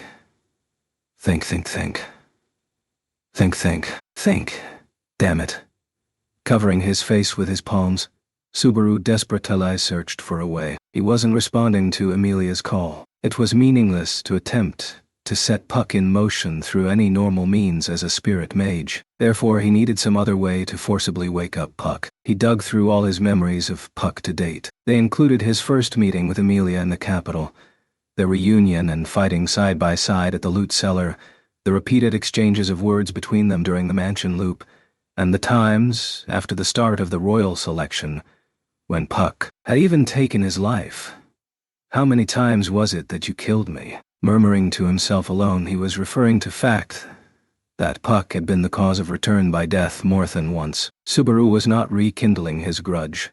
He was purely confirming to himself what had happened, and how deeply their fates were connected. 3 times, an angry Puck had taken Subaru's life, and in each of those cases, Subaru's breath caught, arriving at the possibility as he looked down at Emilia's sleeping face. Emilia was peacefully sleeping, too deeply to dream. There was nothing more Subaru could offer her than that in the measure of peace. Or so he had thought. Sorry, Emilia. With that brief apology to her sleeping face, Subaru drew close to Emilia. Then he put both hands on her slender neck, feeling her smooth skin on his fingertips. Subaru felt like he couldn't breathe. His heartbeats were so noisy. Sensing the fierce flow of blood with his eardrums, Subaru followed where that possibility led. If Subaru's expectations were correct, this would summon Puck. All he had to do was put strength into his fingers. As if I ever could. Immediately after, Subaru seemed to be enduring pain as he wrung out his voice. The sensation was real. Feeling the sharp sting of clamping his molars together, Subaru breathed raggedly as she backed off. The palms of both of Subaru's hands were covered in white frost. His hands burned like they had been immersed in a bucket of hot water. But in reality, the effect was the polar opposite. This was not agony from an excess of heat, but a bating ache from overwhelming cold. And the one who had made it happen was... You knew what I was aiming for, so you didn't need to go that far, damn it. I wonder. There's no guarantee that a certain mix of love and hate wouldn't result in harm to Leah, is there? And your love runs deep, Subaru. Hey, how did you know about my daycare teacher's reply to the love letter I wrote her in kindergarten? Hey, it's scary to leave Leah by your side. Should he erase you, maybe? Don't casually use the word erase. Geez. Besides. Waving both his aching hands, Subaru trained his gaze directly before him in resentment. His gaze arrived at Amelia's neck, or rather, at the green crystal hanging from it. The crystal was giving off a faint, pale light. The voice reaching Subaru was most certainly coming from it, though, just as before, there was no tangible sight of him, for he had not materialized. Amelia Tan's all sad that the family pet ran away from home. Rather than leave, I have been right here the entire time, though. But... Yes, I should say this. Replying glibly to Subaru's biting sarcasm, the crystal, or rather Puck, would have probably been floating there with a big smile if he had taken physical form. In this strange atmosphere he spoke, "You have done well to call out to me. I am happy, Subaru." Chapter 4: Liars and Con Artists. The first thing she felt when she awoke with her right hand empty was loneliness. As she woke up, her head feeling blood-deprived, she had a hazy thought. Before she slept, and even while she slept, she felt like someone had been holding her hand. Realizing this was an extremely selfish sentiment to have, she rose. What a terrible girl I am. That's incredibly selfish of me. Her face reddened from shame and self-derision. The girl, Amelia, curled up in the center of the bed as she let those words slip. The sensation on her palm was that of the boy who had spent time together with her until she slept. Just how self-centered was she to feel lonely? Because that sensation was gone when she awoke. He'd stayed close to her all that time, yet she was still trying to cling to him. This, right after speaking of such lofty ideals the night before to Subaru. She was always relying on him. She was truly relieved when he'd asked about what really happened in her past, wasn't she? Once again, she harbored the selfish hope that Subaru, that someone, would come save her while she did nothing. Pursing her lips at the weakness of her own heart, Amelia subconsciously touched the crystal on her neck. That faint sensation was connected to the spirit that had been at her side for all that time. The part of her family whose face she hadn't seen in these last several days. That moment she thought very strongly, I want to hear his voice. Maybe it was a dream. I thought I heard Subaru speaking at my bedside like he was talking to Puck. If her weak self really had hallucinated what she'd heard, her ears were being terribly convenient. It was not as if her ears, a little longer than those of others, were somehow deprived of the blood coursing through her body. It was just that she thought, why can't I remember properly? You mustn't blame yourself too much, Leah. I am partly responsible for this. Suddenly someone speak. Not with her eardrums, but through the echo of telepathy directly to her mind. Even though there was no audible voice to accompany it, Amelia immediately knew who it must have been. Puck. Amelia practically shot up as she placed the crystal upon her palm. Within Amelia's field of vision, a faint green light grew, taking form little by little, its power manifesting into a tangible shape. This is a little smaller than usual. Well, I'm pretty like this anyway, aren't I? Speaking in high spirits, a gray-colored cat twirled around on top of Amelia's palm, with a long tail, round eyes, and a pink nose. This was the adorable spirit, Puck. Puck. Hey, Leah. It's been a while, huh? I forced myself out so I could have a little family discussion. Family discussion. Their reunion after several days spawned joy, surprise, and a little bit of anger in Amelia's heart. But though she yearned for an explanation, the teary-eyed Amelia immediately realized something was wrong. The Puck on her palm was smaller than his usual size, and moreover, His existence seemed ever so fragile. Tee. Seems I'll hit my limit faster than I expected. Well, I willingly broke the pact. So it can't be helped that my perks as a spirit got yanked back. Broke the pact? Mubbo, what are you saying? No, never mind that. More importantly, where have you been until now? And after that, then, as now, I've always been by your side, Leah. I couldn't speak because of my own personal circumstances and your own issues, Leah. But from here, Putting his paws on his head, Puck's blushing smile went away. His innocent, adorable face turned serious, sending a distressing chill down Amelia's spine. This was a face she had not seen once from Puck in all that. No, she had seen it before. This was the face he had shown when Amelia, frozen in ice, awoke. It was the face he had shown Amelia right before her life came under threat, and when the pair formed their pact, and for Puck to show Amelia that face in that moment. Wait a minute.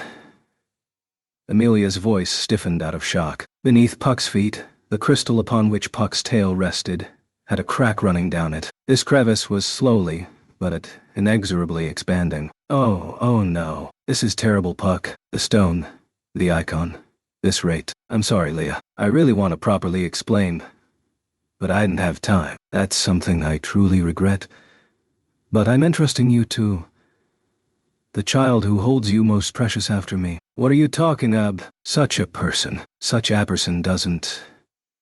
Even as she shook her head in denial, the crystal's destruction would not relent. Accordingly, little by little Puck's entire form grew indistinct. The way he was vanishing didn't come off as a prank. Puck really was vanishing, so very suddenly, and Hisbon with Amelia went with him. She didn't know what had happened, or what was happening, nor, with acceptance on Puck's face, did Amelia understand just how she looked to those black eyes that moment. Leah thought, the pact between you and I is rescinded. I'm really sorry it's so one-sided. Amelia was overcome as a fear she had never even imagined turned into reality. To be separated from Puck, for a day to come when the pact would end, was something Amelia had never thought of. After all, Amelia and Puck had made a promise. If I'm gone, the lid covering your memories will come off. I'm sure that will cause you a great deal of sadness, Leah. You might cry even more than you are right now. She didn't understand the meaning of Puck's words. Puck softly floated up from Amelia's palm. Swaying his long tail, he hovered at the tip of Amelia's nose. His little white paws touched her cheek. It was as if he was gently trying to wipe away one of the teardrops coursing from the corner of her eye. If she was going to lose this much warmth, even the frozen forest of her homeland was Amelia.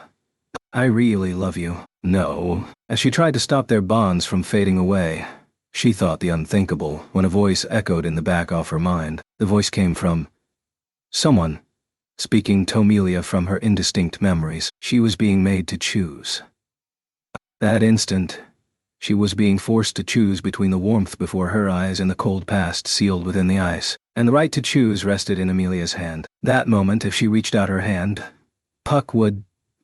Yeah, this is for the best, Leah. Her arm would not move. Her shaking fingers would not reach Puck, even as he wiped the tear from her cheek. She could not prioritize the warmth of that instant if it meant ignoring the voice that tied her to the past. She had spent time together with Puck in the forest, watching over her neighbors, who had been frozen into ice statues, day after day. In all that time and in all the days that had come since then, he never made Amelia face her memories of the past. This was the moment those days came to an end. Leah.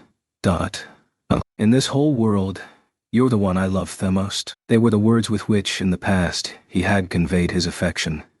And so, too, his love. Instantly, the little cat's contours became a phosphorescent green, scattering as he seemed to melt into thin air. The crystal on her palm was split into two. Already, it had completely lost its light. There was no room for doubt. The crystal had split, Puck was gone, and the pact between them had been undone. She felt no connection. The connection that she could always feel was gone, almost as if it were a dream. But it's not a dream. Training her fingers upon her own cheek, Amelia pinched herself. It hurt. She didn't wake up. She had been left behind in a silent room. She released her cheek, her fingers covering her own face. She raised her head toward the heavens, almost so no one might see it. But such concern was unnecessary. There was no one by her side. Only her quivering voice filled the air. Puck. Daddy, you liar. The first thing he felt when he awoke was irritation toward the hollow, empty feeling inside his chest.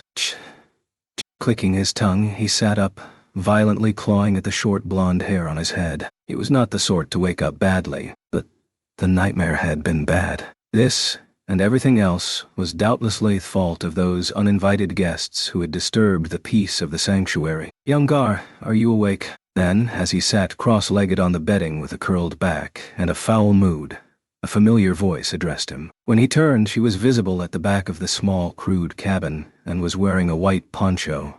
Shima, his grandmother. Garfield, his cheeks twisting at the sight of her, slowly rose from the bed. Sorry, dozed off there. Nothing happened while I was asleep. You worried too much over a few short hours. You'll lose your hair at an early age at this rate. I ain't the type to strain or get too tense or nothing, but this is rattling even me, old hag. I mean, I heard straight from you that the guy with the stupid smile on his face is dripping with miasma. Garfield replied to his grandmother's teasing tone with a dead serious voice. Lowering the corners of her eyebrows at the sight, Shima said in an apologetic tone, Sorry.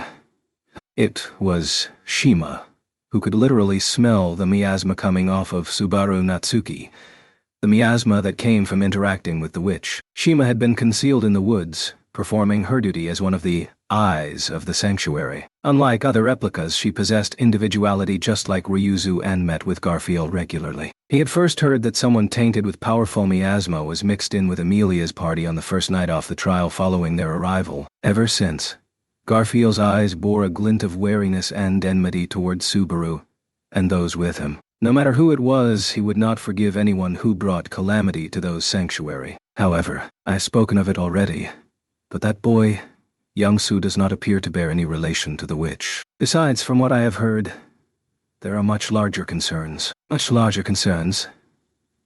The princess, then. Yeah, I heard something. Shima's assertion made Garfield twist his neck and look outside the window, up into the darkened, nighttime sky. Properly speaking, Garfield had no time to be catching a nap at a time like this. With Amelia having entered the sanctuary, he was supposed to be one of the observers for her trial at the tomb each night, but there would be no such trial that night. The schedule had suddenly been changed, and the reason for that was so the spirit mage lost her spirit. No good to us while she's in a panic, huh? Garfield clacked his fangs, sighing deeply at the reason behind why the challenge of the tomb was being put off. Do not say that. You should have compassion where someone's mental foundation is concerned. Young Gar, you would cry like a baby if I were gone, would you not? I would not. I'm not a little kid. I wouldn't cry. He wouldn't, but I ran my mouth without thinking, thought Garfield, lowering his eyes. He did not care for the gentle eyes with which Shima gazed toward him. Ha! He snorted, standing fully. Young Gar. Gar. Nothing's gonna happen tonight. Me, I'm gonna go check things out. Get some sleep, you old bag of bones. Stay up late, Rudy came to regret his short legs and all. And yet, it seems to me it is you who should not be up late, young Gar. Shima saw Garfield off with a pained smile as he left the cabin. He hated being treated like a child, but his grandmother, only Shima and Ryuzu, was special. In terms of outward appearance, they were peas from the same pod, and they behaved nearly identically. Even so, Garfield firmly separated Shima from Ryuzu as an altogether different person. He considered the empty replicas to be different beings as well. As an apostle of greed, he had the right to issue summons to the replicas. He felt no pangs of guilt from employing that right to make the replicas do as he told them. They looked the same, but they were different. He considered Ryuzu and Shima to be his grandmother while the other replicas were nothing more than dolls. This was a firmly held thought inside Garfield. He told himself that one's true nature was on the inside. He told himself that this was the truth. That was why when he spotted Ram leisurely loitering in the middle of the night, Garfield's heart beat fast. As far as Garfield knew, it was she who had the most beautiful core of all. Hey, Ram. You. It's dangerous going for a nighttime stroll at an hour like this. I suppose so. There are many dangerous nocturnal beasts roaming about, such as Barasu or Garf. What a sharp-tongued girl. That's good about you, but when Garfield called out to her, Ram, enveloped by the moonlight, turned around and narrowed her eyes. The place they met was the path leading from Shima's cabin, which was concealed in the forest, back to the settlement. Normally, There ought to have been no reason for her to be in the area. So of course, it was unnatural for him to run into Ram here, out for a stroll. After all, Barusu should be right at Lady Amelia's side right about now. All right to leave her to him. Isn't taking care of her part of your job, Ram? A job consisting only of holding her hand on a night of worry is something even Barusu can handle. Besides, he wants to do it. So I push the responsibility onto him. Win-win. You. Is there a problem? With her facial features composed, Ram boldly shrugged her shoulders, unable to summon a retort to her gesture. Garfield copied her, and shrugged his shoulders, too. Amelia had lost her spirit, the center of her mental support. Staying by her side was the black-haired boy with the witch miasma hovering about him. It certainly did not give him a good impression of either, but looks like this ain't gonna work out, huh? Judging from the abandoned trial and from her state the night before.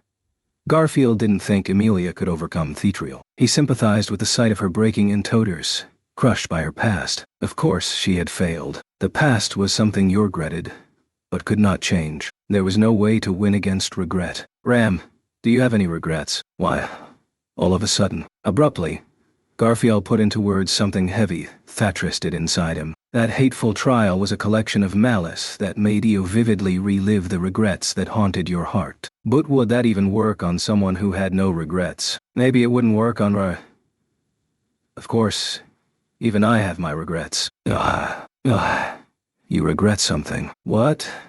What do you regret? I regret having to stand here answering Garf's trivial questions. In addition, my shoes have become dirty from entering the forest. This too I regret. Letting out a sigh, Ram patted her chest as she lamented such things. This left Garfield gawking at her, but he soon accepted a fact.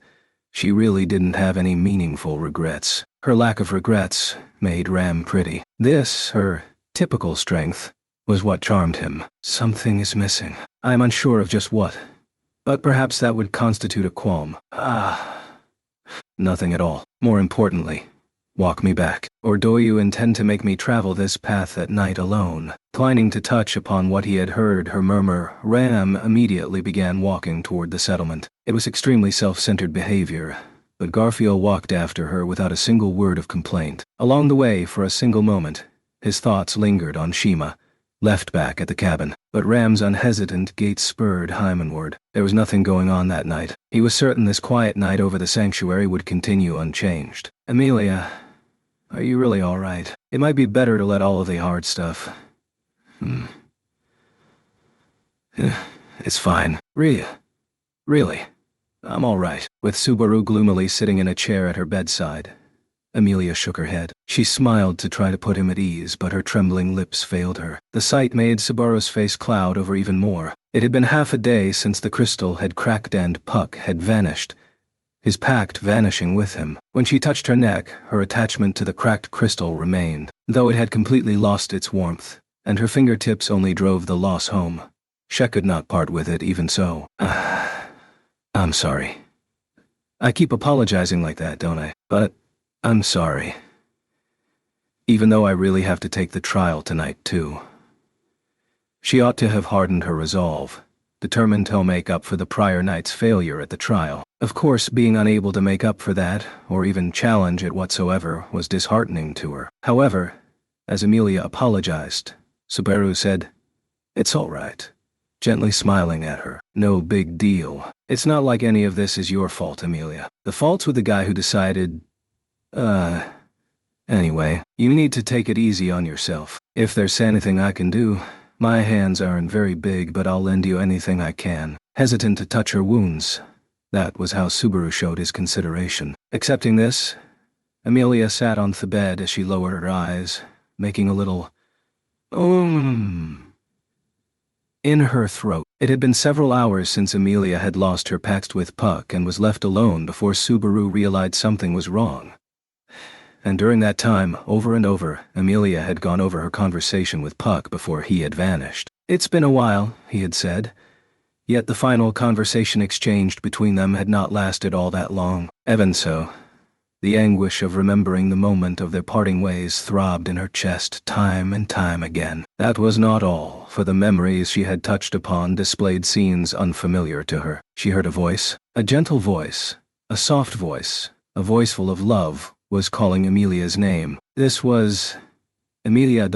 You really are tired, aren't you? Leaning forward, peering into her face, Subaru spoke, his voice echoing alongside the voice in her memories. Emilia. Subaru's voice was a little surprised. That was because Emilia had suddenly held onto his hand. Numerous times, Subaru had been the one to hold hers, but the opposite was rare. And right that moment, it was the other way around for once, because Emilia wanted to be sure. Not about Subaru. Emilia wanted to be sure about herself. I'm sure in the morning. I want to think that'd be morning. I'll be alright. Yeah, that's... I get it. So, hold my hand. Would you stay here until morning? If you do that, I'm sure I'll...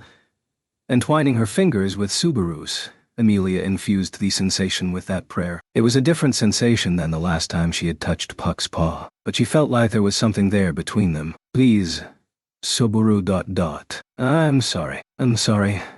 Please, if that's what you want, granting your wish is easy. You don't need to apologize over and over. Drawing his chair close to the bed, Subaru smiled as He continued holding Emilia's hand. With his other hand, He stroked her head, making Emilia close her eyes from theticklish feeling. Morning. If it's still morning, okay. I believe in you. To those gentle words, Emilia closed her eyes, the sensation on her palm calming her heart. Instantly, she finally felt sleepy, for what she would surely see from that point on was her past. Before dreaming of her past, she wanted that feeling on her palm from that moment to be the last thing she remembered. She truly looked small as she walked amid the snow. Her feet caught on the snow, and she tumbled forward, landing flat on her face. She was clumsy, with a look on her face like she was seeing snow for the first time. In fact, that was the first time she had seen snow. It was beautiful enough to make anyone tremble, yet so fragile that it crumbled to the touch, and cold enough to elicit tears. Emilia understood that this scene from her dream was a fragment of her memories of the past. Puck had said the lid on top of her memories would be lifted the instant their pact was no more. Indeed, but a few scant hours later, Emilia was visited not only by pain, but by countless scenes unknown to her. There was a humid green forest with smiling people and girls with hair as silver as Emilia's, and those girls had happy conversations with men unfamiliar to her. Her homeland was daubed white. Those were the moments off time within the dream. Emilia. Amid the dream, amid the snow, amid the past clawing at her heart, the young Emilia heard a voice call her name. A woman with silver hair and violet eyes practically leaped through the air as she raced over. Besides these features, the same as Emilia's, she had short hair and almond-shaped eyes. The sight made her heart powerfully, audibly creak. I'm sorry, Emilia. I'm sorry.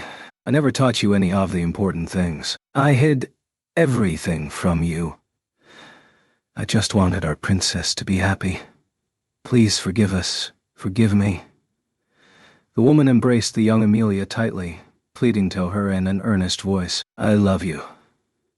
I wanted to protect you. I spoke white lies so that no one would hate you. She desperately pleaded, but the young Emilia of the past shook her head from side to side. She rejected the desperate plea. The woman loved her and wanted to protect her. Yet, she had spoken lies to avert hatred. Emilia hated lies. She detested lies. Lies brought nothing but sadness. Lies left Emilia alone.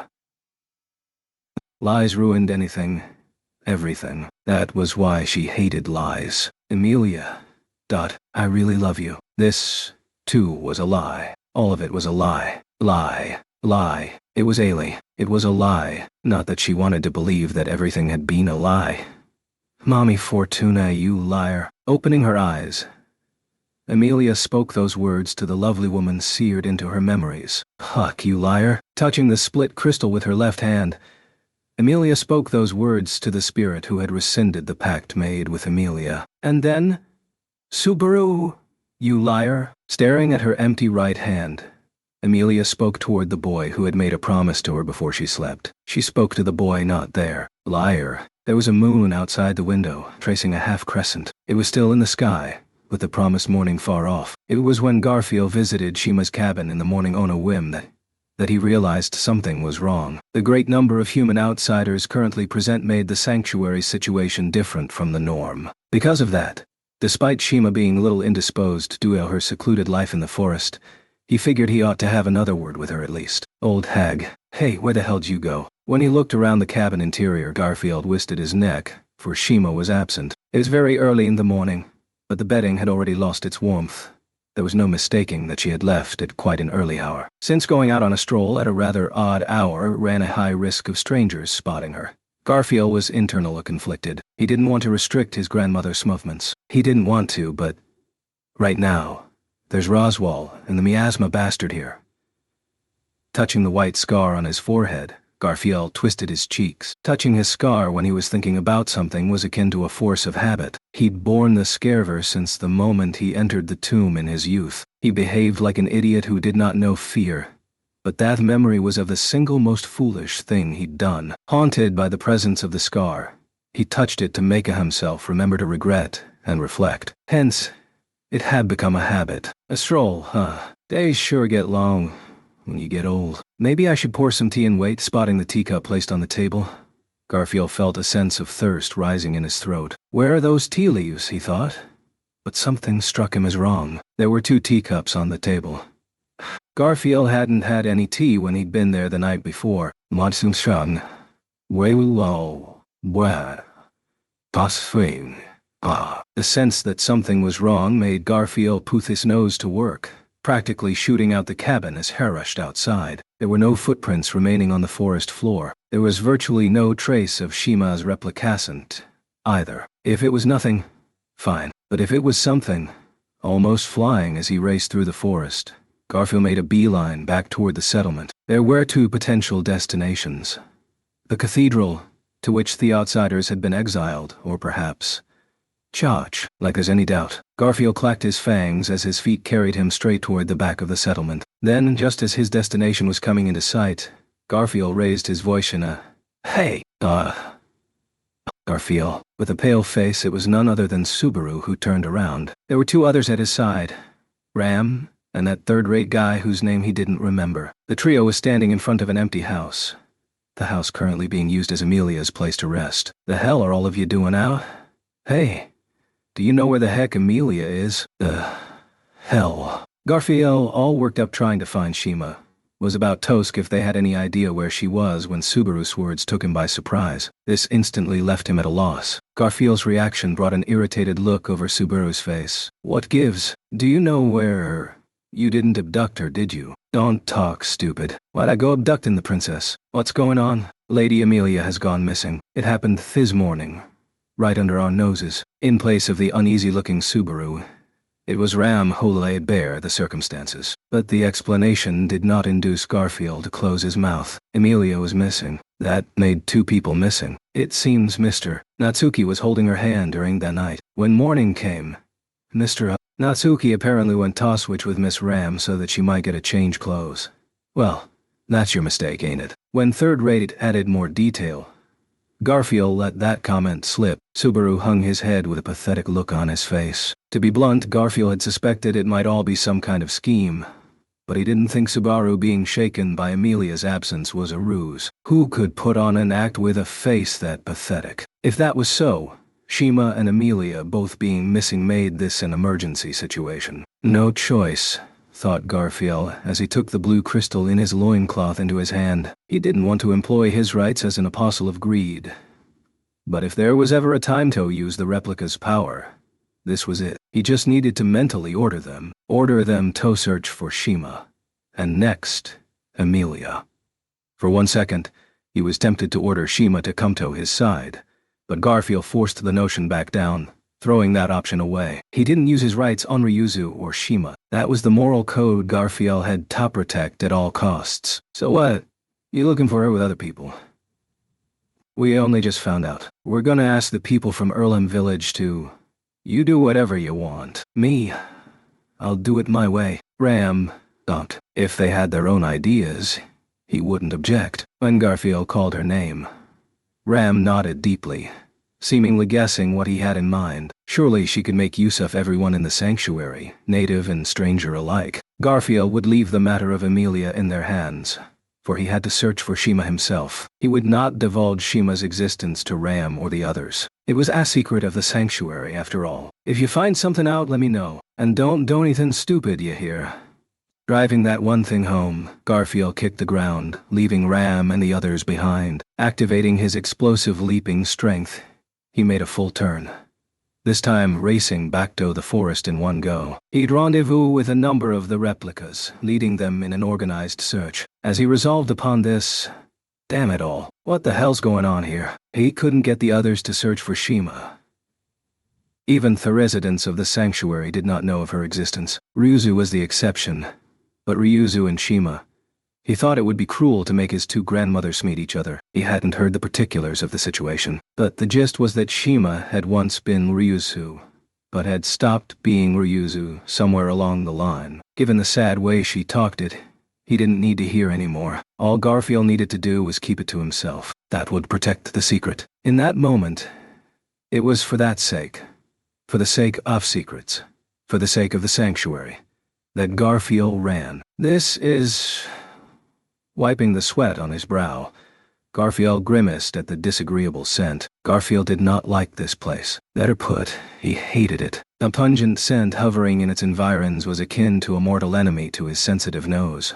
But the largest reason was the purpose of the facility's existence, the Ryuzu Meyer replication facility. That was the White Building's role. Why would the old hag come here? She hates this place as much as I do, damn it. Muttering curses as he entered the building, Garfield squinted in its dimly lit interior. Garfield had met with the replicas at Shima's cabin to receive their reports as eyes. The replicas lurking in every corner of the forest bore the duty of being eyes, observing the sanctuary to find intruders from the outside or anomalies that might occur within. When he made proactive use of his rights as an apostle of greed, it was usually for that. Ryuzu and Shima laughed it off, but in actuality, the Aisha had been very useful. On the first day that Subaru and the others had visited the sanctuary, it was thanks to them they'd been able to capture the group so quickly after they'd crossed the barrier. Finding out that Shima was at the facility right then was another result of their work. The eyes had not spotted Shima,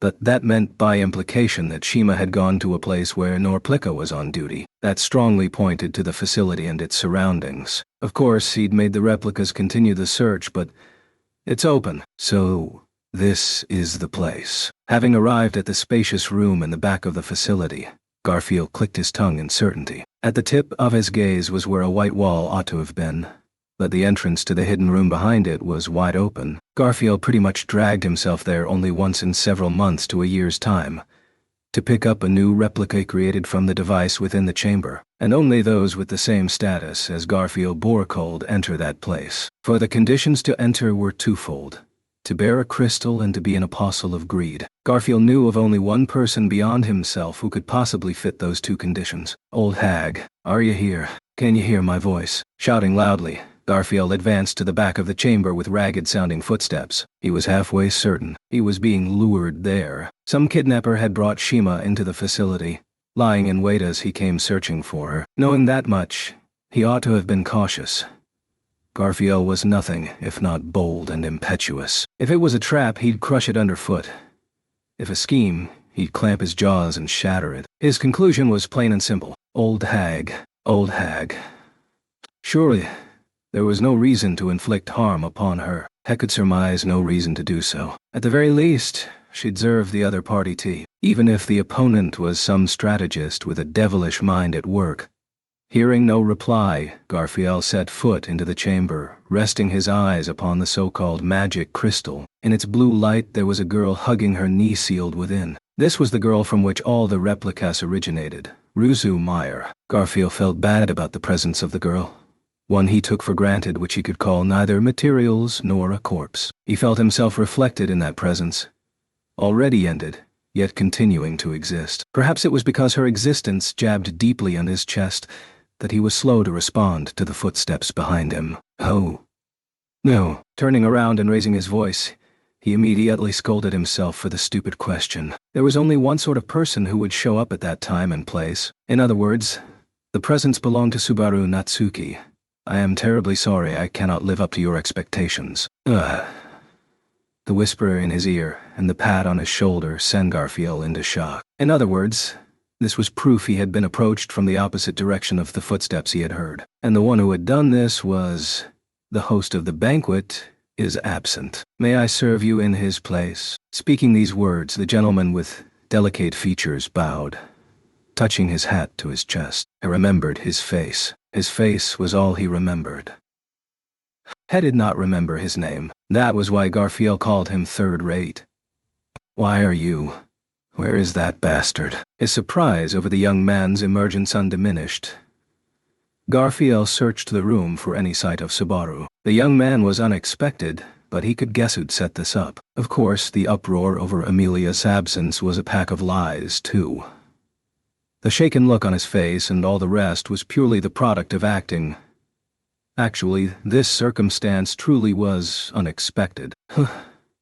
It truly was our blunder to let Lady Amelia slip out while our eyes were turned. To be blunt, I am tempted to wonder if even my fortune is so poor. However, cutting off his words at that point, the young man returned the hat in his hand back to his head. After that, he rubbed his own nose with his finger, making what seemed like a blushy smile. My friend asked me to.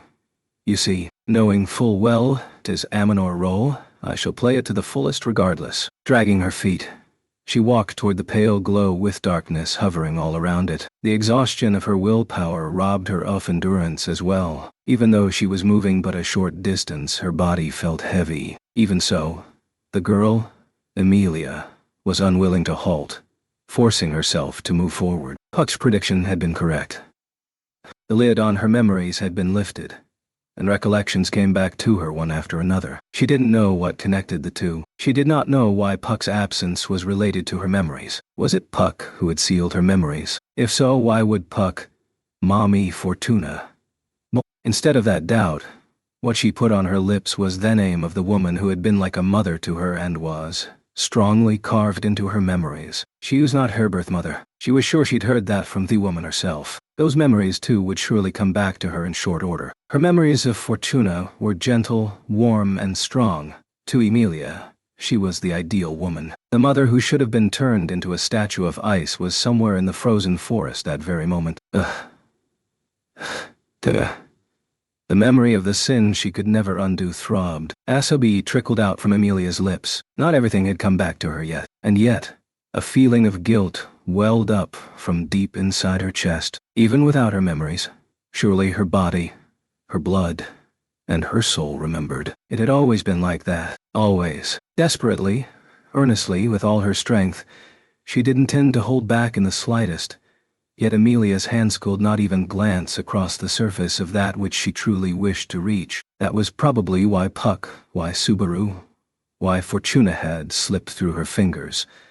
That's why even as she sobbed and cried tiny tears, Emilia Precedent, at the speed of a crawl, she headed for a particular placing in the dense sea of green. She did this because in her present state, that was the final stronghold in which Emilia could place her trust. Liar!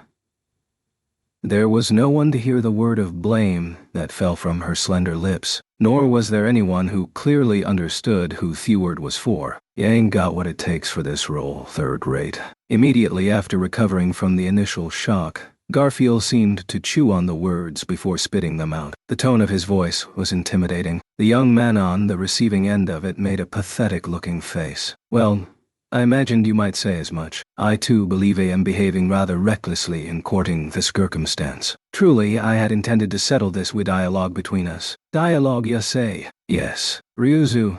No. Shima should have been here. At Mr. Natsuki's initiative, we wished to have Miss Shima in attendance while we were to speak with you. However, scratching his cheek, the young man let a weary sigh trickle out. The incident with Lady Amelia has completely thrown off my plans. Having said that, I have already engaged in wicked deeds all over, so I must adjust appropriately to changing circumstances. What of the old hag? As I could not read the situation, I had her distance herself. There is no one here save you and I. That's so. Head had asked what he wanted to. If neither Shima nor Subaru, who had hatched the scheme, were present in this place, he was done here. Coming to this conclusion, Garfield glared at the young man. However, that bastard, playing his little games, putting his fierce, seething emotions onto his tongue, Garfield raggedly vented his rage toward Subaru. Since the beginning. Yes, from the very beginning. Garfield couldn't stand Subaru. With sharp eyes in contrast to the soft look of his face, he always behaved flippantly and frivolously. Yet in spite of that, from time to time he had a look in his eyes like someone who'd gone through crises that Garfield could not even imagine. That gaze of his, as if he was staring off into some place far away, struck Garfield, the same as that of the man he liked least in the entire world. Of course it had annoyed him. If he'd used his own hands to pinch and crush him sooner, none of this would have happened. I'm inclined to thank you for not being quite the trash. What the hell did you stay behind for? The guy in question ain't here, so there's no talk to be had. You have a point. And yet, right now, I wish to buy time for a man and a woman to have a moment with each other. The young man raised a finger to his lips, winking with one eye. The gesture brought a questioning look over Garfield's face. But as soon as he understood the meaning of his words, and just which man and which woman he meant, the impact ran through him. That instant,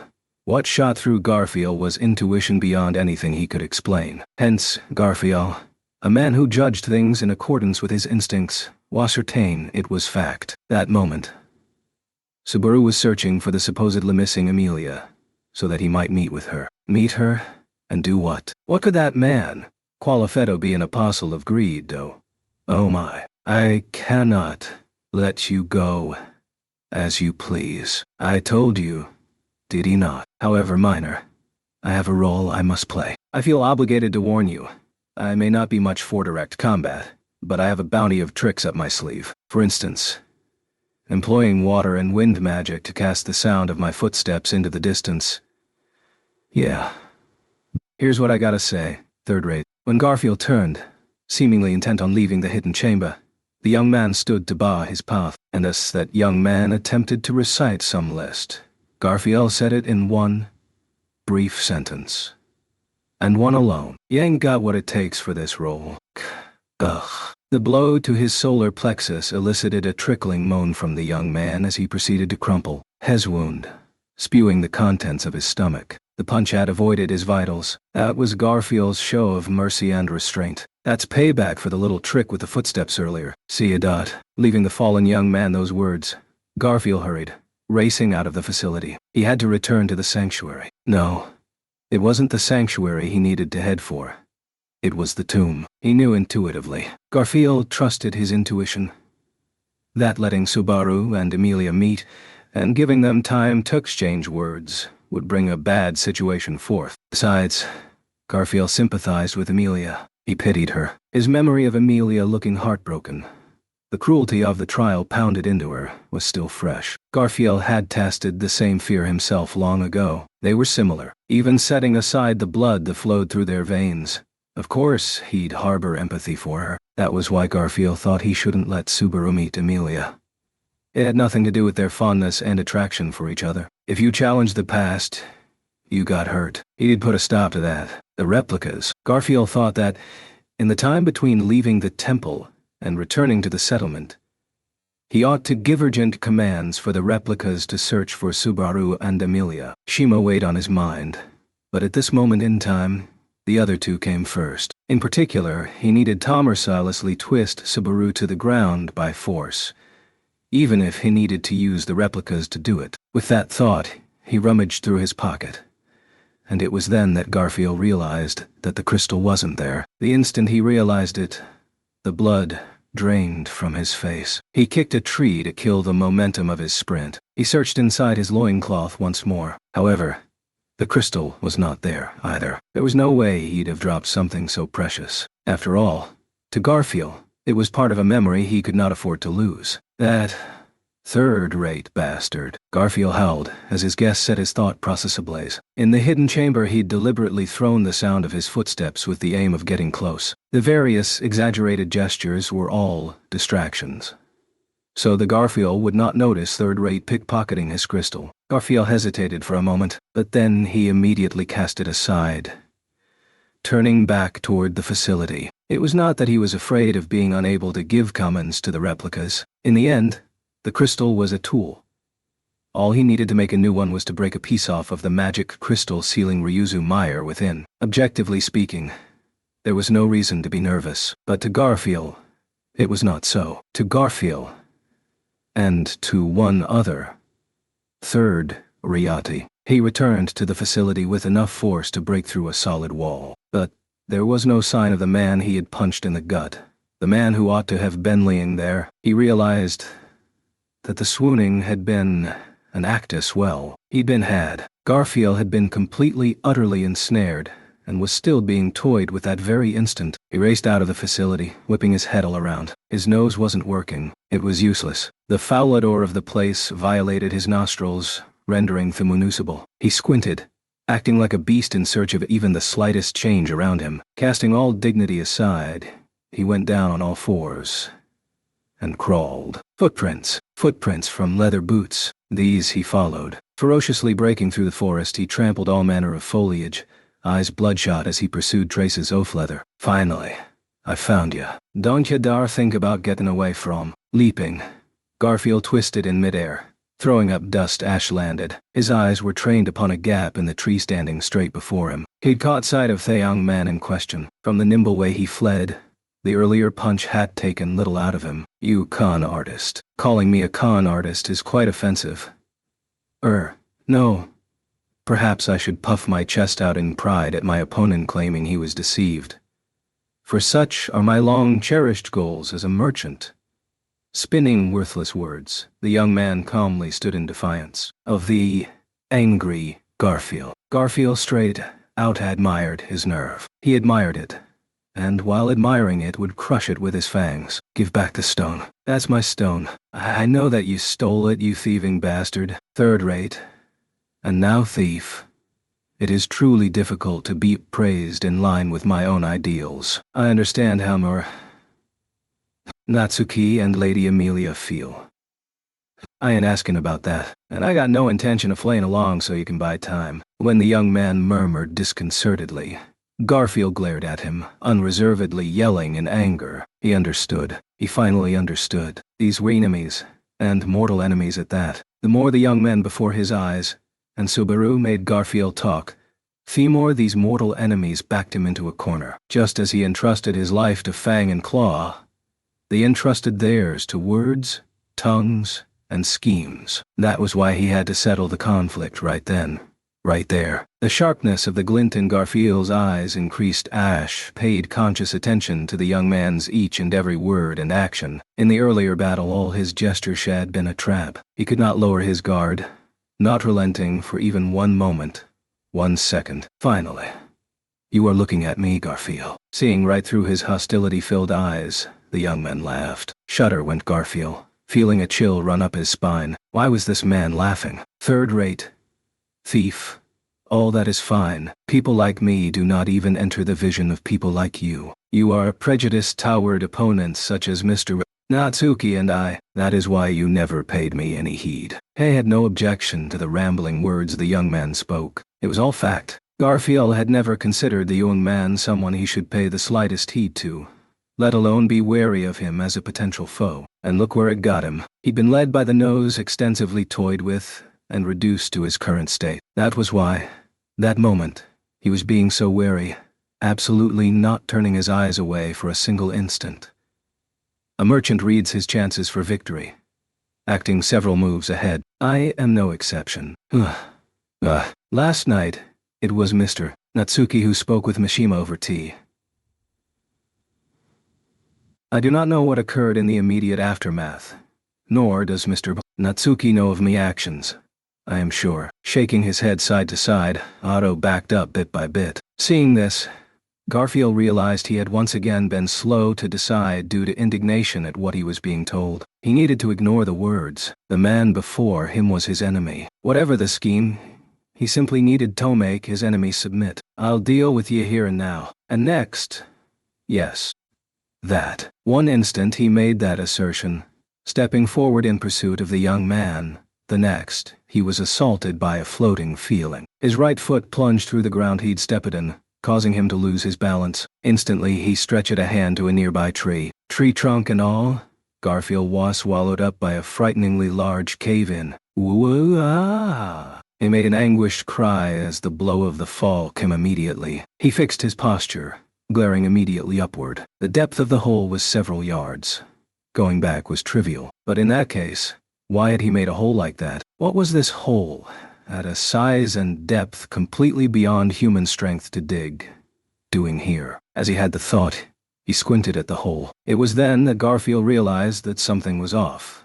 Not with the top, nor the bottom, but with the earthen walls. They contained countless points of light. These were countless winged insects enshrouded by phosphorescent light. Since long ago, I have had few human friends. Instead, I get along quite well with my friends beyond humans. Garfield was taken aback by the voice coming down at him from overhead. He could not instantly comprehend the meaning of those words, but his instincts rang an alarm bell warning him of danger. And once again, even that very instant, Garfield was listening to his enemy's words. Accordingly, the next moment, his just rewards blew up in his face. Now, the forest itself is your enemy. First, have a taste of the Zada bug's warm welcome. Drowning out his sentence was the sound of wings raging like a gale inside the hole. Garfield raised an angry yell in response. Yell and roar, the reverberations echoed. And so, the Battle of the Lost Woods of Cromaldi commenced. When it felt like he heard a roar far off in the distance, Subaru's breath caught. For an instant, he looked back. The urge to run there and confirm the situation raced through him, but he somehow managed to resist. The die had already been cast. Garfield had to have realized by then that Subaru was involved in Shima's disappearance. It was not difficult to imagine his anger over the number of covert activities and dirty tricks, which must have been driving him mad. He'd truly have liked to settle things nice and properly at the discussion table beforehand, but that was no longer possible. Counting on you, Otto. Just don't do anything really crazy. Fully expecting Garfield to be in an agitated state, it was Sato who had volunteered to take responsibility for explaining things. At the replication facility, Otto had made arrangements to await Garfield's arrival. Surely, Otto would be able to soothe his anger. In contrast to that thought, Subaru was fiercely uneasy as well. After all, that Otto bastard is a total idiot with surprising disregard for his own life. He was worried about the fact that Otto often risked his life for the sake of others. He'd said if he came into contact with Garfield, he'd tell him everything and let himself be taken prisoner. But with the plan already thrown well off track, it was crucial for both of them to adjust to the changing circumstances thereafter. Don't make me pay for the incense at your funeral, Otto. Even if it came to that, Subaru wouldn't be sending anemone. It'd get sent to him and Otto both. He didn't want it to come to that, and partly so that it never would.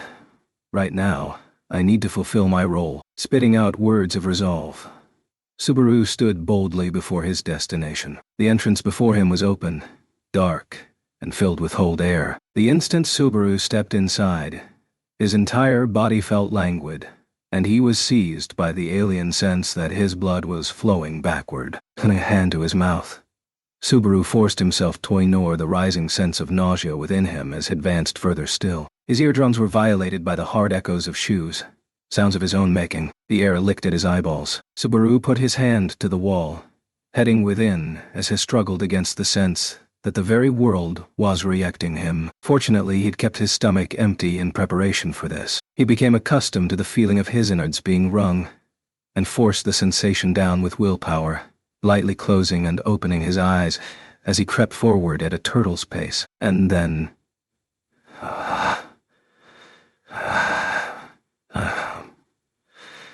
So glad. Finally found you. After passing through a corridor that seemed to stretch for all eternity, Subaru let his shoulders drop in relief. Before his eyes, leaning against a weathered wall, there was a girl clutching her knees in the dry corridor. When the girl noticed Subaru, she opened her violet eyes in a daze. Subaru. Even though it was a faltering voice, he was satisfied knowing she had called his name. After that, Subaru sat as well, right by the cowering girl's side. All right, Amelia Tan, let's talk. Okay. Chapter 5. Otto Suin. To the young Otto Suin, the world was a cradle straight out of hell. It. Unceasingly, 24 hours a day, Otto continued to hear incomprehensible voices. Sometimes, they were weeping aloud.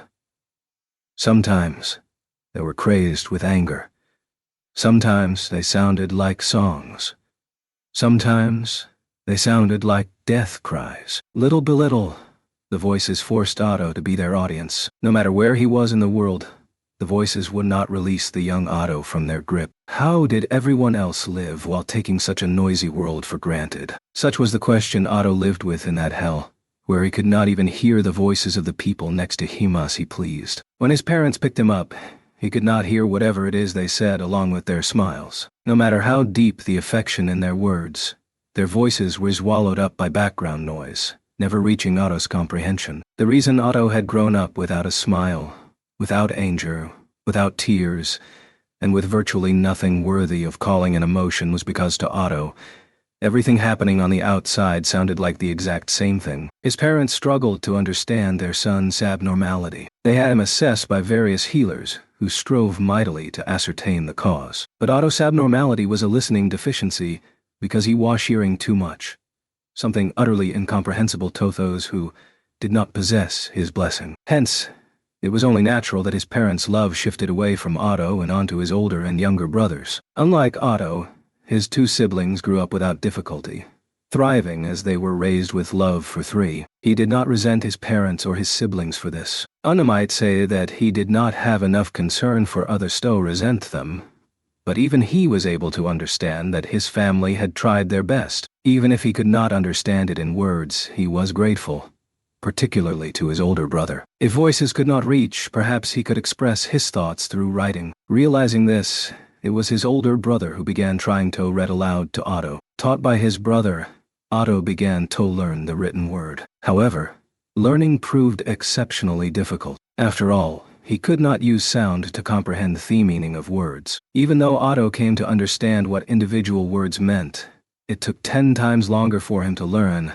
than for a normal child as he spent day after day facing a desk. Fortunately, this did not seem like suffering to him. Ironically, it was not because Otto was desensitized to hard work. To the young Otto, unable to live a normal life, study was a way to kill time. Thank you for everything. Otto remembered the day when his parents broke down in tears at the page upon which he'd written his clumsy words of gratitude. He couldn't claim to have understood the emotion of gratitude. It was just that he was aware he was being treated in a way he ought to be grateful for. So it was his thoughtful judgment to put together an obligatory display of gratitude. And yet, his parents were brought to tears, their hearts shaken. What was this? Why were these two people crying? What was it they were feeling? When he raised his voice and cried, it might well have been the first time he had cried since birth. If so, to Otto, it was the cry of his second birth. Berukubiki no domesesiere, nrtmea, ma.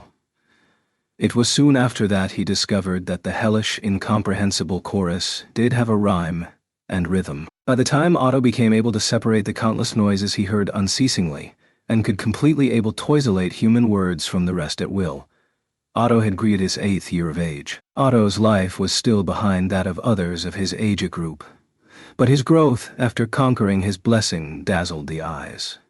He greedily absorbed all kinds of things, like how parched sand absorbed water. He soon caught up to the rest of his age group.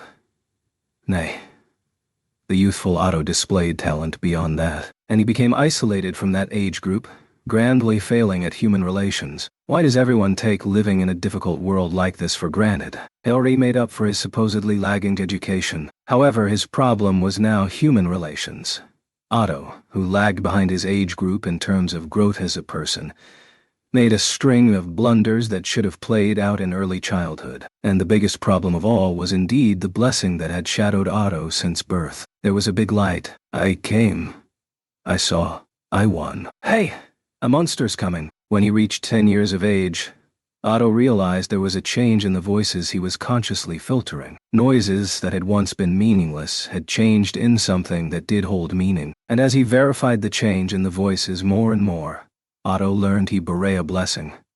And so too, he learned the true nature of the hell of his youth. Having discovered the existence of his blessing, Otto immediately spoke to his older brother about this power. When anything happened, his older brother, who had taught words to the young Otto, had become the one Heckschild most rely on for guidance. I see. You see, Otto, this power, it's amazing, because I think it's amazing. You see. You really need to stop speaking to Zada bugs where people can see. When Otto revealed his blessing, his older brother's face went pale as he earnestly spoke those words of advice. I see went Otto, greatly appreciative. A blessing was a boon from the world, but there were people in this world that might use such a power for evil purposes. As expected of his older brother, his words of advice, spoken to protect them from such malice in the world, were right on target. It was 3 days later when Otto's blessing was exposed to those around him, making him hated by all others his age. The trigger was his little brother seeing him secretly conversing with the family land dragon. Seeing no other option, Otto spoke to his younger brother about the blessing, whereupon his brother carelessly let word slip to a friend of his. Boys and girls gathered around. To prove that his younger brother was not a liar, Otto had no option but to prove that the blessing's power was real. To illustrate this, he called over every Zada bug in the city. In a single instant, the name of the Zada bug bastard who could not read the mood spread far and wide. Thereafter, Otto concealed his blessing, determined never to make use of it again. Over the course of several years, he covered up his foul reputation, succeeding at erasing the abominable darkness in his past by the time he reached the tender age of 14. And during the wet season of his 15th year, Otto made an enemy of the daughter of a powerful figure in his city, and was exiled from his homeland. The extremely short version of the circumstances was this.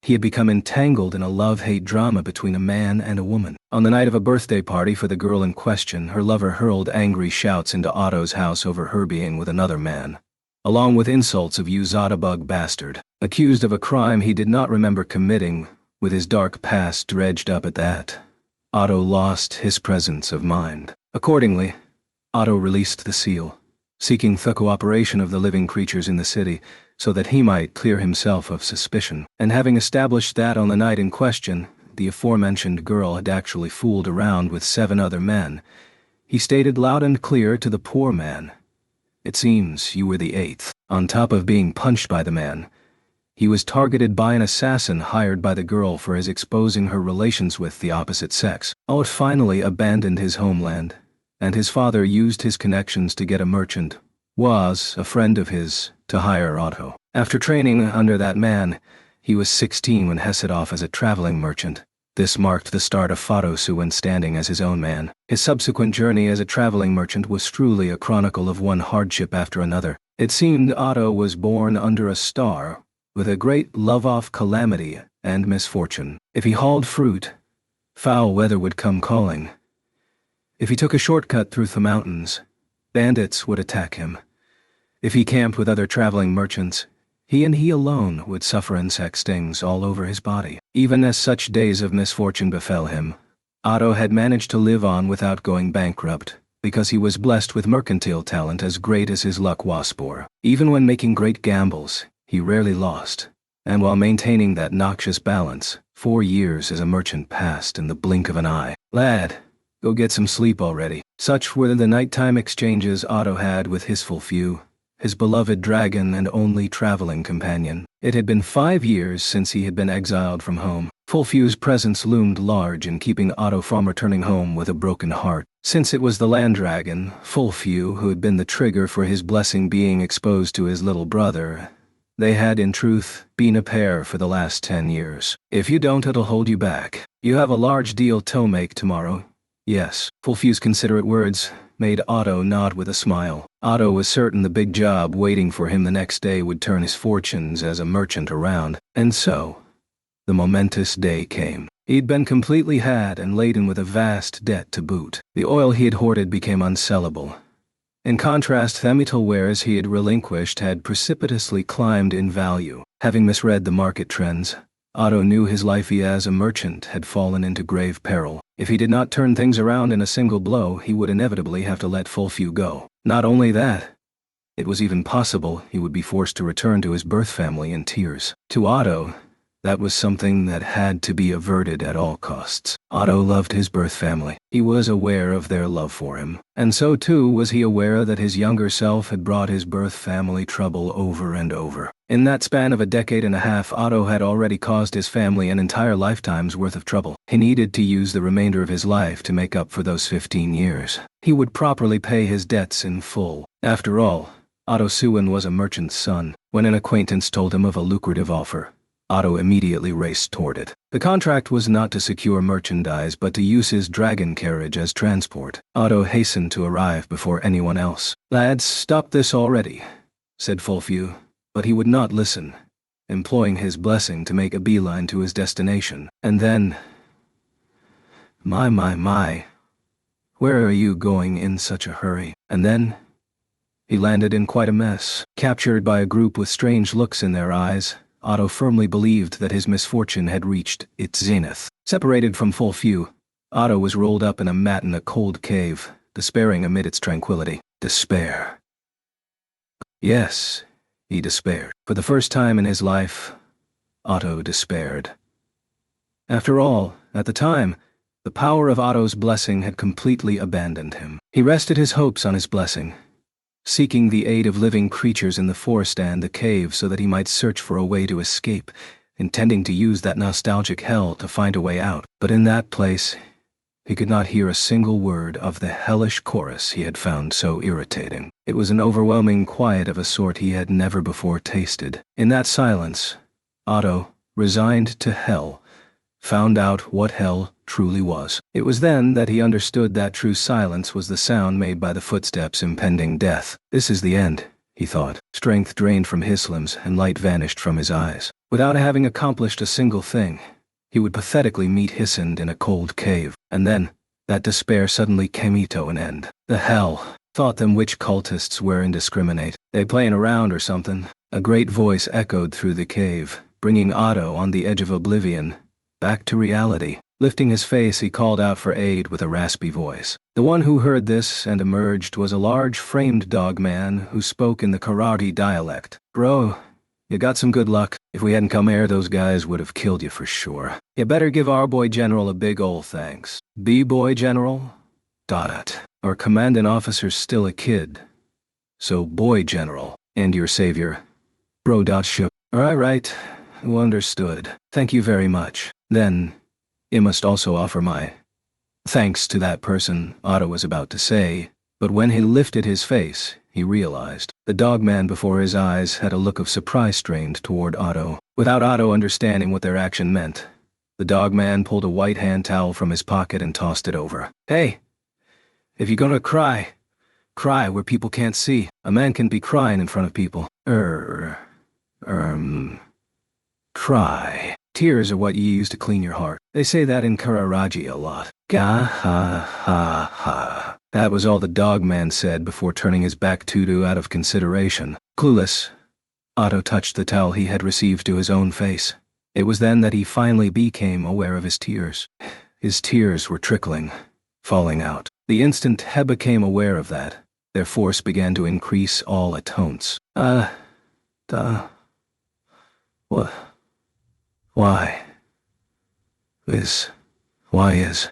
Otto pressed the hand towel to his face, desperately resisting the ceaseless torrent of tears. He did not know why they poured out. No, this wasn't true. He actually knew. "I'm glad to be alive." He still hadn't accomplished anything. Otto had nearly met his end without even having found meaning to his birth. Surviving like that had made him able to appreciate that. Otto felt that. As his tears flowed, his life was being reborn. He had cried for the first time on the day he was born into the world. He had cried for the second time on the day he learned the love his family had for him, discovering his own heart. And on that day, he cried for the third time. For his brush with despair and death had taught him the meaning of the goal called living. On that day, Otto Suin cried for the first time all over again. Not that he really asked me to buy time for him like this. Otto made a pained smile as he kicked the surface of the ground, exerting himself in physical labor for which he was not suited. He would have liked to forget the unsightly memories of him bawling his eyes out. But unfortunately, his memories of crying were all precious to him, so he could not forget them if he tried. At the time, the beast man named Ricardo, who had saved him, had kept Otto's bawling secret, not telling a soul. That debt was one he had to repay someday in full. And a debt must always be repaid. I am a merchant, after all. So too, the debt to the boy general who had saved his life. Otto Suin had a debt he had to repay to Subaru Natsuki as well. He would make up for that obligation by wagering the life that Subaru had saved. As a merchant, Seeking to repay all his debts was only natural. And more importantly, it's for my friend after all. As a merchant, and as a single human being, Otto wanted to step forward then and there, and add himself to the ranks of men.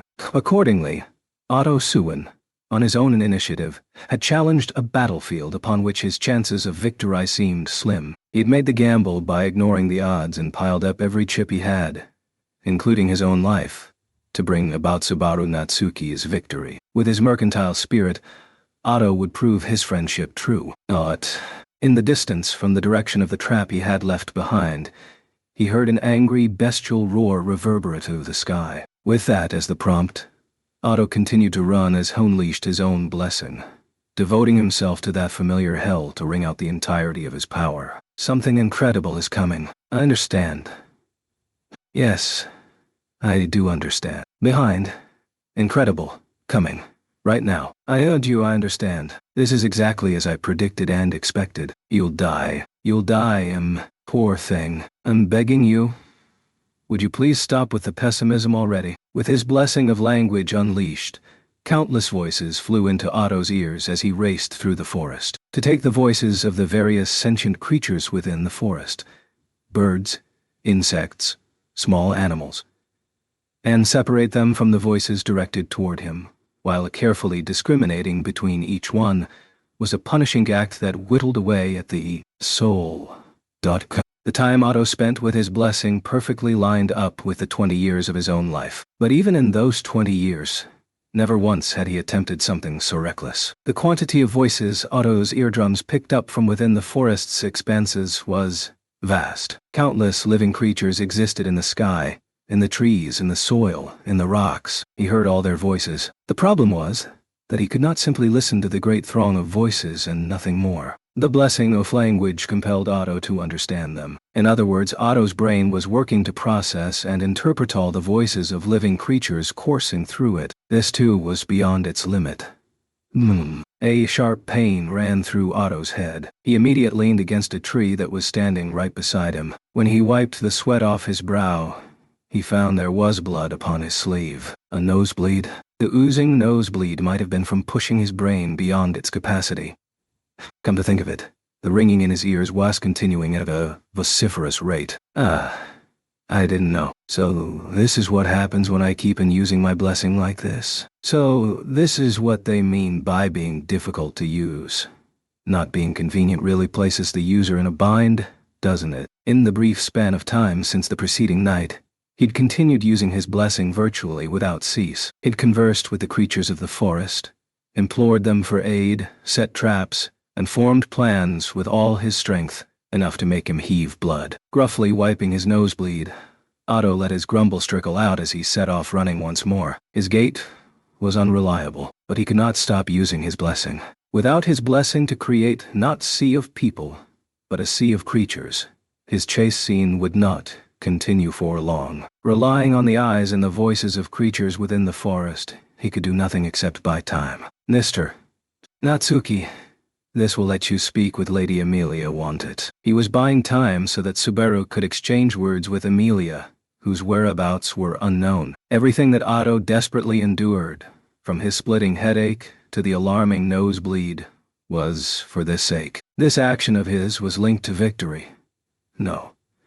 Victory did not loom large among his motives. In the end, he wanted to give Subaru time to meet Amelia face to face. That motive was strong in him. He was not worried that Subaru would not find Amelia. He probably would find her. Whatever he would do after finding her was up to him. All Otto could do was help. Why was he taking Subaru's side to this extent, he pondered. Perhaps it was due to the distraction of the headache and the ringing in his ears that this question wedged itself into Otto's thoughts. It was indeed fact that he wanted to cooperate with Subaru so that he might repay his debt to the savior of his life. Nor was it a lie that he was doing this for the sake of his friend Subaru, lending his own power as a friend. However, he wondered, was he such an earnest human being to ignore profit and loss, seeking nothing more as he labored out of care for others alone? I see. Otto suddenly smiled, feeling like a path had opened amid his worries. He realized it. He realized just why he was desperately taking Subaru's side like that.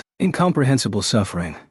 That's something he understand better than anyone, isn't it? The blessing of language, which made him hear voices others could not, had forced Otto on a lonely path. The blessing had made Otto temporarily distance himself from his family's love, created a chasm between him and many friends, and had landed him in predicaments utter skull not comprehend. He bore the suffering of not being able to convey to others words known only to him. He had become resigned to this, which eventually coalesced in despair he felt toward himself. This was the same anguish Subaru had harbored before revealing his troubles to Otto. That was why Otto trusted in Subaru, and why it was both the sight of him and his past self that had sent him running. That moment, he understood. He finally understood. It wasn't complicated. Otto did not want to save just Subaru Natsuki. Otto wanted to save his past self. He wanted to save Otto Suin. Found ya. What? The instant he realized the other true intention inside himself, an impact sent Otto flying. He had sustained the blunt attack while his headache had set his ability to concentrate awry. He fell down face first onto soft soil. Is this as far as I... Won't let you do anything ever again. He was spitting out a fallen leaf and trying to get up when claws dug into his flank. His breath caught, and he let out an anguished cry as the contents of his lungs were wrung out of him. Otto tumbled onto the surface of the ground, face up. His limbs were sprawled as he gazed up at the sky, baffled the rays of the sun through the gaps in the forest canopy. Whereupon Garfield's sour, upside-down face thrust into Otto's field of vision. Garfield pushed up his soil-stained forelocks, scratching his nose with his finger. Man, you really laid into me with all those little tricks. Nose wouldn't work. Bugs made my eyes not work. Hid your sound with all the bugs yapping. Was rough. But it's all over now. I wonder about that. The match is not yet DSI. MF. I told ya. I ain't letting you do anything. Taking you too lightly is how I got into this mess. Not even letting him air sour grapes. Garfield put his foot in the fallen Otto's stomach. He proceeded to put strength into that foot. This strength, which was completely at odds with his small frame, made Otto's entire body cry out. The creaking of his bones made Otto himself cry out in agony as his limbs flailed against the ground. Gah. Gah. Gah. I don't want to be rough with you. I ain't got no time. Give me my stone back now. This is enough, ain't it? Increasing the strain bit by bit, Garfield was trying to seize the stone back from him. Otto was in agony, froth bubbling from the corner of his mouth, rummaging in his side pocket and grasping hold of the crystal he had pickpocketed. Who was strongest was so clear it was laughable. As living beings, they stood on different platforms. After such terrible pain, what was wrong with acknowledging defeat? He'd fought hard enough to buy time. If he only returned the stone. Why are you laughing, damn it? Garfield grimaced as Otto, who was being stepped on with his face marred by a nosebleed, suddenly laughed. He'd seen that creeped-out reaction when he was a little boy. Otto concurred with the eyes viewing him as a foreign entity. What was wrong with him? He had spent so much time in a cold cave and so much despair that he'd wanted to die. Etha had only been several days since then, and here he was, cheerfully placing his own life into peril. It would be a waste to give up here, for at long last to have a thrilling role to play. Garfield immediately realized that the exchange at the facility was the cause behind Otto's words. Otto was paying him back for saying he didn't have what it took. Why, you little... It was just as Subaru had said. He found it amusing to do things people firmly thought he could not. It was the mark off a bad personality, but there was no mistake. It felt so good.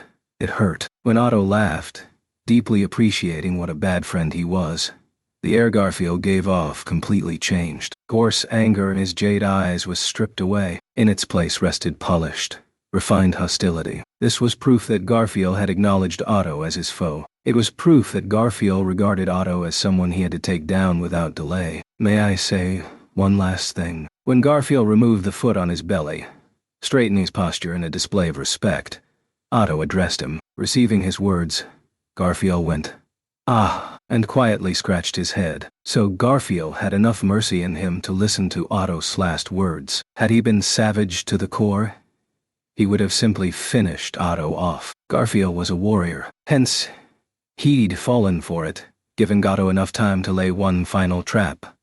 I may have induced you to But you have disturbed these woods quite a bit on your way here, Garfield. The hell? The residents whose homes you have disturbed say this. You must be punished. Touched a hand to his belly as he sat up. Then, Asato spoke. The air around him was enveloped by light. This was an accumulation of mana so vast that it became invisible to the naked eye. Those cooperating with Otto had allotted him the building blocks of magical energy, all for the sake of a single grand blow. Garfield realized that something was wrong. He bared his fangs. He moved, but it was too late. Aldona, Otto chanted, relaying the mana filling the forest through his own gate, causing it to interfere with the world around him. The explosively welling magical energy sank into the earth, creating a flow of sediment with enough intensity to pulverize the trees. This incredible force danced toward Garfield, who was standing atop the ground, smashing him all at once with the violence of its sheer mass. His howl echoed into the sky until even this was swallowed by the wave of sediment and crushed. As a result of employing magic that should have been beyond his reach in this lifetime, Otto was out of breath. It was this that was his final trap, triggered by Thies up Otto's sleeve. Having been in contact with the living creatures in the forest for an entire day, alongside ascertaining where Shima had holed up, he'd laid numerous traps, all laying the groundwork for this final great magic. He had not immersed himself in the blessing of Languagedo merely to use it as a tool for his escape, nor did he use Itemly as a trap, revealing his hand to put his opponent off guard. He had combined tool and trap to create a weapon. Garfield had swallowed Otto's scheme hook, line and sinker. Scorned as small fry, Otto gained his recognition with a layer of traps, only to use Garfield's acknowledgement of him as a warrior itself to create an opening for his true attack at the very end. All of it had gone according to Otto's plan. In other words, this time, it truly meant that, all out of schemes now, ain't ya? Give me a break, would you? When the torrent of earth abated, a cloud of soil erupted, clawing his way out of the dense curtain of dirt and trampling the disturbed ground of the forest was Garfield, messy but quite intact. Seeing Garfield like that caused Otto to sigh in grudging respect. To be honest, I'm surprised that I resisted you with little regards as to the means. Not that. Even after you did all that, I didn't think you were serious. Not only that, I looked down on you and assumed you'd just give up. Forgive me. That's bad of me to do to a man. Otto greeted the meek look on Garfield's face with a shake of his head. No apologies were necessary. What he wanted to hear was darn it. However, even when Otto was committed to fulfilling his role with his entire body and soul, it was not enough to overcome Garfield's raw strength. He had no moves left. Otto's defiance had come to an end. I did everything I could, didn't I? So, he murmured. He played every card he had. He felt it in his bones that he could not reach all the way, even so could not be helped. Not anymore. That was why. See ya. It'll be all over by the time you wake up. Let's hereby put my solitary battle to rest, shall we? When Otto drew in his breath and murmured, Garfield snapped his eyes wide. The statement did not sound like it came from a man throwing away victory or bearing any sense of defeat. Don't tell me that there's still something more, thought Garfield. Aghast, Ash searched the surrounding area for any presence. Every hair on his body was standing up, his wariness plain as eyes roamed the area. There was no presence on any side around him, just paranoia. Rather than lazily dismissing it as such, Garfield looked up, and there,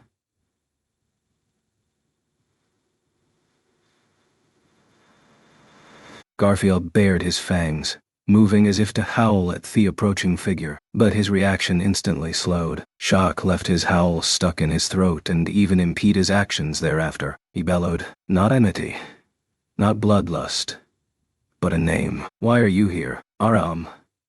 El Fula. The chant from the girl descending from the treetops, Ram, overlapped with Garfield's cry. The next instant, an explosive blade of wind Mersila slammed onto Garfield. The chant rewrote the world around it, weaving wind into a blade that bore down upon its intended prey before it exploded. The invisible blade of wind raged up and down, left and right as it pleased, grandly slicing through forest, earth and flesh. It was a decisive, well-aimed blow that would inflict a mortal wound on anyone it struck. However, in no way, the howling Garfield slammed his foot down, his heel pulling up a block of the forest floor. This became a wall, dulling the wind blade's advance as it bore in on Garfield. Of course, this was not enough to completely fend off magic of such force, but it created a momentary opening sufficient for him to evade it. Leaping powerfully behind him, Garfield distanced himself from the impact point of the wind. Seeing this as she landed upon the ground, the girl, Ram, made a small mouth through her nose, glancing sidelong at him. It was then that Otto, driven into a beat-up state as a result of his valiant fighting, wilted. I expected as much, but such a pathetic sight is unfit for me eyes. Even for you. That is a little too harsh a thing to say to someone fighting to the brink of death. The brink of death. Even though Garth has the blessing of Earth Spirit, you chose an Earth element Dona spell Asio trump card. That is no good. Never before have I seen a maid as little comforting Asio. Ignoring Otto's laments, Ram kept her attention to the front, the tip of her wand never wavering. There, as Head glared at the pair's exchange, Garfield was crinkling his nose and keeping his guard up. He audibly clacked his sharp fangs together, staring at Ram in anger. I'll come right out and ask, Ram, why are you taking their side?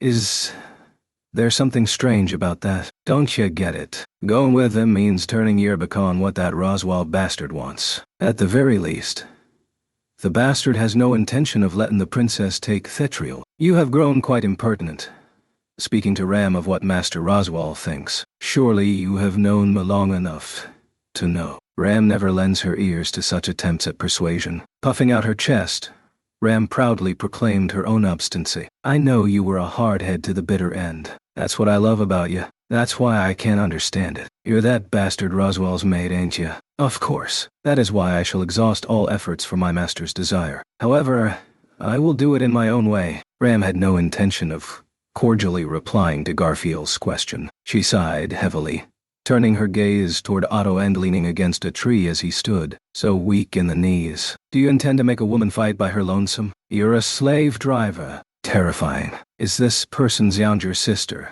the sleeping girl? Truly so kind. I am tempted to think Mr. Natsuki has lied to me. Such a noisy complainer. His body was wobbly.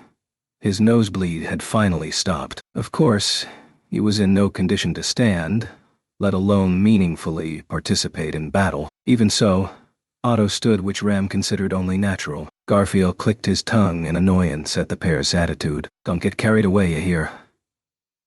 What are you trying so hard to slow me down for? What's he planning to do while you keep me here? And more importantly, that bastard got enough value for ya to trust him. Mr. Natsuki's value.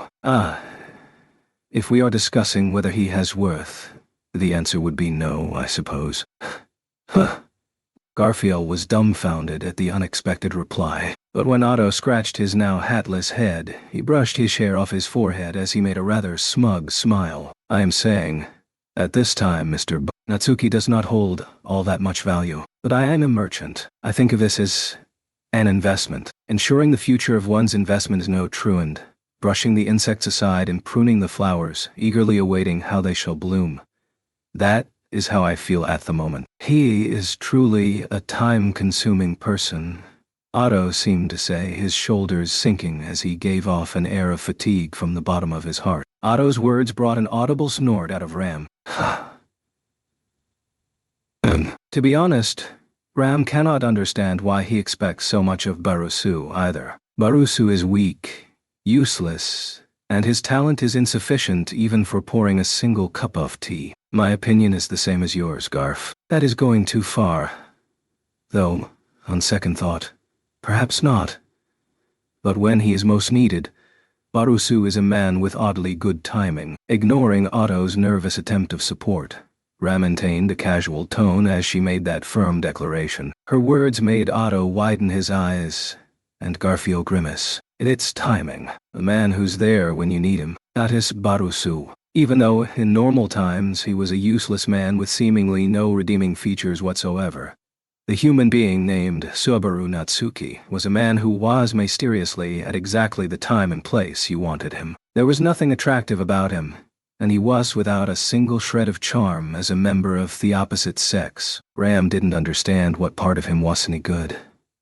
Indeed, she found him irritating. When was it that, at the moment, it didn't matter? Either way, that was all there was to the man called Subaru Natsuki. That was why, once more, Ram did as he'd asked. When Otto had revealed Subaru's plan to her the night before, she made the decision to trust him. Barusu's good timing is reason enough to believe in him. If Barusu sees an opportunity and has taken action in order to seize it, then it must be the one and only chance to obtain victory. After all that, it seems you trust Mr. Natsuki as well, Miss Ram. That is, Lady Ram to you. Are you hiding a blush with incredible aggression? Not caring for the grin that had appeared on the face of the man standing beside her, Ram shot a scolding gaze at Otto to silence him, but their views were one and the same. They had formed a pair, comrades in the common pursuit of Subaru's aim. They had mutually agreed to keep quiet to Subaru about their fight to buy him time. Many would say they had already bought sufficient time, but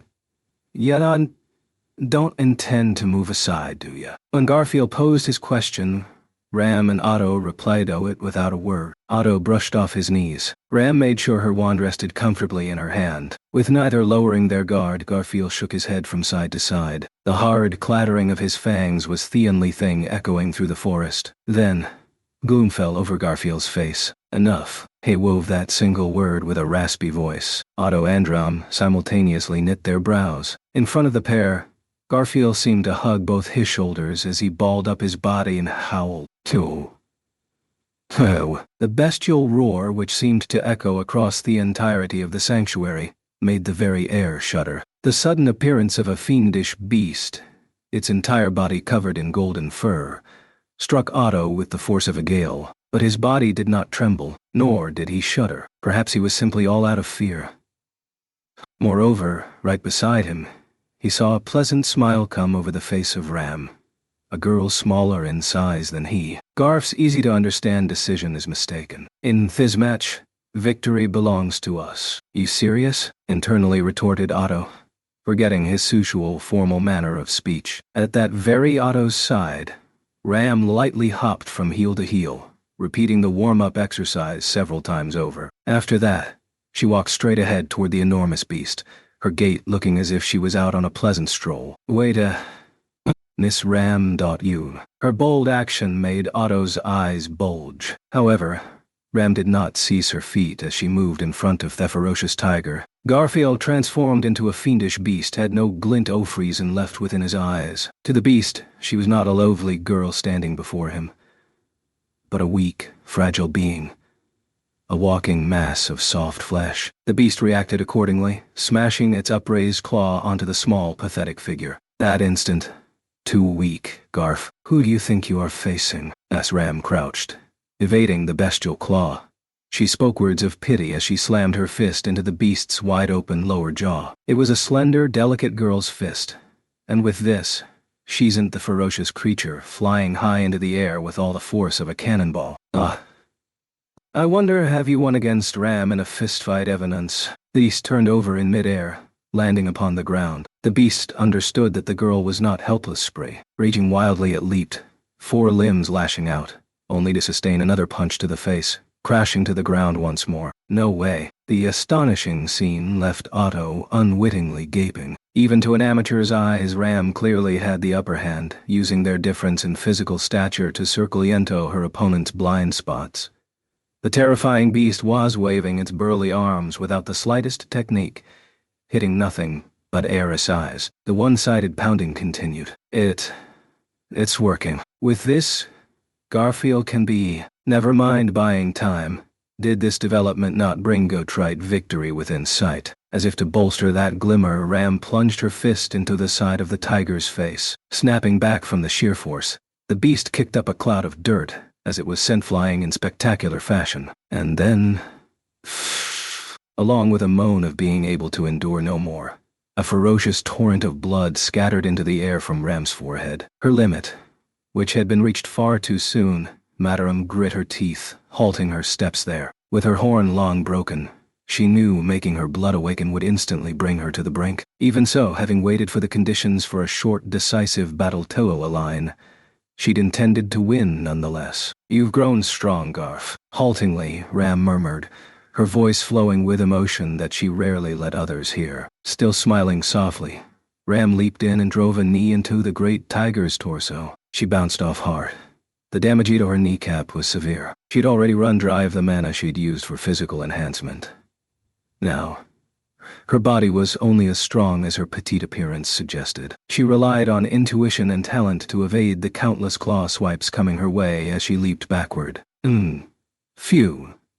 Shay took a deep breath and coughed. The next moment the clot of blood made a sound as it fell to the ground. As if that had been all the strength her body had left, her posture crumbled as she went down on one knee. This time, the ferocious tiger did not let the opportunity slip. Opening its maw wide, fangs bared, it leaped to the front, and then Otto, his fist clenching the crystal, let up a ferocious roar unthinkable from his slender throat. It was the same roar a fiendish beast erupted with at the moment.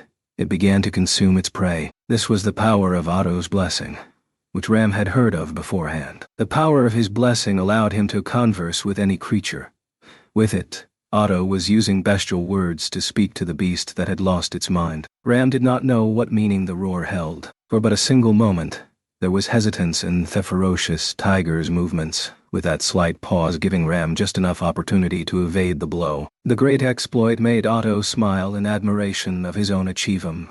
Hoa. Faced with the fiendish beast's charge, Otto was sent flying by the fierce collision. He spun as he plunged into thorn bushes, vanishing from sight. At that point, whether he survived or perished was completely up to Otto's resilience. Ram expended no thought on the results of his decision or action, for she had judged that this was the best way to repay Otto for what he had done, and Ram used the time provided by Otto's honorable death to draw her wand once more. The tip of that wand glowed with an aura from the mana she had poured into it, even at the height of the fistfight. The ferocious tiger realized it might too late. It charged toward Ram. Too slow. Alfula, incredible light, gushed forth, bathed in wind. The fiendish beast opened its great maw, its roar echoing through the sky, and so, the Battle of the Lost Woods of Cromaldi came to its conclusion. Chapter 6. Reason. I trust you, one. He found Amelia, cowering and clutching her knees. Subaru felt relief, which seemed out of place. Having found Amelia was the first part of it. That Amelia was here was the second, as he had firmly believed she could be nowhere else. Her being here had fulfilled both his wishes. Though, I have to say, you really thought about this, Amelia Tan. Sure. There's a place you can hole up without anyone finding you. Especially since the people who can enter are limited in the first place, and none of the ones who could were likely to do it. The very least, besides Amelia, there were 3 candidates to enter this place. Echidna's tomb. Owner rejected the trial with every hair on his body. One had lesser role as the price for going against her creator, and the last had been stripped of his qualifications after earning Thuich's ire. Beyond those 3, the others possessing qualifications were forbidden to enter under the terms of the pact they upheld. Truly, it was the perfect place for Amelia to hide in. Amelia hung her head at Subaru's words of praise. Then, with her head still lowered, Subaru, why are you here? If you have to ask why, that's a tough one. Probably because I'm always thinking of Amelia Tan.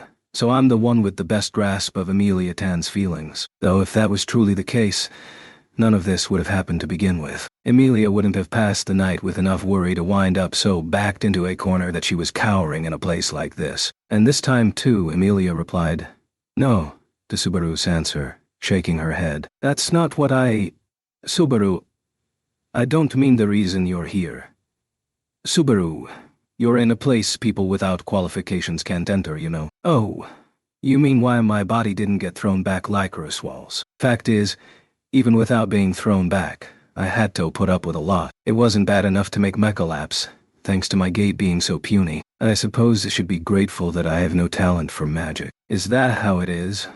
When Subaru replied that he'd put up with a lot, Amelia's eyes became filled with gloom. Tilting her head as she rested her chin in the gap between her knees, Amelia turned her gaze towards Subaru. Her gaze bore the colors of uncertainty and resignation, an un-Amelia emotion he had never before seen on her. "I half believed and half hoped that you'd be here, Amelia Tan. Half.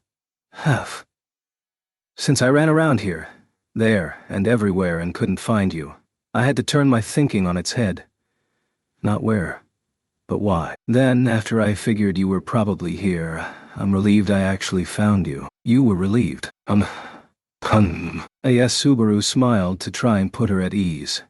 Amelia posed that brief question. Her voice was quiet, ready to vanish at any moment. When Subaru raised his eyebrows, Amelia stared straight at them. You're saying that finding me here makes you relieved. That's all. You're not angry. What? Amelia Tan. Don't tell me you were scared you'd made me angry. Amelia's meek, trembling voice made Subaru loosen his lips without thinking. Having set off without telling anyone where she was going, she was scared of being scolded the instant she was found. Just like some little kid. I'm not angry at all. I was nervous. And to be honest, it didn't exactly make me comfortable.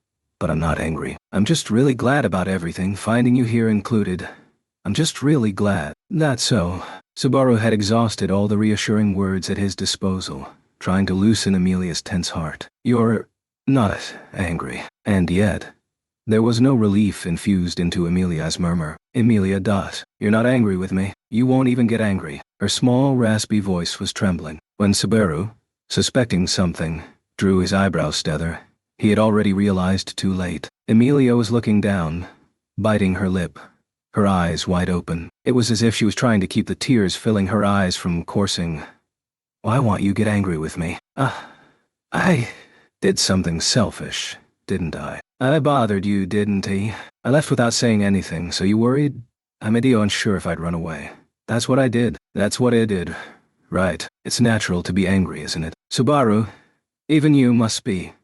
When Subaru tried to interrupt by calling out her name, Amelia poured out her emotions with a rapid flood of words. Amelia was asserting her own selfishness, apparently to draw blame to herself. Overwhelmed by the sheer force of her negativity, Subaru came to realize the error in his thinking. Amelia hadn't been afraid of angering Subaru. Amelia was afraid he would not blame her for her actions. After all, that meant, why won't you get angry? Are you not angry because you didn't expect anything in the first place? You being kind to me when I fail like this means my failing didn't disappoint you at all. Isn't it because you thought I wouldn't do well? Perhaps, just perhaps, this was an insecurity that had always rested at the bottom of Amelia's heart, one she had ever before put into words. Over and over, Subaru had greeted Amelia with warmth when she failed in her challenge of the trial, crushed by her own cowardly heart. As he did so, he had both aided Amelia and instilled anxiety within her. She was despondent over betraying his expectations, but Subaru had never showed that to Amelia.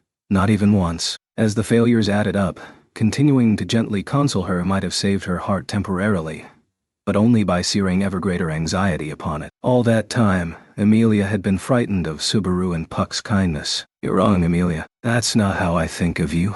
Subaru earnestly tried to reach out to the great ripple rising in Amelia's heart. If he let go of her heart there, it would be lost for good. He would never be able to capture it again. It's not because I think that way that I'm not angry with you. Then why didn't you keep your promise? Shay instantly raised her voice. The word promise held him in its snare. When Subaru, who was hit right where it hurt, wascoed into silence, Amelia shook her head in rejection and could offer no response. It was a fact that Subaru had let go of Amelia's hand the night before. I asked you to hold my hand until morning. Subaru, you promised. Why did you let go of my hand? Why didn't you keep your promise? Her tearful voice strictly levied blame on him for not keeping his word. He could have listed reasons if he wanted. To liberate the sanctuary. To learn more about Garfield. But those words were thin, light. Besides, it wasn't just that. Subaru's reasons for breaking his promise, for leaving Amelia's side, were not limited to those things. Subaru, Puck, you all break your promises and go off somewhere else. You go off somewhere and leave me behind. Liars. Subaru, you liar. Puck, you liar. Liar, liar. Face lowered and tears flowing, Amelia bumped her head against Subaru's shoulders, her hands powerlessly pounding his chest. There was virtually no force behind them, and yet, the pain felt like it was enough to tear his body asunder. That was probably the same pain Subaru's insensitivity had caused Amelia. I told you before how important promises are, Tome. How to spirit mages. To me, promises are so important. That's why I wanted you to keep them. Subaru, you apologized for not keeping them before. So high, did you break your promise again? Emilia, you mustn't break promises. You mustn't lie. You have to keep your promises. I mean, if you don't, if I'd only kept mine, Mother and Jews wouldn't have. Her face still pressed into Subaru's shoulder, Emilia slammed emotions into Subaru that had nowhere else to go. Her upsurge of sadness and anger over his betrayal had sliced her thought process into thousands of tiny pieces. You mustn't lie. You mustn't. The grief-filled voice that spilled out tore at Subaru like a claw to his heart. Promise. That was a word that had passed between Subaru and Emilia, bearing different meaning to each. He'd hurt her before by taking their promises too lightly, and the memories of that were still fresh. And yet, once again, the word promise held no gentle echo but instead a crippling weight that bound them both, enough to make Emilia bury her head between her clenched knees and continue crying even that very moment. With every second that passed, seeing her like that carved feelings of guilt into Subaru's heart. As he listened to her sobbing voice, he desperately pondered what he should say. Was it right to apologize? Was it right to act as if understood? Should he earnestly console her? The thoughts went round and round inside his head. Buttry as he might, he could not grasp which answer was correct. What should he? Ought he? Did he need to do? What he needed most? How could Subaru best convey how he felt? Subaru thought and thought, searching for the best words he knew, the ones that could reach the heart most. Emilia, I love you. What he voiced was a confession that was clashed enormously with the time and place. Subaru's confession made Emilia lift up her face. As if wondering if she had misheard him, she beheld Subaru with her violet eyes, which were dotted by tears even then. He saw himself distorted by the droplets. And yet he held something strong within him that absolutely would not waver. For then and there, he bore no uncertainty whatsoever about the words he needed to convey. You're trying to take the same trial over and over, night after night. I don't know what past you're seeing, but the past isn't something to squirm about forever. Gah. And instead, you're all like I'll try my best. I have to do it. All stubborn and everything. If you cleared it, that'd be one thing, but the result was that you failed after running your mouth, wasn't it? Subaru. In the end, with your pet and your guardian gone, you can't even walk properly by yourself. So what? You're gonna drown your worries in tears, abandon your duties, and go to sleep. I can't watch you like this. The abuse Subaru seemingly spat out made Emilia open her eyes wide and still. Her surprise was such that he could see few tears left in her moist eyes. She trembled weakly, her lips unable to speak even a single word. Without doubt, never had Subaru hurt Emilia's heart more than he did that moment. This was the malice and disgust that Subaru Natsuki had ever once turned toward Emilia to date. Receiving this, Emilia's expression slowly dried up as a smile came over her. That's right. Even Subaru thinks about me that way. It's only unnatural. I've done terrible things, even though I was told better, haven't I? Ever since I came here. No. Since long before. I've caused nothing but trouble. That's why, without a word, Subaru accepted the trembling Emilia's self-deprecation. Emilia's throat contracted, seemingly swallowing down her sobs, yet a pain-filled smile remained upon her even so. That's why it's natural to abandon me, Puck and Subaru both. Got that right. After failing this many times, I still didn't see any sign of improvement. It's only normal to think that this is less I'll manage somehow and more who cares what happens. The end of her self-denunciation, Emilia tried to conclude that she was hopeless. With bitter words, Subaru was in full agreement, stealing the conclusion from right under her. And then... But, one step before coming to that exact conclusion, Subaru cut off his words. Emilia lifted her face. Subaru understood the emotion showering in her eyes so much that it hurt. He understood, for this was the same despair he had once harbored toward himself. That was why...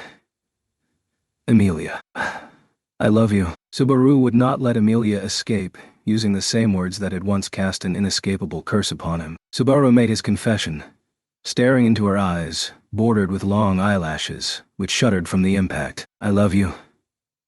I love you. I love you. I love you. I'm hopelessly in love with you. Why are you, all of a sudden? I love your super pretty silver hair. I love those purple eyes that are like glistening gemstones. I love that voice that makes you feel good just from hearing it. I love those long, slender limbs. The white skin. The height difference and stuff is so ideal I can't stand it. I mean, just being with you makes my heart beat like crazy, and it's really bad. I love the fact that you're a little ditzy. It's cute how you try so hard at everything. I really respect how you're so frantic to help other people. I think how you put others before yourself is adorable, and I want to see all your emotions, right by your side, forever. A time like this. Stop messing around. The words seemed to slide out of his mouth as his feelings for Amelia poured out. Subaru passionately confessed, but Amelia loudly and angrily shouted back. Why are you saying this all of a sudden? This isn't what we were talking about. Subaru, even you think I'm no good. You can't watch someone like me. That's why. Yeah, I suppose so. By rights, seeing you failing and giving up like this would make anyone's love run out. Normally, even I'd abandon you, turn tail and run, and if you weren't Amelia, I would. Why? Even as Subaru concurred that the results were hopeless, he denied the most important part at its root. As if to say it settled nothing, it was unforgivable. Amelia rose her eyebrows anger. Even though you know I'm no good and unsalvageable, why do you forgive me, despite that? If you're looking for an answer, I'll say it as many times as you want. Because I love you. When Amelia pressed close with a tearful voice, Subaru once again raised his own, their foreheads close enough to touch. Overwhelmed, Amelia recoiled. But this time, it was Subaru who closed the distance. With the two close, Hanato breathed each other's breaths. Black eyes mingled with violet as he threw his words at her. I love you. That's why no matter how sorry you look, I only feel like I've discovered a new side to you. The way you keep trying even when you don't stand a chance makes me want to cheer you on.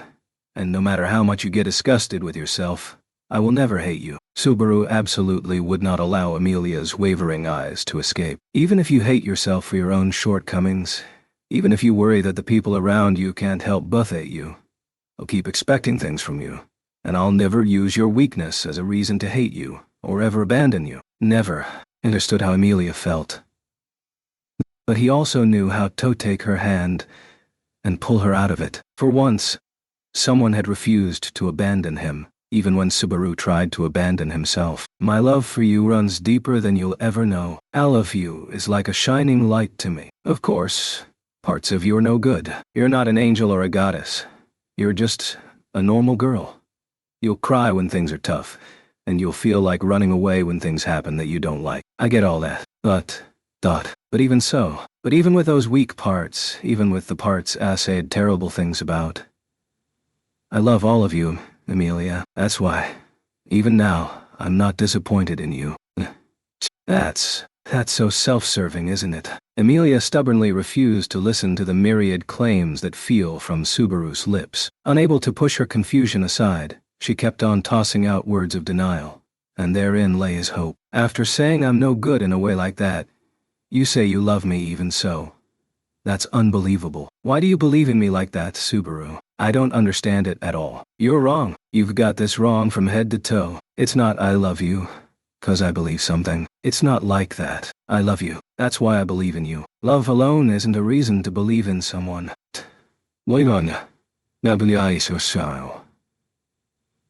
If love wasn't enough for me to believe in you, then why else would I go through such horrible shit just to survey a troublesome girl like you? Their voices loudened as their mutual feelings clashed. When Subaru put his hand against the wall and rose to his feet, Amelia did the same, standing so that she might face him. At a range close enough to butt foreheads, both had furrowed eyebrows as Subaru and Amelia vented their feelings at each other. Never before had the pair launched spittle, faces red, as they exchanged ragged words that all amounted to "you're wrong." I love you. I love you enough to make my head go nuts. Enough to be happy to die for you. That's why I'm putting up with the pain and suffering, standing in front of you even though I want to hurl right now. I never asked you to. I never asked you to say all those selfish things. Subaru, you're not thinking of my feelings at all, are you? This is how you take the brunt everything, always getting hurt because of me. You don't understand anything about how that makes me feel. Like I could. Like I've even thought about it. What I think of all the time is just ways to look good in front of you. I think about what I should do that'll make you think the best of me. What I should do that'll let me see your happiest face. It's hard work, damn it. Put on a cute face like I want a little more often, would you? Don't talk about me like I'm some sort of doll. If you were thinking of my happiness, well, why do you break your promises? I asked you to keep them and everything. Why? Why? Why won't you? You actually hate me, don't you? I love you. They are... Subaru's desperate attempts to slam how he truly felt into her overlapped with Amelia's loud voice. Just how much had he once told himself to put off conveying his feelings to her? Just how many obstacles had Subaru overcome so that he could tell her the words that would convey them? He piled on his confessions of love so much that they must have come off as cheap, empty words. But to Subaru, they were his true feelings. A confession that came once in a lifetime with his entire body and spirit. The real deal infused with all of his being. I'm not lying. I love you. What do you think about me anyway? You always act like you know it all. How much do you think you've shaken my heart? Stringing me along with that cute face of yours like I've got a chance. Stop toying with me. I'm not toying with you. All I did was act normally. Don't say weird things about it. Even though I have so much to consider right now, you're asking me how I feel about you. I can't think about that, Subaru. Stop it. Don't make this hard for me. Who's making this hard for who? You're making it hard for me. You're the one making it hard for me, Subaru. Like little children having a tantrum, both were reduced to emotional arguments without a shred of logic between them. With irreconcilable force, Subaru and Amelia slammed their fierce emotions into each other with loud voices. Inside the tomb, purportedly a place of tranquility for many years, the pair's irrational arguments continued to echo without pause. I don't know how many times I've said it. Subaru, you're a liar. You break your promises, but you come to me with a calm look on your face.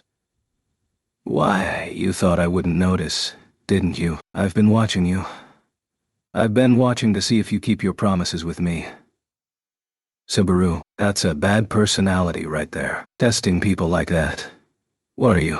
A witch. A liar who breaks his promises has no right to talk. This and my breaking promises are two different things. The unconcerned way Subaru changed the subject left Amelia so angry, her words caught in her throat. She was so seized by emotion that she couldn't give voice to her thoughts. She made ragged breaths, breathing in and out multiple times. Amelia's eyes were in tears as she asked him, Why? Why did you break your promise? I feel bad about breaking my word. I really wanted to keep holding your hand and stay with you until morning. That's the truth. That's not what I asked. Why did you break your promise? I can't tell you. Clenching his teeth, Subaru responded to Amelia's question with a low, anguished groan and a shake of his head. Subaru, refusing to give her an answer at this point, made Amelia cover her face with her hands. You won't keep your promises. You won't even tell me why you broke them. What do you want me to do now? If you have something to tell me, just come out and say it. If you don't, Subaru, even I can't believe you. Amelia, if you'd only kept your promise and stayed with mine till morning, I'd probably believe you. Subaru, I'd believe you, and probably have given you everything. Instead, you broke your promise. Her face disheveled, Amelia embraced her own slender shoulders. Anxiety and fear rested in her quavering violet eyes. For Amelia was speaking not to Subaru, but herself. After Puck was gone, my memories, they're coming back, little by little. Inside me, scenes I don't know and conversations I don't remember are gushing up one after another. All these things I didn't know until now. Things that by rights I should have remembered. Just how much have I forgotten? I forgot them and then acted like they never happened. These were the memories Puck had called back in exchange for his pact with Amelia. The true memories kept under a lid that she had turned her back upon long ago. The lid had been removed, and scenes of a past she did not wish to remember had been restored. However, to Amelia, this came with the fear that she would no longer be able to be certain what was her true nature. When all those memories come back, What will I do then? Is who I am right now really me? I forgot so many precious things. I forgot about mommy. Is who I am right now wrong? Nature dictated that everyone accumulated memories over the course of their lives, binding each person to others around them. If that was so, was a life underpinned by false memory is not wrong in every respect. If the point of origin was wrong, did that not make the path walked and the destination reached all wrong as well? What's important is not where you start, or what happens midway, but how it ends. Suddenly, a voice reverberated in the back of his mind. The distant voice, one that was very familiar to Subaru, was the voice of someone who was very close to him yet would never meet again. When they were parting, at the very, very end in the name of homework, she had given Subaru a gentle present. Yeah, you're right, Mom. However it started, whatever path one walked, who had the right to decide what was right or wrong, until the very, very end. Amelia, no matter what memories you remember, nothing's gonna change. I love you. I'll always love you. I can't believe you. Subaru, the version of me you say you love might not be here anymore. You can't say something like, I can. No matter what happens, you're not going anywhere. I love you. Those are the words of a liar, coming from someone who can't even make me believe him. Then, it'll make you believe. With trembling eyes and a trembling voice, Amelia ejected Subaru. Words weren't getting through. His demeanor couldn't convince her, but words weren't the only way to convey feelings. That was why, Suba. If you don't like it, dodge. They were at a distance close enough to breathe each other's.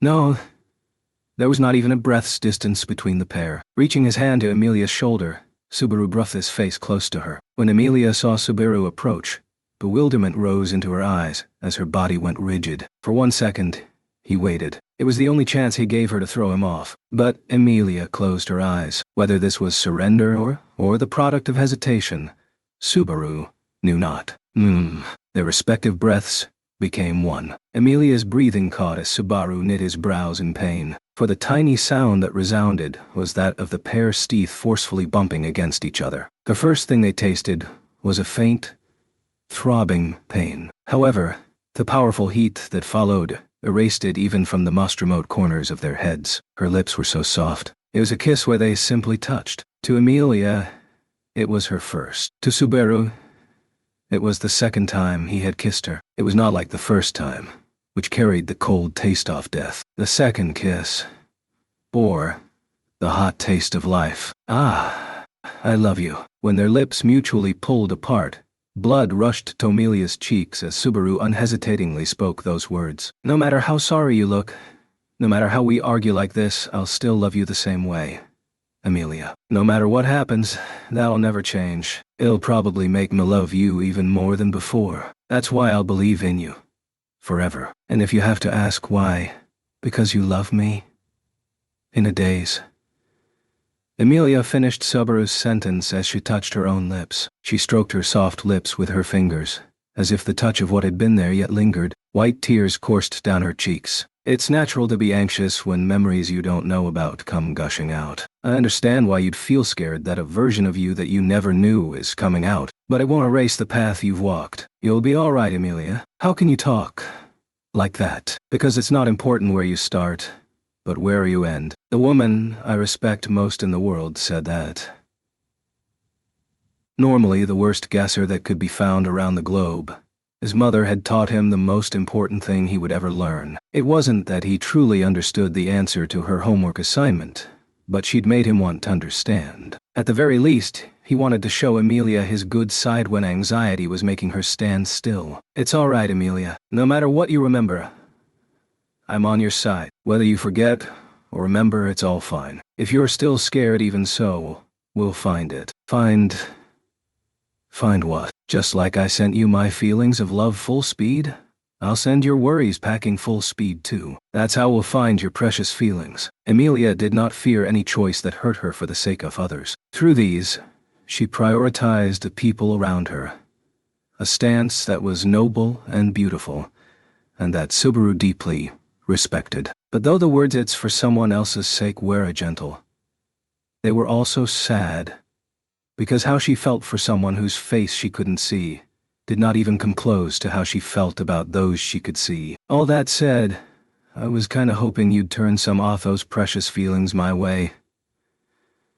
My precious feelings. Perhaps Subaru's words had not really sunk in as Amelia touched her hand to her breast. Her fingertips were touching the crystal where Puck had once been, cracked with its light long lost. It was a vestige of a bond that should have been there. However, Amelia grasped it firmly nonetheless. If I get all my memories back, will my precious feelings be among them? Yeah, I'm sure they will.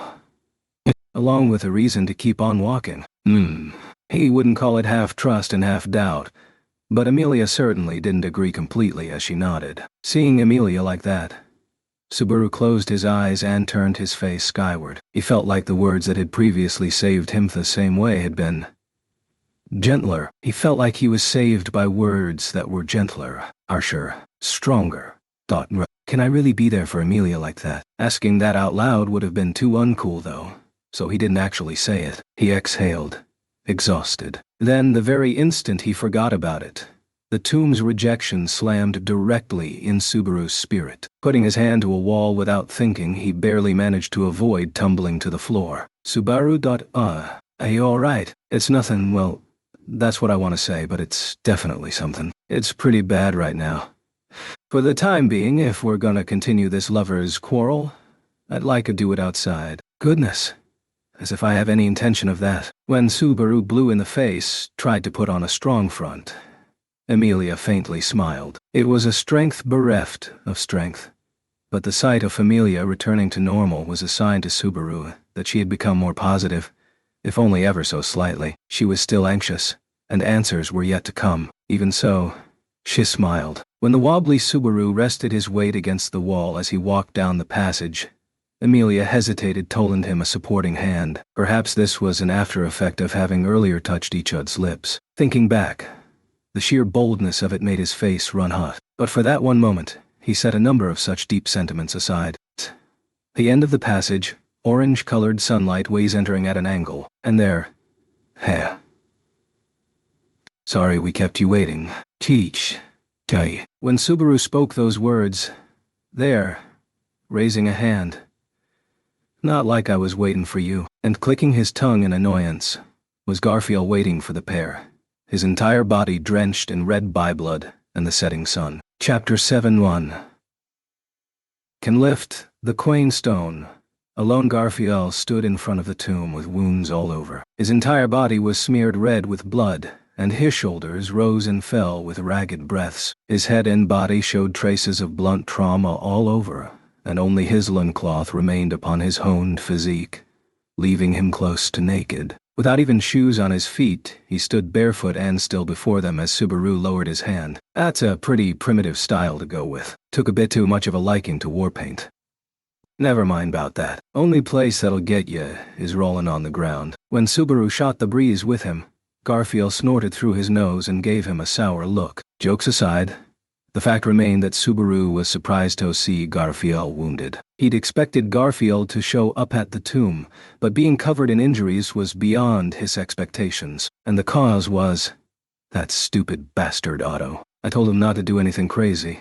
I underestimated him. I never thought he'd put up that much of a fight. On top of that, he sweet-talked Ram. That's how I ended up like this. Ram. With Otto. ...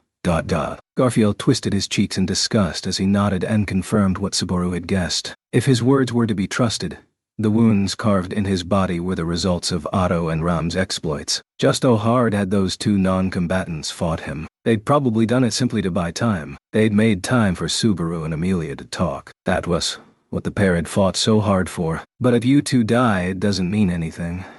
Subaru imagined the worst possibility as cold sweat trickled down his brow. Given the state Garfield was in, it would not be strange if the difficult battle of which he spoke had resulted in him putting an end to their hard fighting with his claws. This Subaru feared deeply. When Subaru clenched his fist and bit his lip, a voice like a silver bell called out to him. When he looked, Amelia, standing right beside him, was touching his shoulder, her concern-infused gaze peering into his black eyes. Those eyes of hers had not yet come to terms with the emotions inside her. Amelia couldn't have had any way of knowing what the situation meant. Of course it would throw her for a big loop. Even so, Amelia was more concerned than doubtful, putting her consideration for Subaru first. Sorry I look pathetic. Now that I've remembered who's standing beside me, I'm all fired up. I understand. Don't do anything rash, replying to her gentle words with a nod. Subaru once more looked at Garfield, who was standing on the grassy field in front of the tomb. With the stone steps between them, Subaru looked down at Garfield as the latter crinkled his nose. Garfield, what happened to Ram and Otto? Yeah, I don't think me being here is answer enough. Unfortunately, I'm considered a poor guesser. I'd like to hear it straight from your own mouth. Garfield clacked his sharp fangs, his fierce response making Subaru grimace. The two exchanged sharp gazes. Garfield made a low growl in his throat. It don't matter what y'all are planning. I'll cut off whatever stupid things you want right here. It was not a reply to his question, but rather, he was making plain that he had no intention of giving a straight answer. And instead, Garfield was referring to the real reason he was baring his fangs toward the pair. If the man named Garfield was the man Ryuzu and Shima said he was, then you didn't kill them, did you? I said, that's got nothing to do with this. Living or dying's nothing to do with it. If I smash the entrance to the tomb and end it all right here. Irritated, Garfield put a hand to his forehead and spat out his words. His blunt, violent conclusion was the optimal method of putting an end to the trial for good. But to Subaru it sounded like nothing more than an excuse. Garfield was searching for an excuse not to have to kill Ram or Otto or Subaru either. If you do that, the sanctuary will be a closed, fenced garden for eternity. You alright with that? It's fine. Every other option's worse. Brushing Subaru's words aside, Garfield put a foot against the tombstone steps. His advance, seemingly to cast aside all doubt, made Subaru feel he could see the gap between the determination and anxiety inside Garfield's stubborn mind. His body bloodied, covered in wounds. Garfield was determined to destroy the tomb, seeking nothing beyond a definite conclusion. But what do you think you're doing? Halfway up the stone steps, Garfield halted as his pupils narrowed. His feline gaze, reminiscent of a beast's, shut right through Amelia, the one standing before him to bar his passage. To Garfield, Amelia's strength as a combatant was unknown, and so, seemingly by nature, he strongly clacked his fangs and gave off a wary growl. Out of my way. I'll get rid of what's worrying you with my own bare hands. Once I do that. Garfield, what are you so afraid of? Went Garfield, Amelia's assertion leaving him short of breath. For a second he was taken aback. However, Garfield immediately reddened with anger. His fangs were shaking.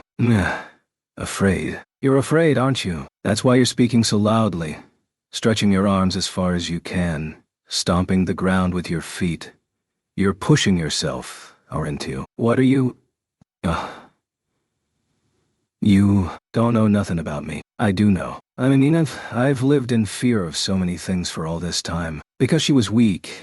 Because she was afraid. Shek knew. Putting a hand to her own breast, Amelia touched the broken crystal to make sure it was still there. Her violet eyes did not conceal her sorrow for the past, even as she pleaded to Garfield, his eyes wide open. Up to today, I've lived in fear. When Puck was with me, I put all the bad things onto him, relied on him, and forgot. I think I understand a little now that I finally remember them. Right now, I only just started remembering everything he wanted to forget. I don't really know what it is I really need to do. But there's something there. I have to find out what that something is. Most likely, to me, it's something to be found inside the tomb. That's why I cannot move aside. But, shut up. Get lost. I'm not listening to any of this. But you've already found that something for yourself, haven't you? When she posed the question, Garfield's endurance was already nearing its limit. An emotion beyond anger rested in his two eyes.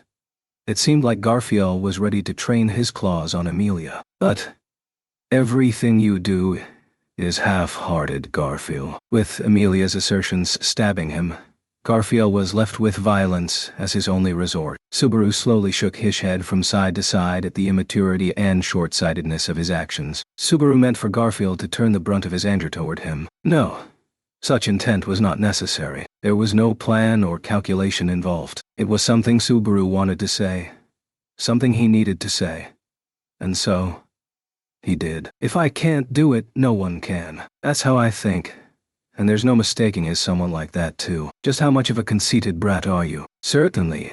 It's just like you said. Amelia's failing at the trail over and over. I can't deny she's all crying and sobbing over being made to see a past she doesn't want to. It was hard to watch her lose herself after Puck was gone. I can't even say with a straight face she's bounced back yet. Standing right beside Amelia, Subaru motioned to her with his chin, mercilessly critiquing her disgraceful behavior. It was a sudden topic, one that put a suspicious look on Garfield's face, but Amelia received it with dignity. The assessment was certainly not one that was pleasant on the ears, but it was correct nonetheless. She would stand, face her own shame, and take it head on, for that was what she thought would make Subaru proud of her.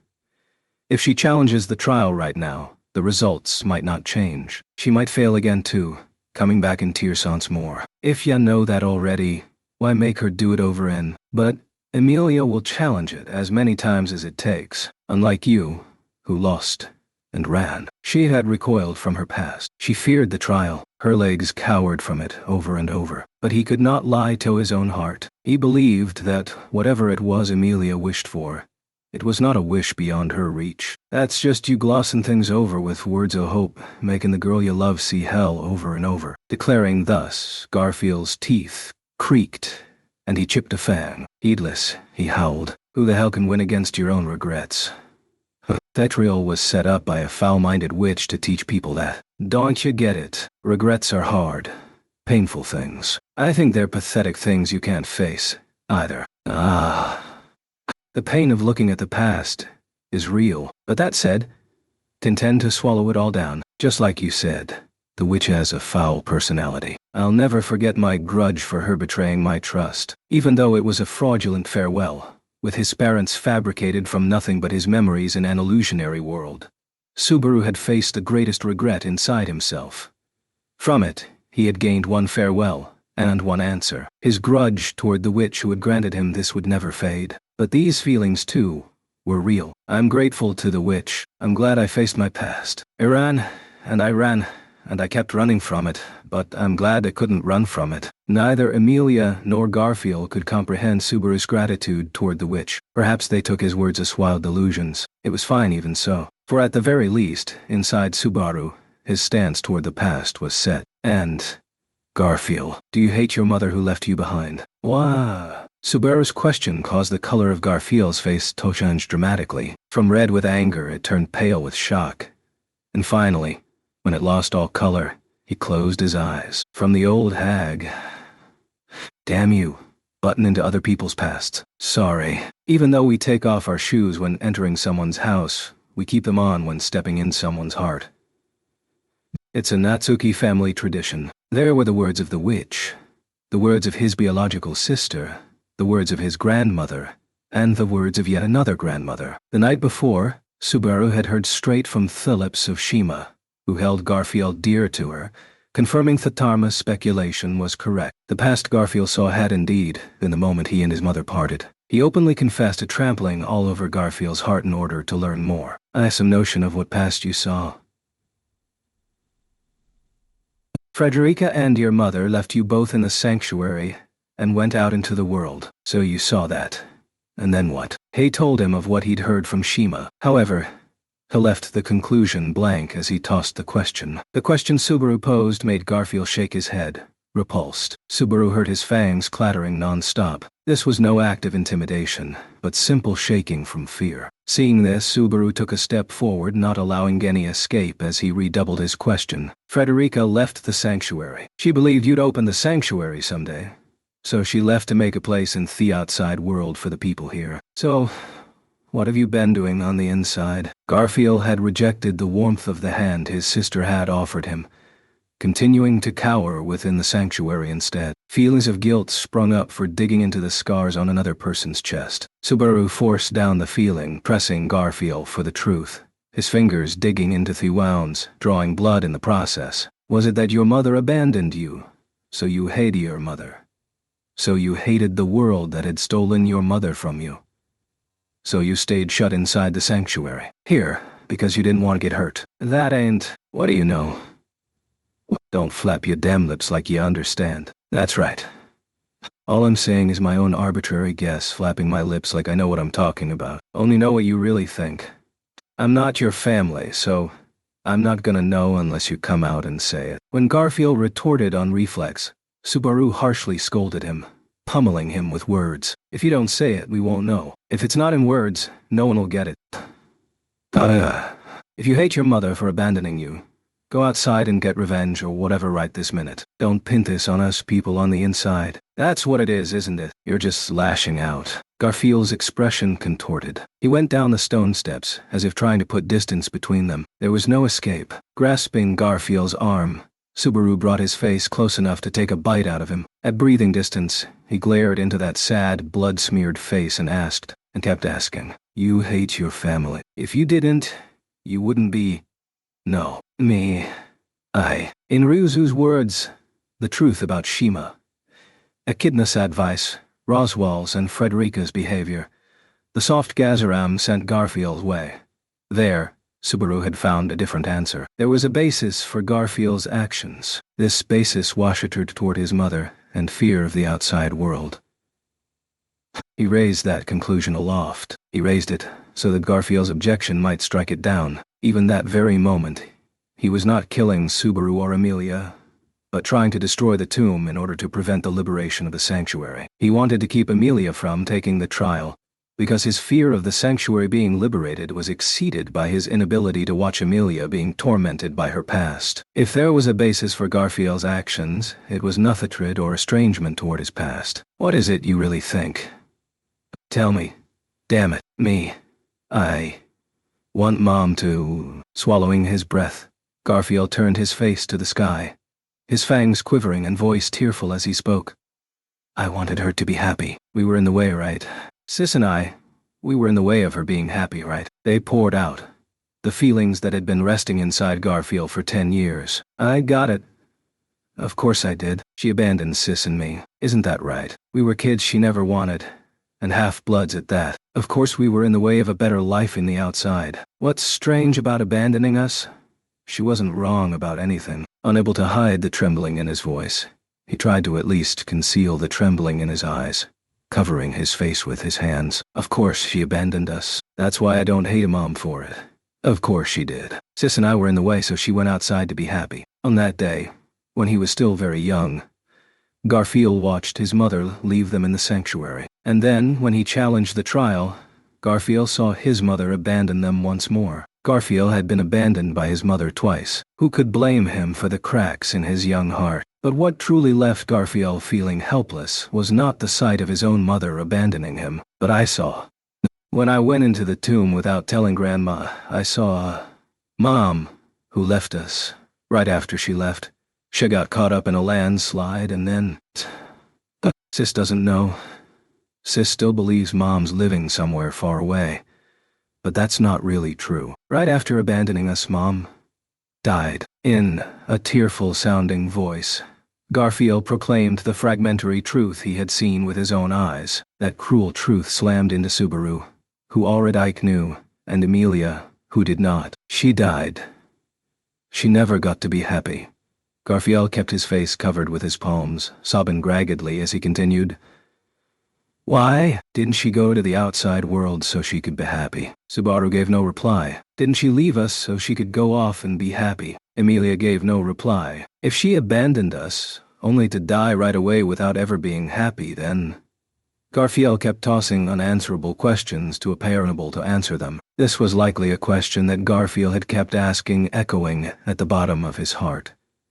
What should we do with the loneliness and sadness from her abandoning us? In those 10 years, he had continued searching for the answer to that, finding none. I wanted Mom to be happy. He put his strength into that tearful voice. Removing his hands from his face, Garfield made his fangs creak, clenching his teeth enough that it seemed they might split.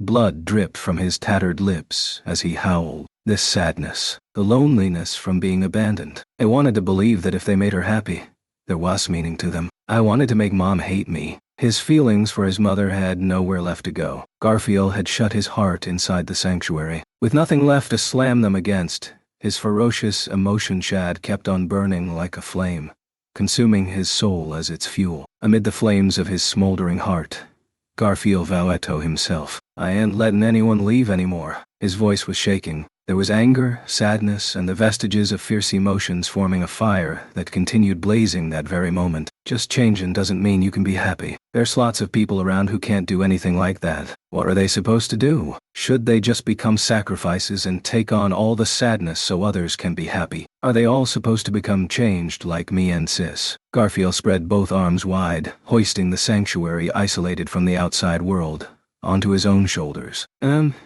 I'll protect. Powerfully pressing down with both feet, Garfield stopped howling, calmly stating his words. I'll protect. I'll protect everything as far as my hands can reach. Protect. Protect. I'll protect them. I won't lose anyone else. I won't let anyone go through what Mom had to. It was not anger that made Garfield's heart tremble. It was not sadness. 10 years worth of resolve, 10 years worth of determination, 10 years worth of desires. It was these that infused Garfield's shout. I'll be the barrier, a real barrier that separates inside from out. Garfield, that's why. So protect everyone in the sanctuary. Protect Grandma.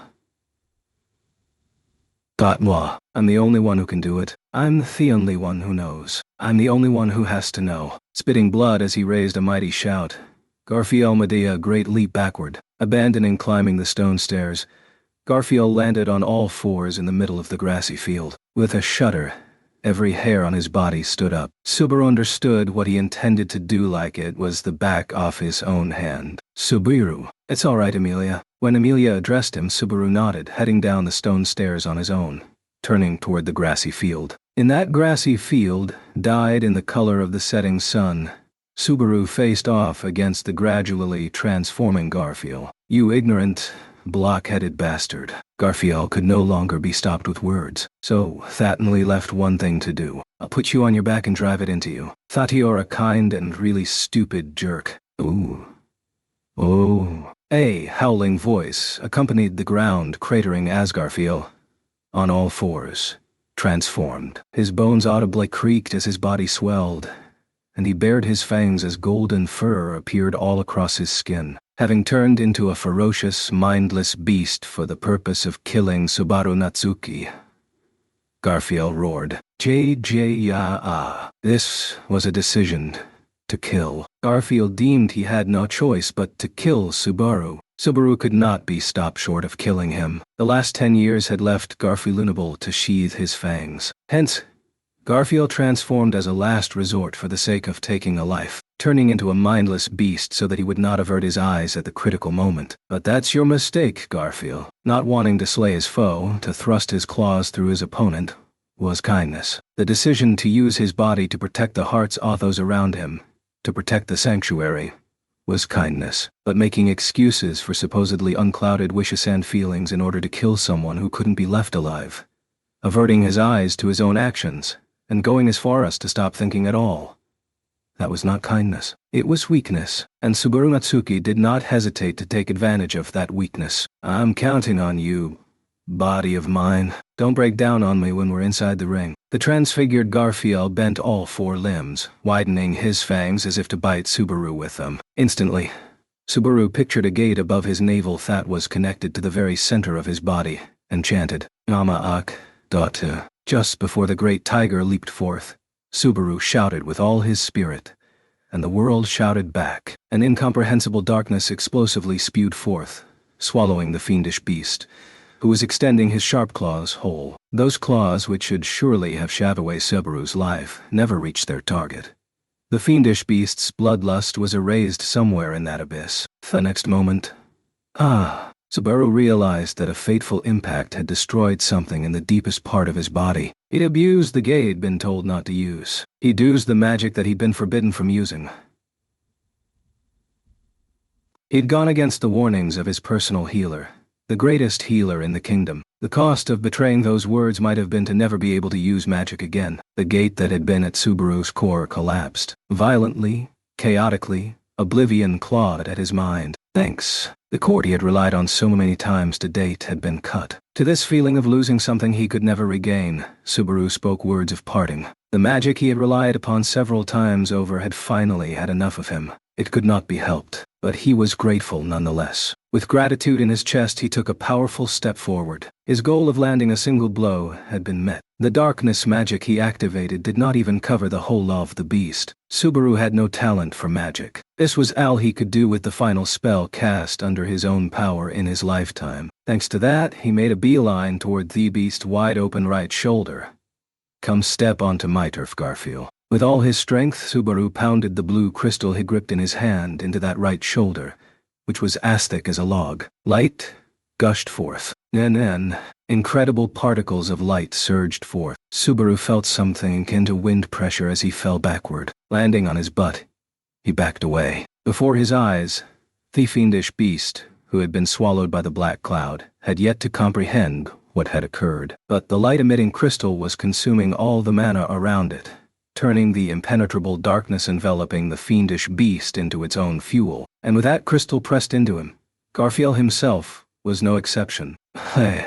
Freed from the incomprehension slammed into him, he was assaulted the next moment by chagrin. When the black cloud lifted and the light gradually abated, what was there was no great, ferocious tiger. His transformation undone, Garfield had returned to his human physique, both in size and internal bone structure. Having regained his human form, Garfield wore the most incredulous expression of all. Lifting up both hands, he stared at the bestial fur shedding and falling from his white fingers, seeing for himself with his own jade eyes. What? Why did I turn back? Who? Patting his own body as he searched for the cause, Garfield noticed the crystal in his shoulder. It was a crystal that marked one as an apostle. One Garfield knew well. The blue crystal from Frederica that Subaru had carried seemed stuck, unwilling to leave Garfield's body. This is Sis's stone. But why is it draining my strength like? What trick did you put into this stone? Who's to say? Maybe there's a very hungry kitty inside it. Perhaps transformation had taken much of his endurance. Garfield was out of breath as he clawed at his shoulder, but the crystal rejected his fingers, biting into his flesh and showing no sign of coming off. This is all the help I can give you. As light faded from the stone, the blue crystal, he felt like he heard a laugh coming from it. Having kept silent, the incomplete communication had made him keep worrying all that time, but if you're gonna be quiet, keep quiet, you noisy glimmering jerk.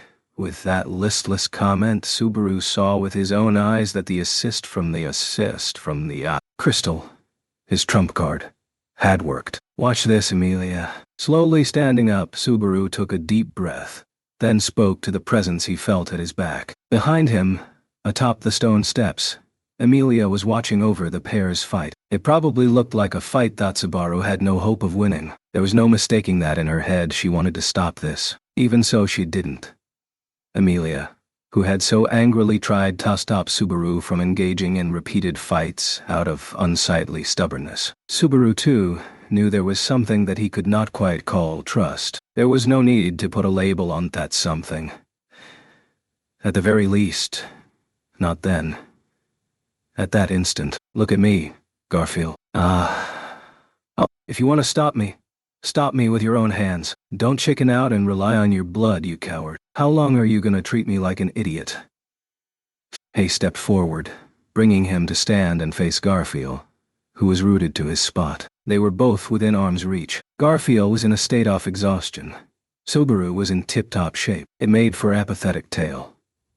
But at that time, in that moment, Subaru could stand on the same ground on equal terms. No matter what you say, we're heading to the outside world. If you want to stop us, stop me first. Amelia will challenge Thetum. The sanctuary will open, whether you want it or not. Don't decide all that shit on your own. Who asked Yato? Who gave you permission? This place should stay as it is, never changing. Of course it can't stay like this, always the same, stopped and never changing. Someone ought to have said it centuries ago before it turned out this way. There's people who want it to never change, damn it. If you could stay here and protect this place forever, that'd be one thing. But someday, the time and the era would leave Garfield behind. It was inevitable that this never-changing sanctuary would one day be forced to change. A day when you drive all of us together into the same corner, when you can't do anything about it by yourself, is definitely coming. It might be tomorrow. It might even be today. Cutting off his words, Subaru raised his arms, adopting a fighting pose. Talking wasn't going cut it. After the pushing in the crystal part, his plan was pretty much blank to begin with. Knowing that each other's words would settle nothing, his minds were reduced to one. When the opinions of two men differed like that, the only way left was to fight until their souls were spent. I'm gonna knock you on your ass, Garfield. Respect the power of numbers. And you got a different way of saying that. Garfield howled at Subaru's line, their fists both unleashed simultaneously and landing in each other's face, letting out anguished groans from the sharp pain. The pair backed heavily away from each other. Setting Subaru's fist aside, Garfield's blow was tragically weakened. The crystal embedded in his shoulder was absorbing his mana even then. Thanks to its aid, they were able to have a good, honest fistfight. If not for Otto, for Ram, for the crystal, for Puck, Subaru could not have climbed onto that stage. Thanks to them, I'm managing to make this a fight.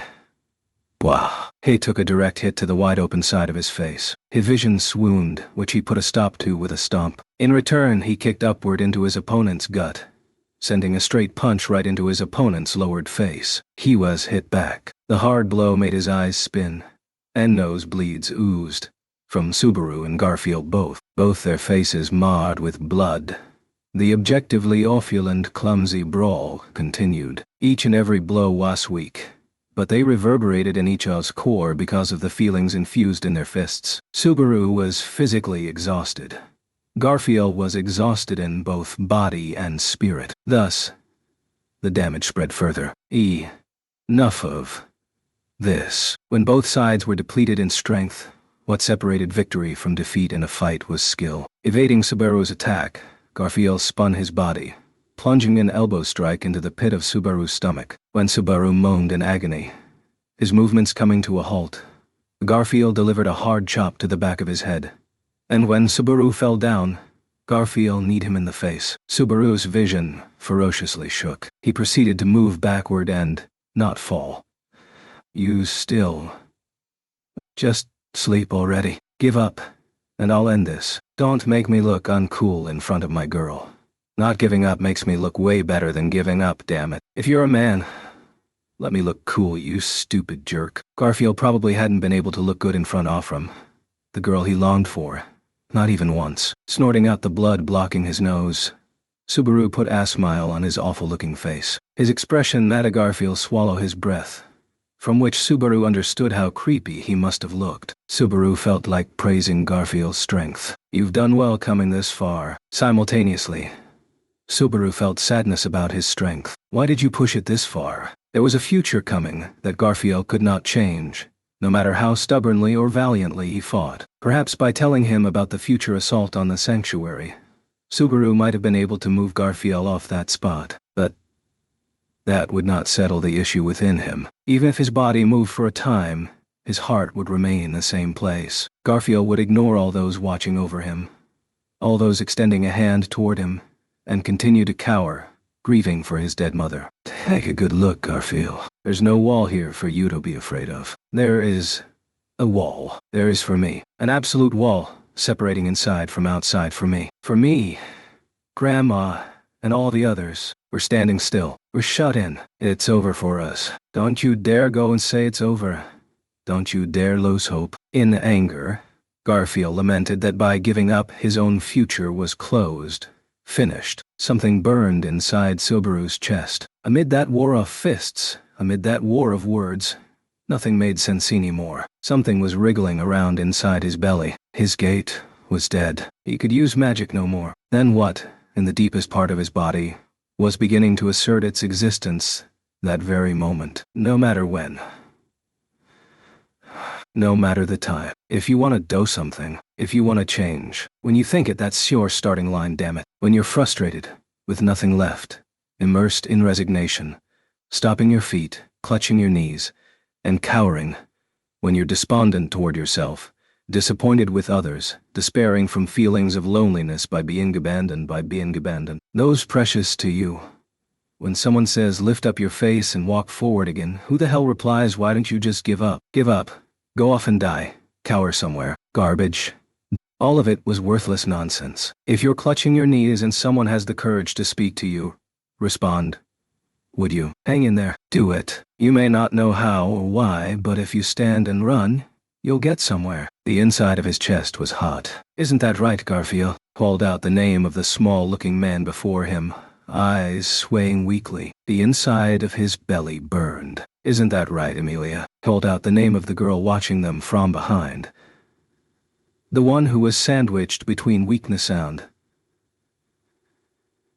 the threshold of something yet unknown. Something from the back of Subaru's eyes flooded out. Hey, isn't that so, Rem? He called out the name of the one who'd made him lift his face, open his mouth, open his eyes wide and stand tall. The one who had taught him that even when your feet were stopped in surrender, that didn't mean it was over. Subaru Natsuki desperately wished for the power she had given him then, to somehow reach all the others. A power that was not Subaru's wriggled inside his body, making its first cry of birth, as if to bless its arrival, as if to celebrate its birth.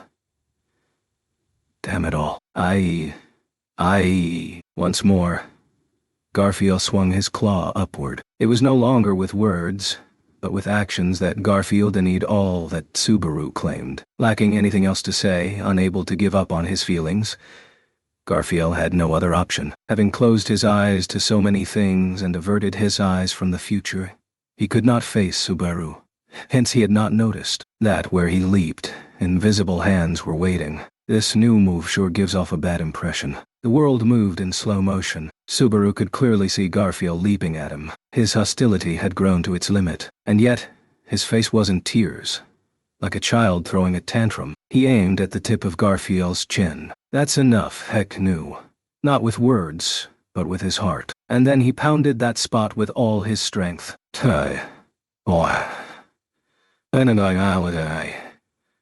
The power he released exulted with joy, striking through and weary Garfield directly below its unseen form. The invisible blow took the form of a fist, smashing in Garfield's face and driving him toward the sky. Goo-oh! The moment after seeing it through, Subaru too went down on one knee. He violently retched from the sense the other had shed something from inside him, with agony, as if his very soul had been whittled. Not a single drop of spit or blood came out. That one blow had truly taken everything out of him. This time, even that stubborn Garfield. Hey, you gotta be kidding me. He was sure he saw Garfield fly skyward, with nothing to break his fall as he was slammed into the ground, covered in wounds that were mostly there before clashing with Subaru. He'd endured a string of battles without any rest. On top of that, there was a spirit in his right shoulder sucking his mana right out of him. How did he explain this? Just how tough are you? Don't look down on me. I haven't broken yet. His fuzzy head was swaying. But even so, Garfield was standing on his own 2 feet. His gaze was unfocused, but he stood out of pure tenacity, rejecting Subaru's final push. Well, this sucks.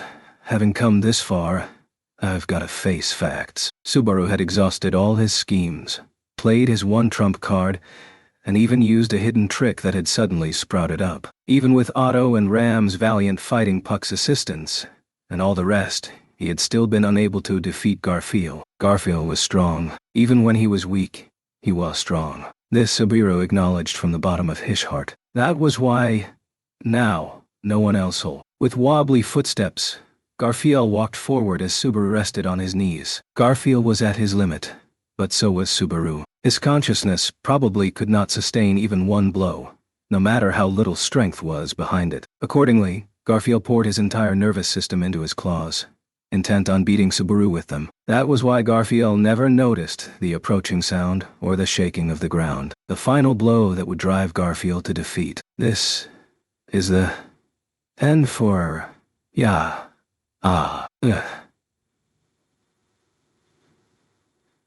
His announcement of the final blow was blotted out by the piercing neigh of a slender and tall land dragon. Shaking the ground, the charging, jet-black land dragon heartily slammed into Garfield, sending him hurtling into the glow, which carried his entire body away. Garfield's eyes rolled back. His body thrust away as if he weighed no more than a pebble. He bounced on the ground twice, then a third time, ending in a sprawl. This time, he did not move a muscle. Upon seeing this, the leading actress who had delivered the final blow looked toward the sky, letting out a roar. How about that, Garfield? Standing beside Pat Lash, loudly taking pride in her victory, Subaru spoke to Garfield, who was prone upon the ground, in a voice so raspy he couldn't even tell if it was really him that was talking. Both had used up all their strength and played every card they had in their hands. What was the decisive thing that separated victory from defeat? It was simple. The powerful Garfield had fought alone. The weak Subaru had not. Like I said, the power of numbers. There's other ways of saying that. Damn it. The immobile Garfield resentfully responded to Subaru's words. His voice made Subaru lightly scratch his cheek. Then everyone's feelings bundled together to form bonds of victory. So, this is like none can lift the quain stony alone. Leaving those words behind, Garfield finally fell silent. Watching this, Subaru waited several seconds, certain of victory this time. Subaru turned his head upward. Finally, one of those sayings made sense. Those satisfied words slipped out as he collapsed, bringing his torso to the ground, and his consciousness along with it. Loudly, the land dragon's neighing voice echoed across the sanctuary sky, announcing that the battle was decided. For once, Pat Lash, the one who had delivered the final blow unto Garfield, held a triumphant look on her noble face, jubilant from her feeling of achievement at having redeemed herself for past humiliation. To Pat Lash, Garfield was a mortal foe who had inflicted a mortifying defeat upon her. On the initial day of their arrival in the sanctuary, Pat Lash, who was pulling the carriage, fought Garfield, who'd come to capture the intruders that had crossed the barrier. Though she did her best to protect Subaru, she had lost. Pat Lash, eagerly awaiting her chance to avenge herself, had splendidly achieved her aim.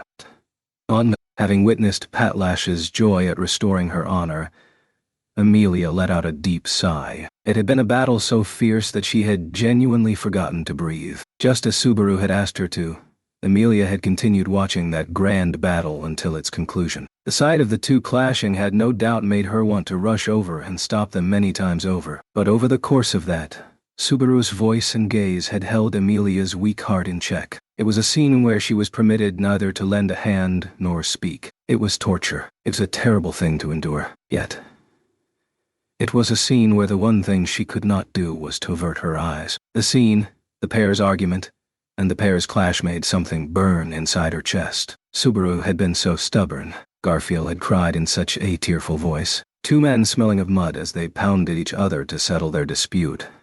Amelia did not understand even a fragment of what drove them. Even so, something that was hot, ebbing, and flowing inside her chest probably served as answer enough. Oh no, Subaru's going to die if I don't heal him. Snapping back to her senses, Amelia practically flew down the stone steps, seemingly gliding as she raced to Subaru's side. Standing beside Subaru, Pat Lash gave Amelia an almost wary glare. You don't need to make a worried face like that.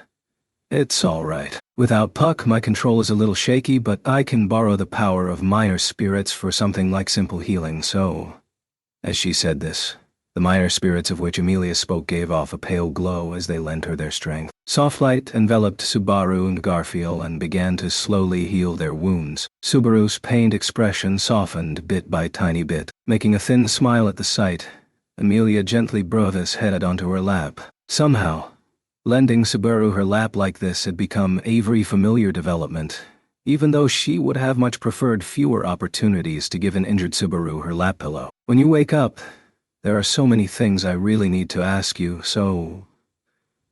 But perhaps the things she wanted to say to him numbered more just then. As she murmured, Amelia gently combed through Subaru's hair as he slept with the face of a child. Subaru grimaced for a moment, then his lips truly slackened. It was soon after that Otto met up with him, carrying Graham upon his back. Chapter 8 Love Letter. Deep inside the being known as himself, something set down roots, asserting its own existence. Subaru did not even know if the heat it bore was hot or cold. Yet, the strange feeling of something black and stagnant circulating in Subaru Natsuki from corner to corner gave him some idea as to what it was. Therefore he asked not why or how, or even what for. There was no reason to ponder such things. That left only one matter for him to worry about. Invisible blow, unseen palms, blindside impact. Each sounded atrociously derivative. They weren't stylish at all. These were arms that none save Subaru could ever see, and none save Subaru might ever control. Accordingly, Adavine will unseen by the eye. Therefore, I dubbed the invisible providence. What did you say just now? When Subaru weakly opened his eyes, murmuring with his mind still vague, a questioning voice called out to him. Leaping into his vision, her eyes open wide, was a beautiful, upside-down face. Not an angel's, but Amelia's. Slowly comprehending this, Subaru blinked several times, realizing he had awoken from a dream. Simultaneously, he took in the sight of Amelia before his eyes and the soft sensation under his head. Amelia Town's giving me a lap pillow again? That's right. How many times have I given Subaru a lap pillow by now? I'm a little hazy, but this is the third time maybe. It's a word for getting over the first big hurdle, so... Yes.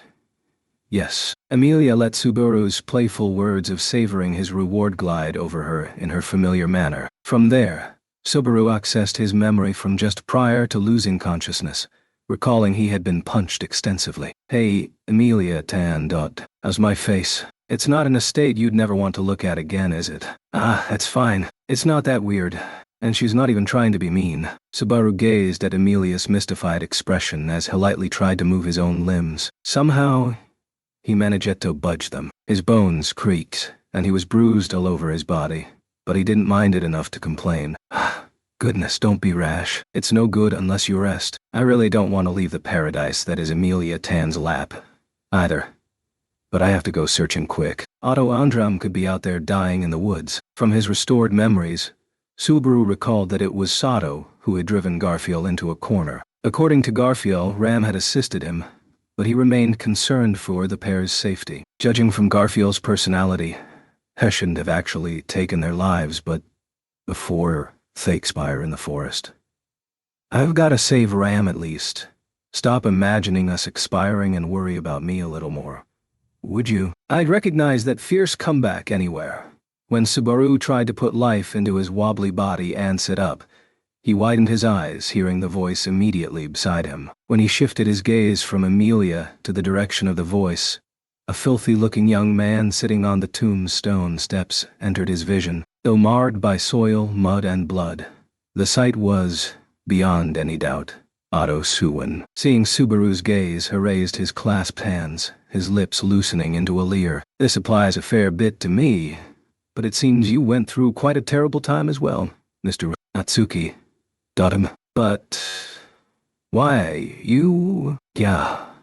As Otto exuded a casual air, Subaru leaped at him, delivering a headbutt. Taking the blow in the gut, Otto fell at Subaru's feet as he raised an anguished moan. How is this all of a sudden? I was praising our shared experience in a hard-fought battle just now. Shut up, you stupid moron. Don't go acting all cool. You freelancing almost blew up the whole plan. But without your assist, I wouldn't have been able to nail Garfield either, so it's not like I don't feel grateful, okay? I don't even know what you're saying anymore. Though relieved he was safe, and grateful for his aid, Subaru's blushy, contradictory expression of that gratitude left Otto shouting in a loud voice. That truly Otto-like reaction made Subaru pat his chest with relief. Either way, glad you're safe. If you died, I figured you'd turn into a ghost and haunt me at my bedside. Is Ram all right too? Yes.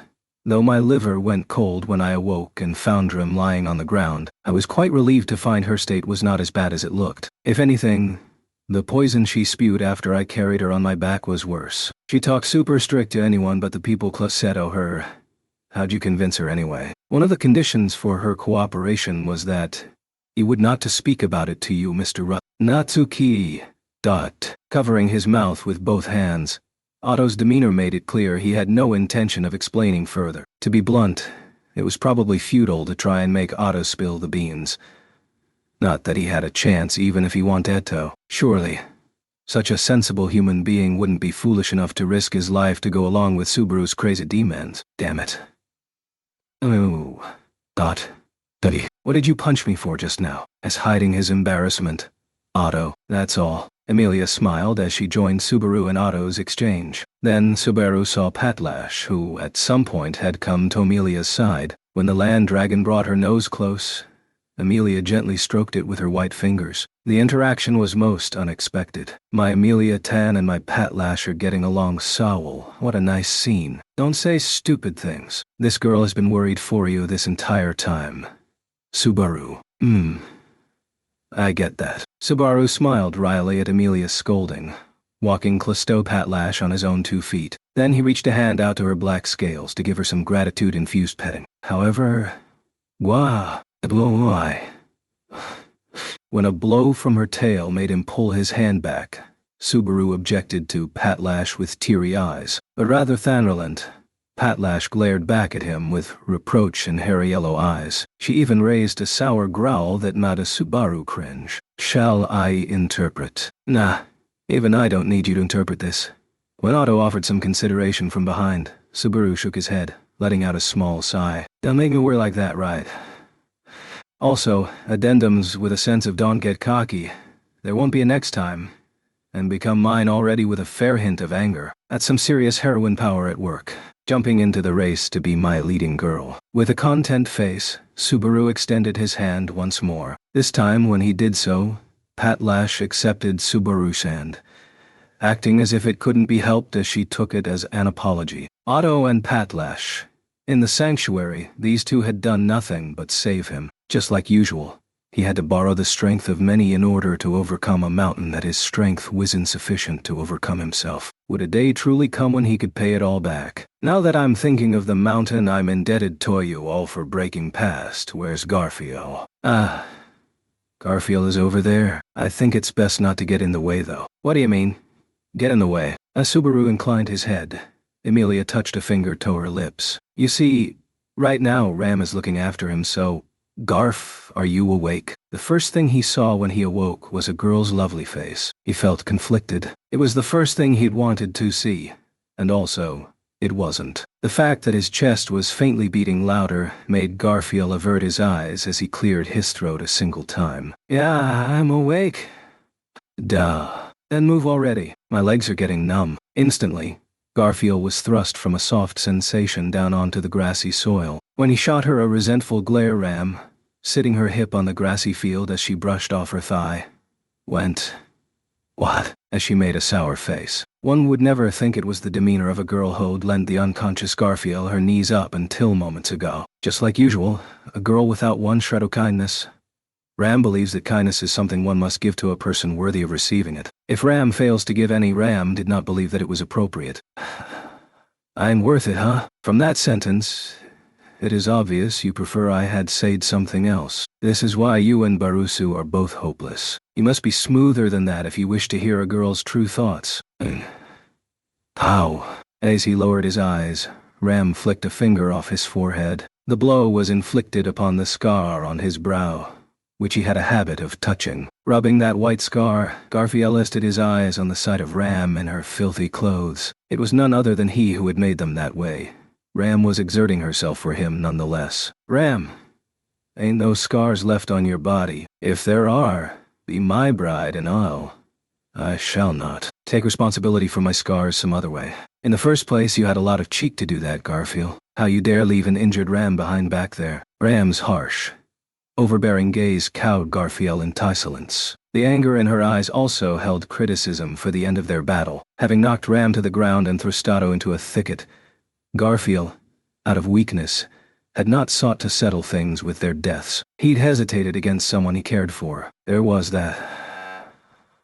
But Garfield hadn't been serious against Otto, who he didn't care for, or even Subaru, because he lacked the most important thing for a warrior: courage. That was why he tried to rely on his blood, turning into a mindless beast to avert his eyes from the consequences. His hypocrisy, for relying only at times like that on blood he normally detested and cursed, made him sick. How could Garfield protect the sanctuary with one deceit piled upon another?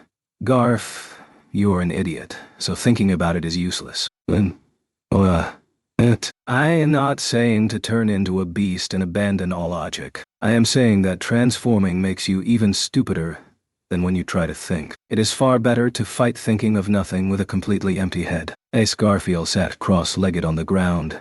The irritated Ram's assertion made his eyes bulge in astonishment. It was better to say that Ram, the victor, was gazing down upon Garfield, the vanquished. He didn't mind her talking like that, but was it really necessary to speak to Garfield about things that might lie ahead? After all, he was the vanquished. A suitable punishment was sure to be forthcoming. Watch out next time. After all, you will be fighting for Ram and Amelia hereafter. Wah. A juncture where he expected her to pass judgment on him. Ram's words shook him to his core. Garfield's face reddened. He clacked his sharp fangs as Hed adjusted the statement. Stop messing with me. After doing all this, being your enemy, stomping all over what you people think, you're saying you'd forgive me and take me as one of your own. Don't be absurd.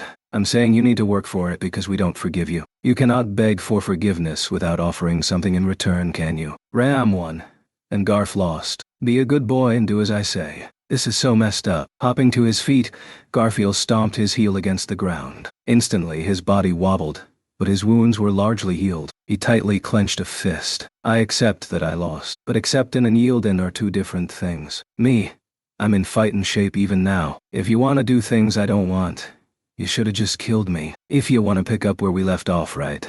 Enough whimpering. It should have been an angry, awe-inspiring shout. Butone rebuke from Ram laid Garfield's efforts to waste. Her pink eyes looked upward. The raw intimidation in them made Garfield draw in his breath. You lost, didn't you? Loser cat Garf. Just how long do you intend to dawdle and look pathetic in front of the girlio like? The instant you lost, you went from blaming others to blaming yourself. Pointing your fangs inside instead of outside. That's all, isn't it? So stupid. Ugh. The barrage of words hit the bullseye so accurately Garfield's words caught in his throat.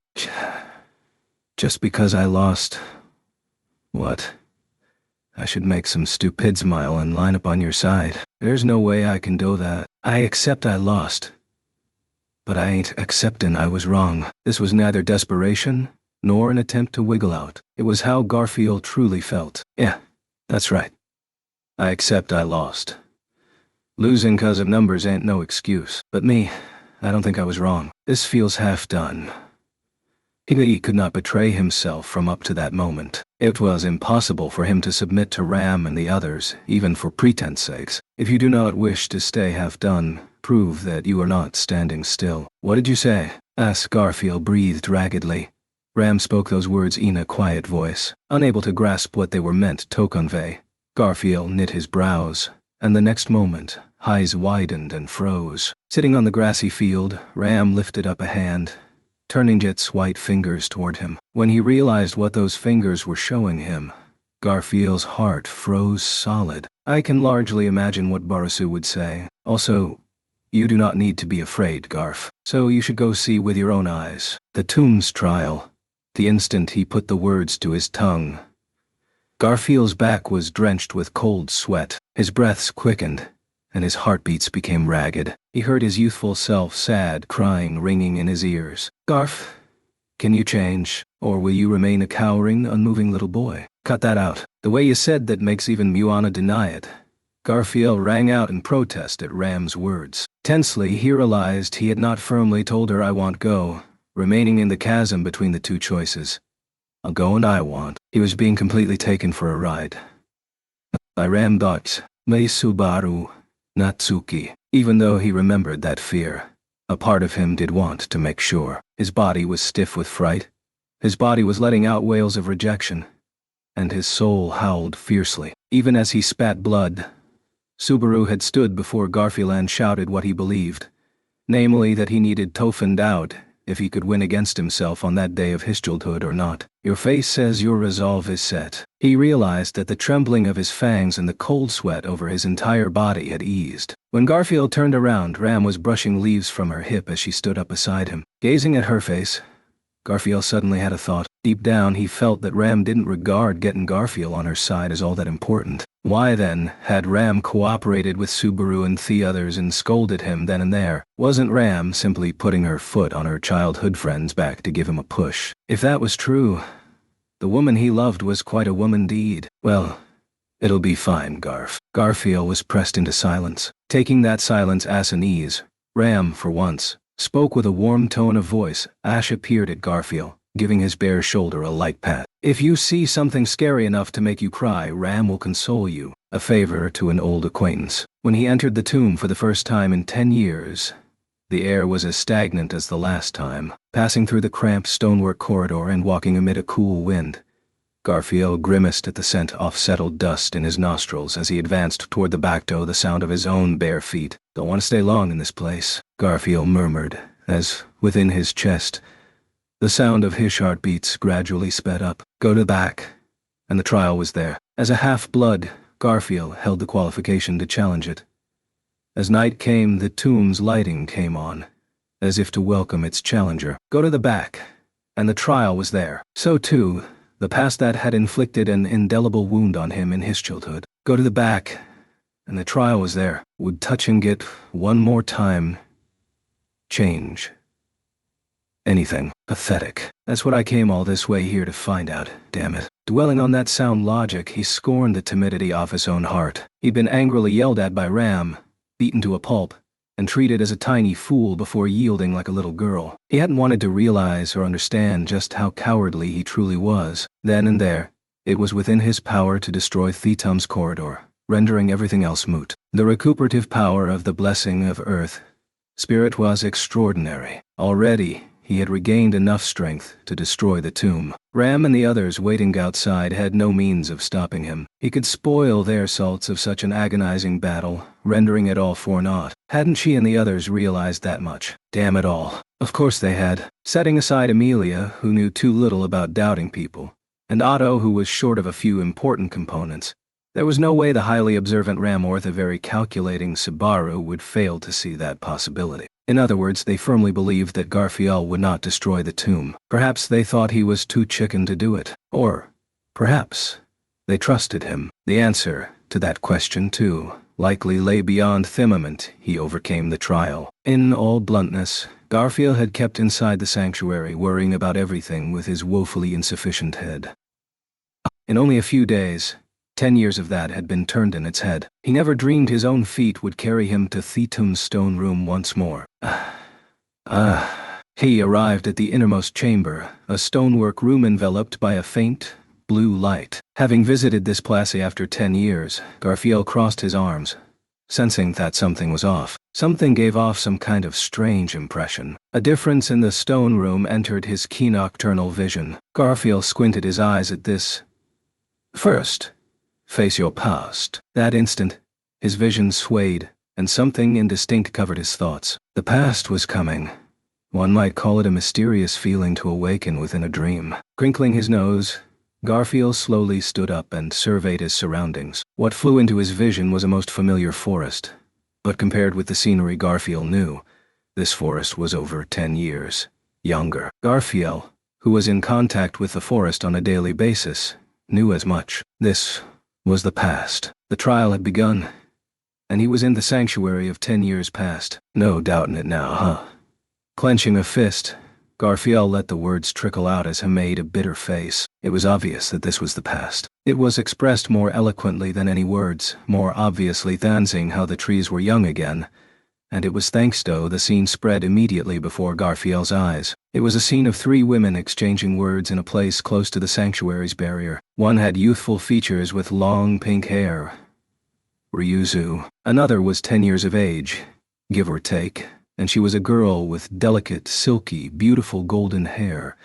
His older sister, Frederica. And standing facing the two of them was a woman with golden hair and a triple braid, her eyes downcast with a gentle look on her face. She was holding a young child against her chest. Mom, Banda. The sight of his mother and Garfield's younger self made a weak voice trickle out of his throat. However, the tiny voice with which he called his mother did not reach, failing to affect the scene in any way. Of course it didn't. No one could change or interfere with the past. As Garfield trembled and stood rooted to the spot, his mother and Ryuzu exchanged words. And yet, the contents of the words and the reactions to those words, nothing reached Garfield at all. Ryuzu's sense of loneliness, Frederica's feelings as she held back tears, the thoughts of their weakly smiling, seemingly conflicted mother, or even his innocently smiling, idiotic younger self, none of it was conveyed to him. For this was Garfield's memory of the time. The conversation could not be replayed, because the young Garfield had no memory of it. The silent projection repeated itself over and over, as if to rub in that he was powerless and far too late. Away. No doubt it was a stupid argument in the first place. Considering what happened afterward, he could guess what they were talking about. His mother was trying to abandon the forest to go to the outside world, and Ryuzu and Frederica were trying to stove her. Garfield was the only one with a blissfully ignorant look, thinking only of his happiness at being embraced by his mother. Youth was his excuse for not realizing he was watching his mother go off to her death. "Oh, you shitty brat." Seeing the smile on his younger self's face, Garfield angrily thrust his claws forward. He wanted to rip the guy to shreds. His past self that was ignorant and powerless to do anything but watch. And yet, his claws passed right through the young child, and right through the arms of the mother who held him. He stomped the ground, trying to send it flying as if to kill off his past. The blessing did not activate. He could not interfere with the past. That was the absolute rule of the trial. Then why? Why show me this scene, damn it? What trial? What past? What witch of greed? Testing ground. Nothing changed. Nothing could change. His mother was dead. He was weak, able to save nothing. Nothing. Was that just how it was? Was this all there was to the world? Was the trial there to teach him that? He went down on one knee. The actresses playing out the tragedy of the past did not notice Garfield kneeling, come to gaze directly at his never-ending regrets, digging into his wound from 10 years prior, and making eye bleed. Was this fine? Was this to be the conclusion of his challenging the trial after being kicked around by the girl he yearned for? No! He clenched his teeth so much that they creaked. Glaring at the soil, Garfield's desires trickled out from his lips. No. Oh. No. No. No. No. No. He would not have it end like this. After all, Garfield had hoped that something would change. That something would change him. He knew it was convenient talk, but Garfield had hope. Having held for 10 years that never changing was right, he'd hoped for a change, for turning over a new leaf. After all, a powerless man had shouted it to him. A man strong enough to defeat even him had shouted. The past, the barrier, the sanctuary, his family. Just like them, he stood still, never changing. Yet, even though he stood still, never changing, it wasn't over. The guy said it, didn't he? If he wished I want to start, he was free to start again. And you are leaving no matter what. Abruptly, as Garfield leaned down, a familiar voice struck his ears. However, by rights, it was a voice he should not have heard. It was a voice from the past, one that surely could not reach him. Yes, I shall go, though it shall cause you a great deal of trouble, Lady Ryuzu. I do not particularly mind. The issue is how Thesa children feel. Words were exchanged between family he was used to hearing from, and family he was not. Ryuzu wore a grudging look as his mother spoke to her. For as long as he could remember, it was the first time he'd heard his mother's voice. Drawing in his breath, Garfield's thoughts were stolen what was unfolding. Gazing lovingly at the Garfield in her arms, his mother gently rocked his body. Gazing up at that same mother, Frederica grasped the hem of her skirt and wrung out her voice. Mother. I'm sorry, Fu. I'm sure I will make you worry a great deal too. That's fine. I am alright, but I feel sorry for Garf. I want to go together, but your mommy is a klutz, so I am sure it would be very hard for Gar. Fu, though you are a mommy's child, you are very responsible. So please. Lonely as she felt, Frederica was dutifully seeing their mother off. For the first time, Garfield learned that his older sister had agreed with his mother leaving the sanctuary. For her part, Ryuzu embraced the trembling Frederica's shoulders, respecting her will. Give these to both of them. One to Few, and one to Gar. Their mother took off the 2 necklaces that hung from her own neck. Both of them had blue, inlaid crystal changing from them. It had nothing to do with qualification sauce and apostle, or anything of the sort. She simply wore them because they were pretty. And because she loved pretty things, she handed them to her adorable son and daughter as gifts. That was all it was. That was all it took for Garfield to never ever let go of his stone. Gar, your mommy is heading out now. As she addressed him, Garfield's mother lifted up the necklace and smiled toward him. His mother's resolvium bounced to him. The little child innocently smiled. His mother gently kissed him on his forehead. She'd kissed him on the same part of his forehead where his scar now was. I'm sure I will bring your father back. Wait for me until then. Yes, Pa. Her eyes were filled with kindness and love, her words overflowing with sympathy. Then, finally, she handed the young Garfield over to Ryuzu. Firmly embracing Garfield's body, Ryuzu nodded and smiled to his mother. From there, his mother and Frederica embraced each other. She kissed her beloved daughter's forehead in the same manner she had her son's. Garfield slumped to the ground, gazing at that in a daze. What was happening? What was this scene? Whose memory was this? The trial of the past he'd seen 10 years prior, when Heck knew nothing about anything, was more irredeemable than this, wasn't it? It was a memory of despair that bit into his very flesh, wasn't it? After all, his own mother had abandoned him and his older sister, leaving in search of her own happiness, hadn't she? She cast away the lives that inconvenienced hers, walking toward a life of her own. Now, everything had turned on its head, wasn't it? Mother loved us. She loved me. And she loved you. Reflexively, Garfield lifted his face toward the voice that was directed toward him just then. It was his young older sister, who had spoken to the kneeling Garfield. Staring at him with the same jade eyes ashes, the past that Garfield could supposedly never interfere with was staring right through him. The world had come to a halt. So too, his mother, Ryuzu, and his younger self. That left only his older sister and the current him.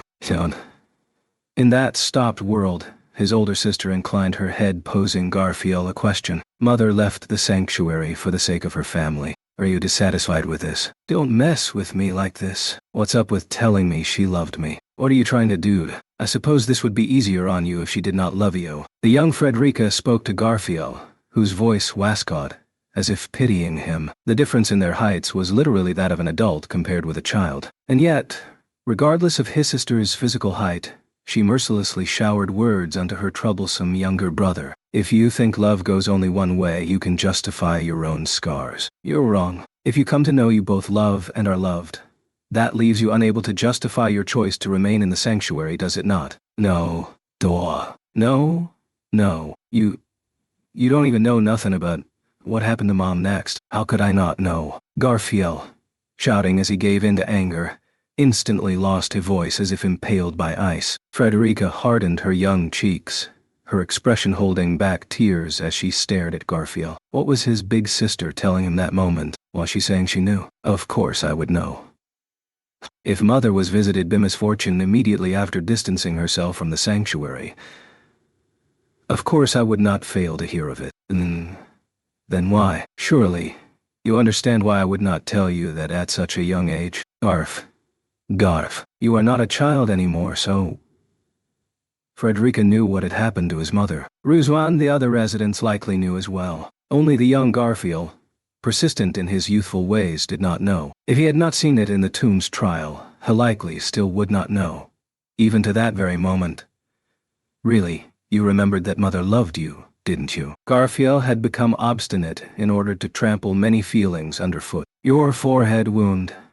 You did that to yourself so you could forget Mother's kiss, to act like it never happened, didn't you? The white scar on his forehead, a wound he did not have when his mother held his younger self. The wound had happened in the immediate aftermath of his first trial. Knowing his mother had died, Garfield fell into a panic, bashing his head against both wall and floor to carve an indelible wound. His wound was his proof of innocence. It allowed him to forget and distort his mother's feelings, and so feel sorry for himself. The past is ending, isn't it? Frederica murmured. Before he realized it, the contours of the world of the past were growing indistinct, gradually losing their shape. The past was ending. Did the end of his visit to the trial mean some kind of results had been achieved? Wait. Wait. Please wait. But that moment, it was all the same to him. All he wished from the vanishing, collapsing world was for his slowly fading mother, Ryuzu, and his young older sister, Nato, go. What should I do? Goodness. Must you rely on a tiny older sister like me to arrive at an answer? I know it's pathetic, but sis, you're the only one I can count on. Hey, tell me. Sis, why'd you go outside? Should E go outside? Garf, what do you want to do? Frederica interrupted her pathetic younger brother. I wanted to hold her hand. For a second, Garfield was at a loss for words. He wasn't talking about what he wanted to do. That moment, he wanted to hear a response. A compass needle pointing towhat he should want to do. Garf, what do you want to do? As her younger brother prevaricated, the older sister gave him an exasperated, benevolent smile, repeating Theseum question. That was why Garfield drew in his breath. And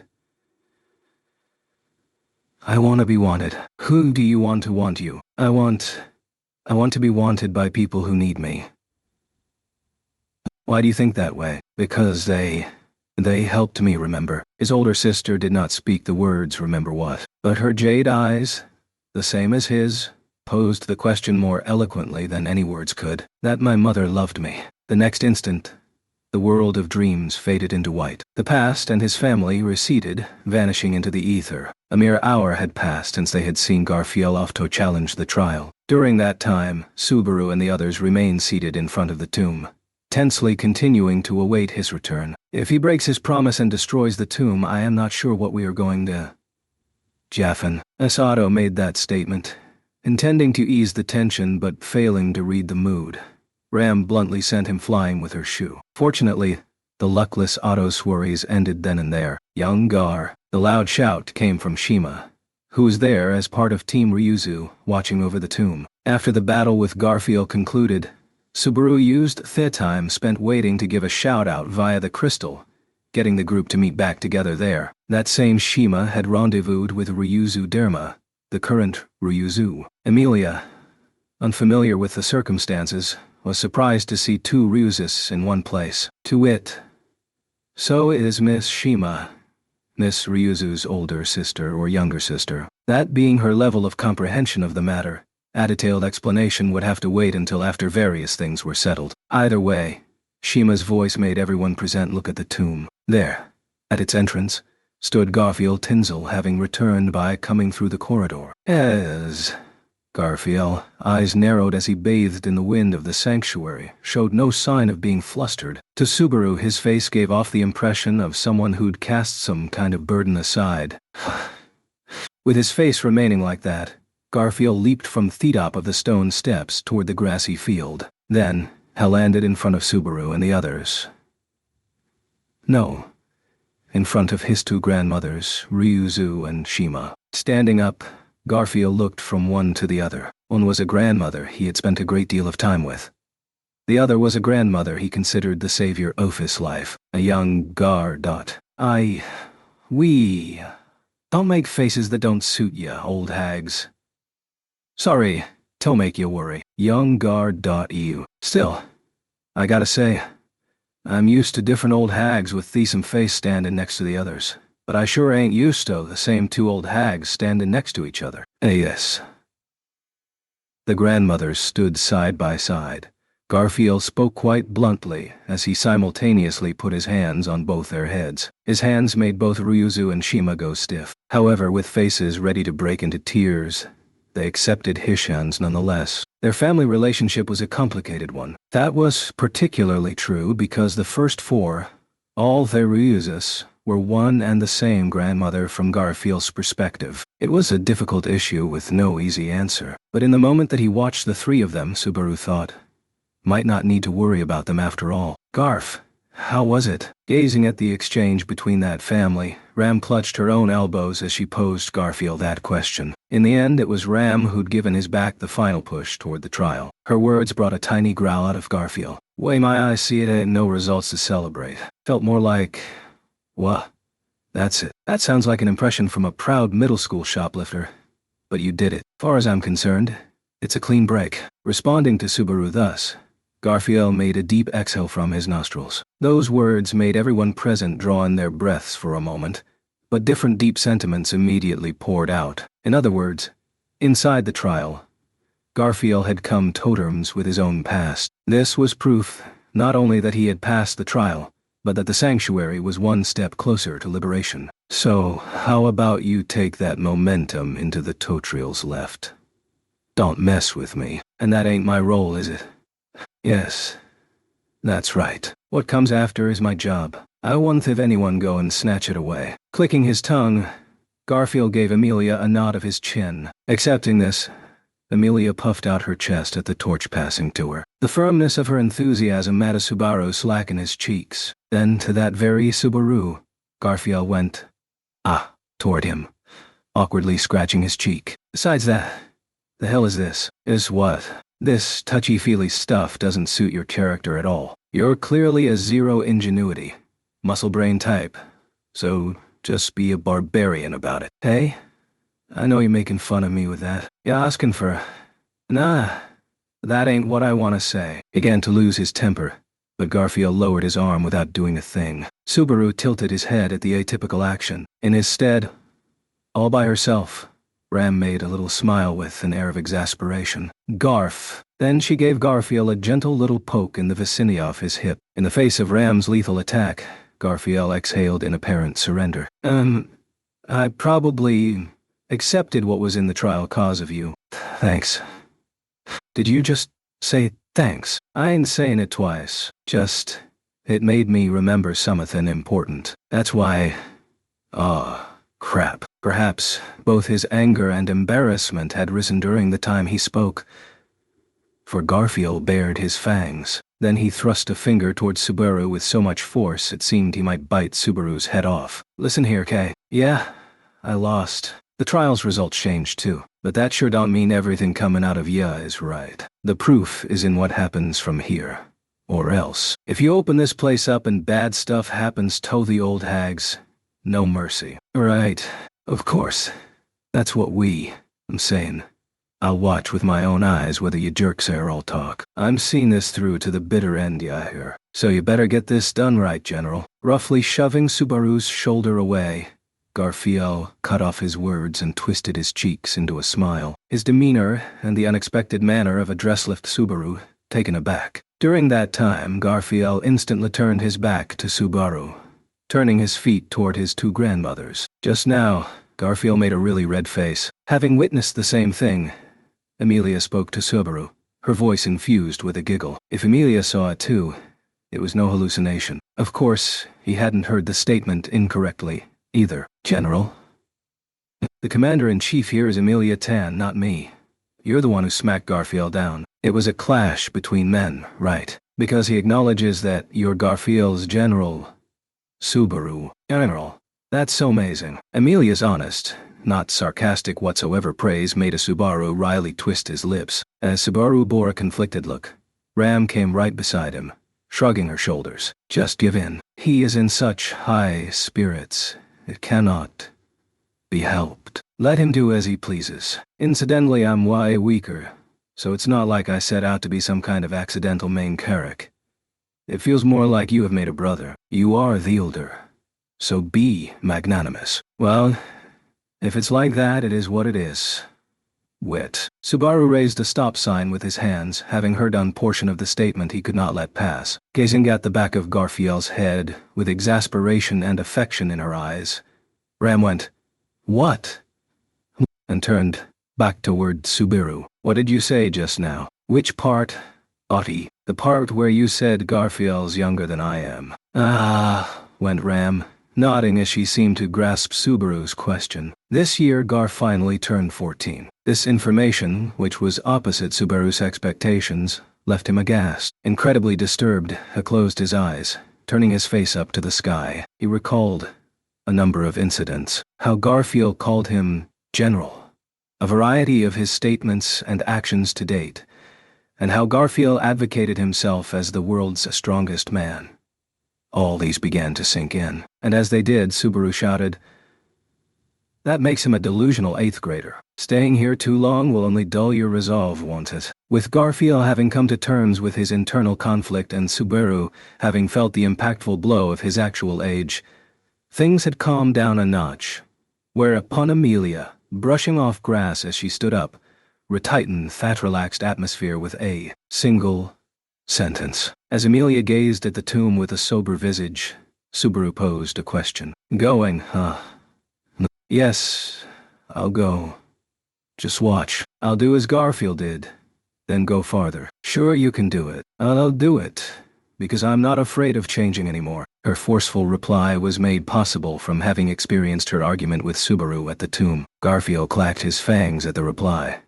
Subaru's chest burned with pride. Then, as she began walking toward the tomb, Subaru lined up right by her side, heading as far as the entrance with her. He could not go inside and hold her hand from beside her. Therefore, he at least wanted to be with her until she set off. "Hey, Subaru," about what happened inside the tomb. Abruptly, as they walked shoulder to shoulder, Amelia broached the subject like thus. Subaru imagined it was something related to the trial. Thinking this, he waited for the words that might follow, but it was difficult to read what they might be. Amelia made little glances as she looked at Subaru uneasily. For some reason, her cheeks were faintly red. "Amelia. I mean, what happened inside the tomb?" "Why, you know, that. There. Amelia's slightly anger-tinged words made Subaru's face harden as he recalled the preceding events. The grand developments that followed had washed away the initial momentum. But now that he thought back to that moment, he had incredibly brash, enough to spontaneously set him on fire from the face down. He came to belatedly realize that having stolen her lips, practically biting them in the process, was a pretty big deal. Inside, Subaru, you and I, yeah. We did. I mean, I think it'll be really rough from here. But this is important, so when the trial and a lot of other things are taken care of, we'll have a nice, long talk. Okay. Subaru nodded to Amelia's proposal, the motion making his head rattle from the already precarious state inside it. To Subaru, this was his first experience.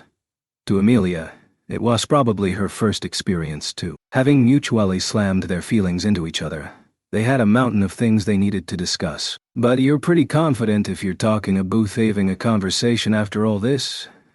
Amelia Tan. "Is this confidence? I wonder. It might be just bluff and bluster, But that means you ain't ready to blow it. Right. I'm sure it'll go well. I'm willing to bet on it." When Subaru raised up his thumb and flashed a grin, Amelia tilted her head, looking mystified. "Bet? Bet what?" "Dating rights. If I win, I get a date with Amelia Tan. And if you win, you get a date with me." Yes. Whatever you say." Just like usual, Amelia elegantly parried Subaru's advances. By the time they finished bantering, the two reached the entrance to the tomb. The place of the trial welcomed its challenger. The dimly lit corridor, which was filled by a pale light, invited Amelia within. If she continued forward, the trial of the past awaited her. Despite this, Amelia smiled at Subaru, not tense at all. "Well, I'm heading out for a bit. Come back soon. Watch out for carriages and strangemen. Don't say foolish things." She shared a wry smile, and after that, a lovely smile. Leaving this behind her, Amelia went into the tomb, vanishing from sight. The faint light that wrapped around the tomb did not reach the back of the corridor. Watching her back as she boldly strode away, Subaru brought his hands together and, going down on one knee as if to pray. From there, Subaru could do nothing. The rest was Amelia's battle alone. Now Giltiro takes one step. Gonna look less of a man with a worried face like that, General. It's easier to absorb those peculiar sayings when I know they're coming from an 8th grader. I had a phase like you, quoting all sorts of sayings from important people. As Subaru saw Amelia off, Garfield came to the stone steps below. He stood beside Subaru, hesitating only slightly before chiming in. "Hey, General, I gotta apologize to you for just a teeny tiny bit. Well, Isn't that admirable of you? You can talk to your general about anything. It's embarrassing if you put it that way. The lack of defiance made Subaru scratch his cheek in a blushy manner. Then, Garfield let out a heavy sigh. Well, I went inside. Okay, so I was in the back there too. So you were. That's why I saw the, product of all the general shard work. Garfield prevaricated, finding it hard to put it into words. Subaru, not grasping what he was trying to say, made a questioning look, but he immediately realized it. He had a guess. His face turned deep red. He saw it. He saw it.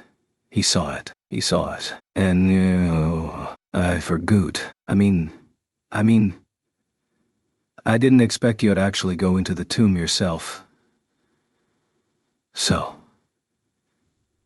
if you went and you... Covering his face with both hands, Subaru squirmed. Ash fell on the spot. Shame, thought he. Shame strong enough to want to die. Few were the souls who could live with so much shame. That moment, he detested Garfield, perhaps hating him more than when they'd come to deadly blows. You glaring at me like that puts me in a bind. But, my bad for seeing it. General, you're a huge, stupid bastard. Boot, I'm glad you're the general I lost to. Shut up. Forget you saw it. You can just pretend you didn't see it, damn it. You're not a little kid. Wait.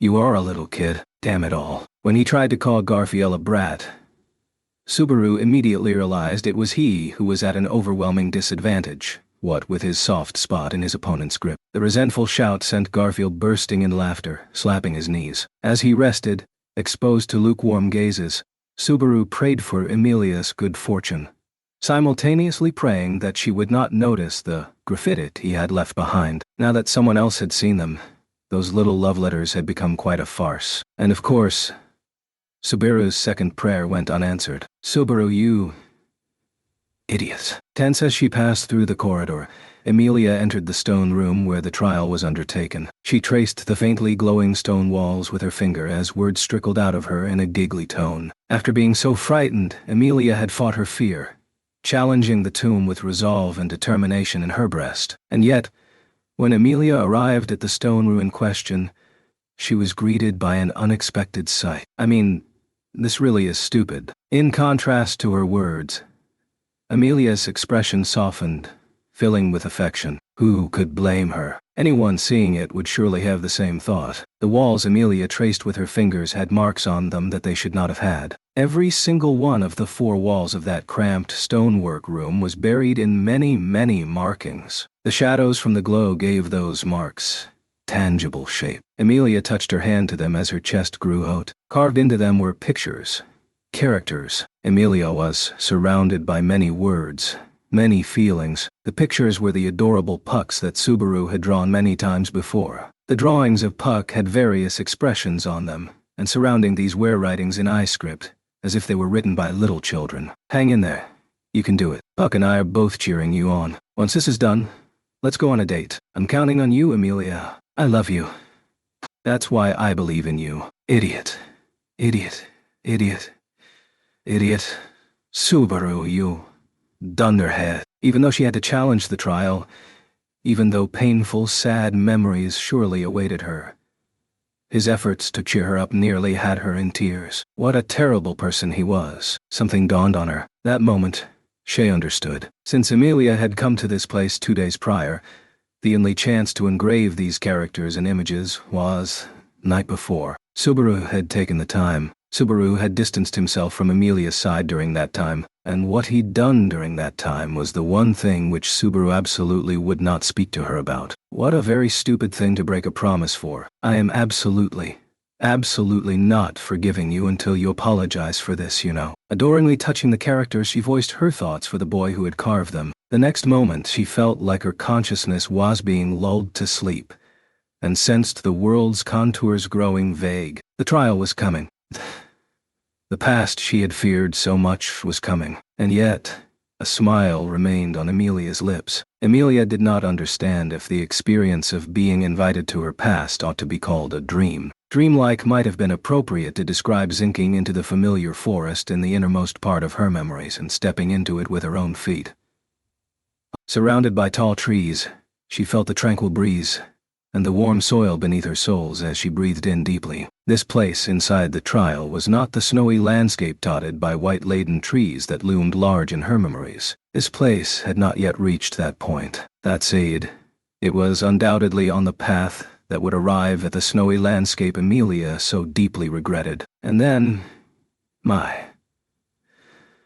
there's been a flood of guests of late. Without a word, Amelia turned her gaze toward the Pepperson who had abruptly spoken so glibly. Deep in the forest reproduced from Amelia's memories, which was filled with the green scenery, just as she remembered.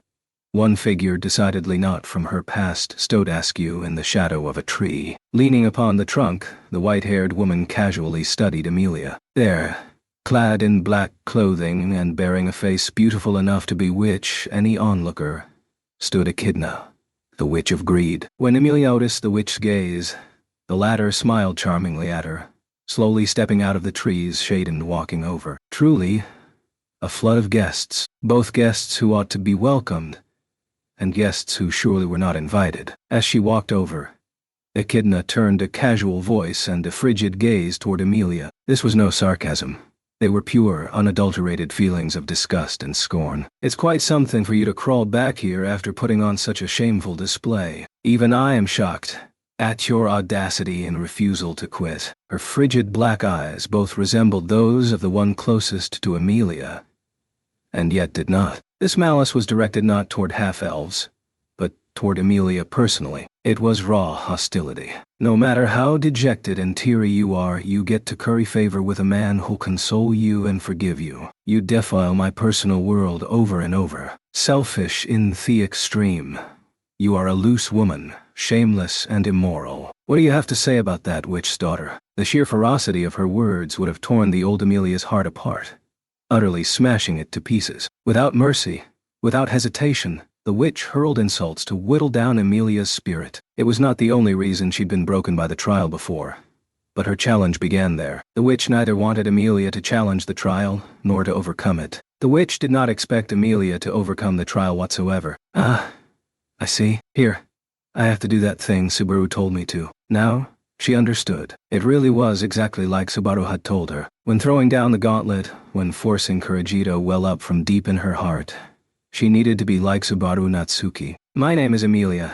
Just Amelia, the freezing witch who hails from the great Elior forest. Amelia could tell that naming herself rubbed the witch the wrong way. Privately satisfied with that reaction, Amelia jabbed a finger toward the witch, seemingly shooting right through her into the sky. Another witch malice will not affect me. I am a troublesome woman like that.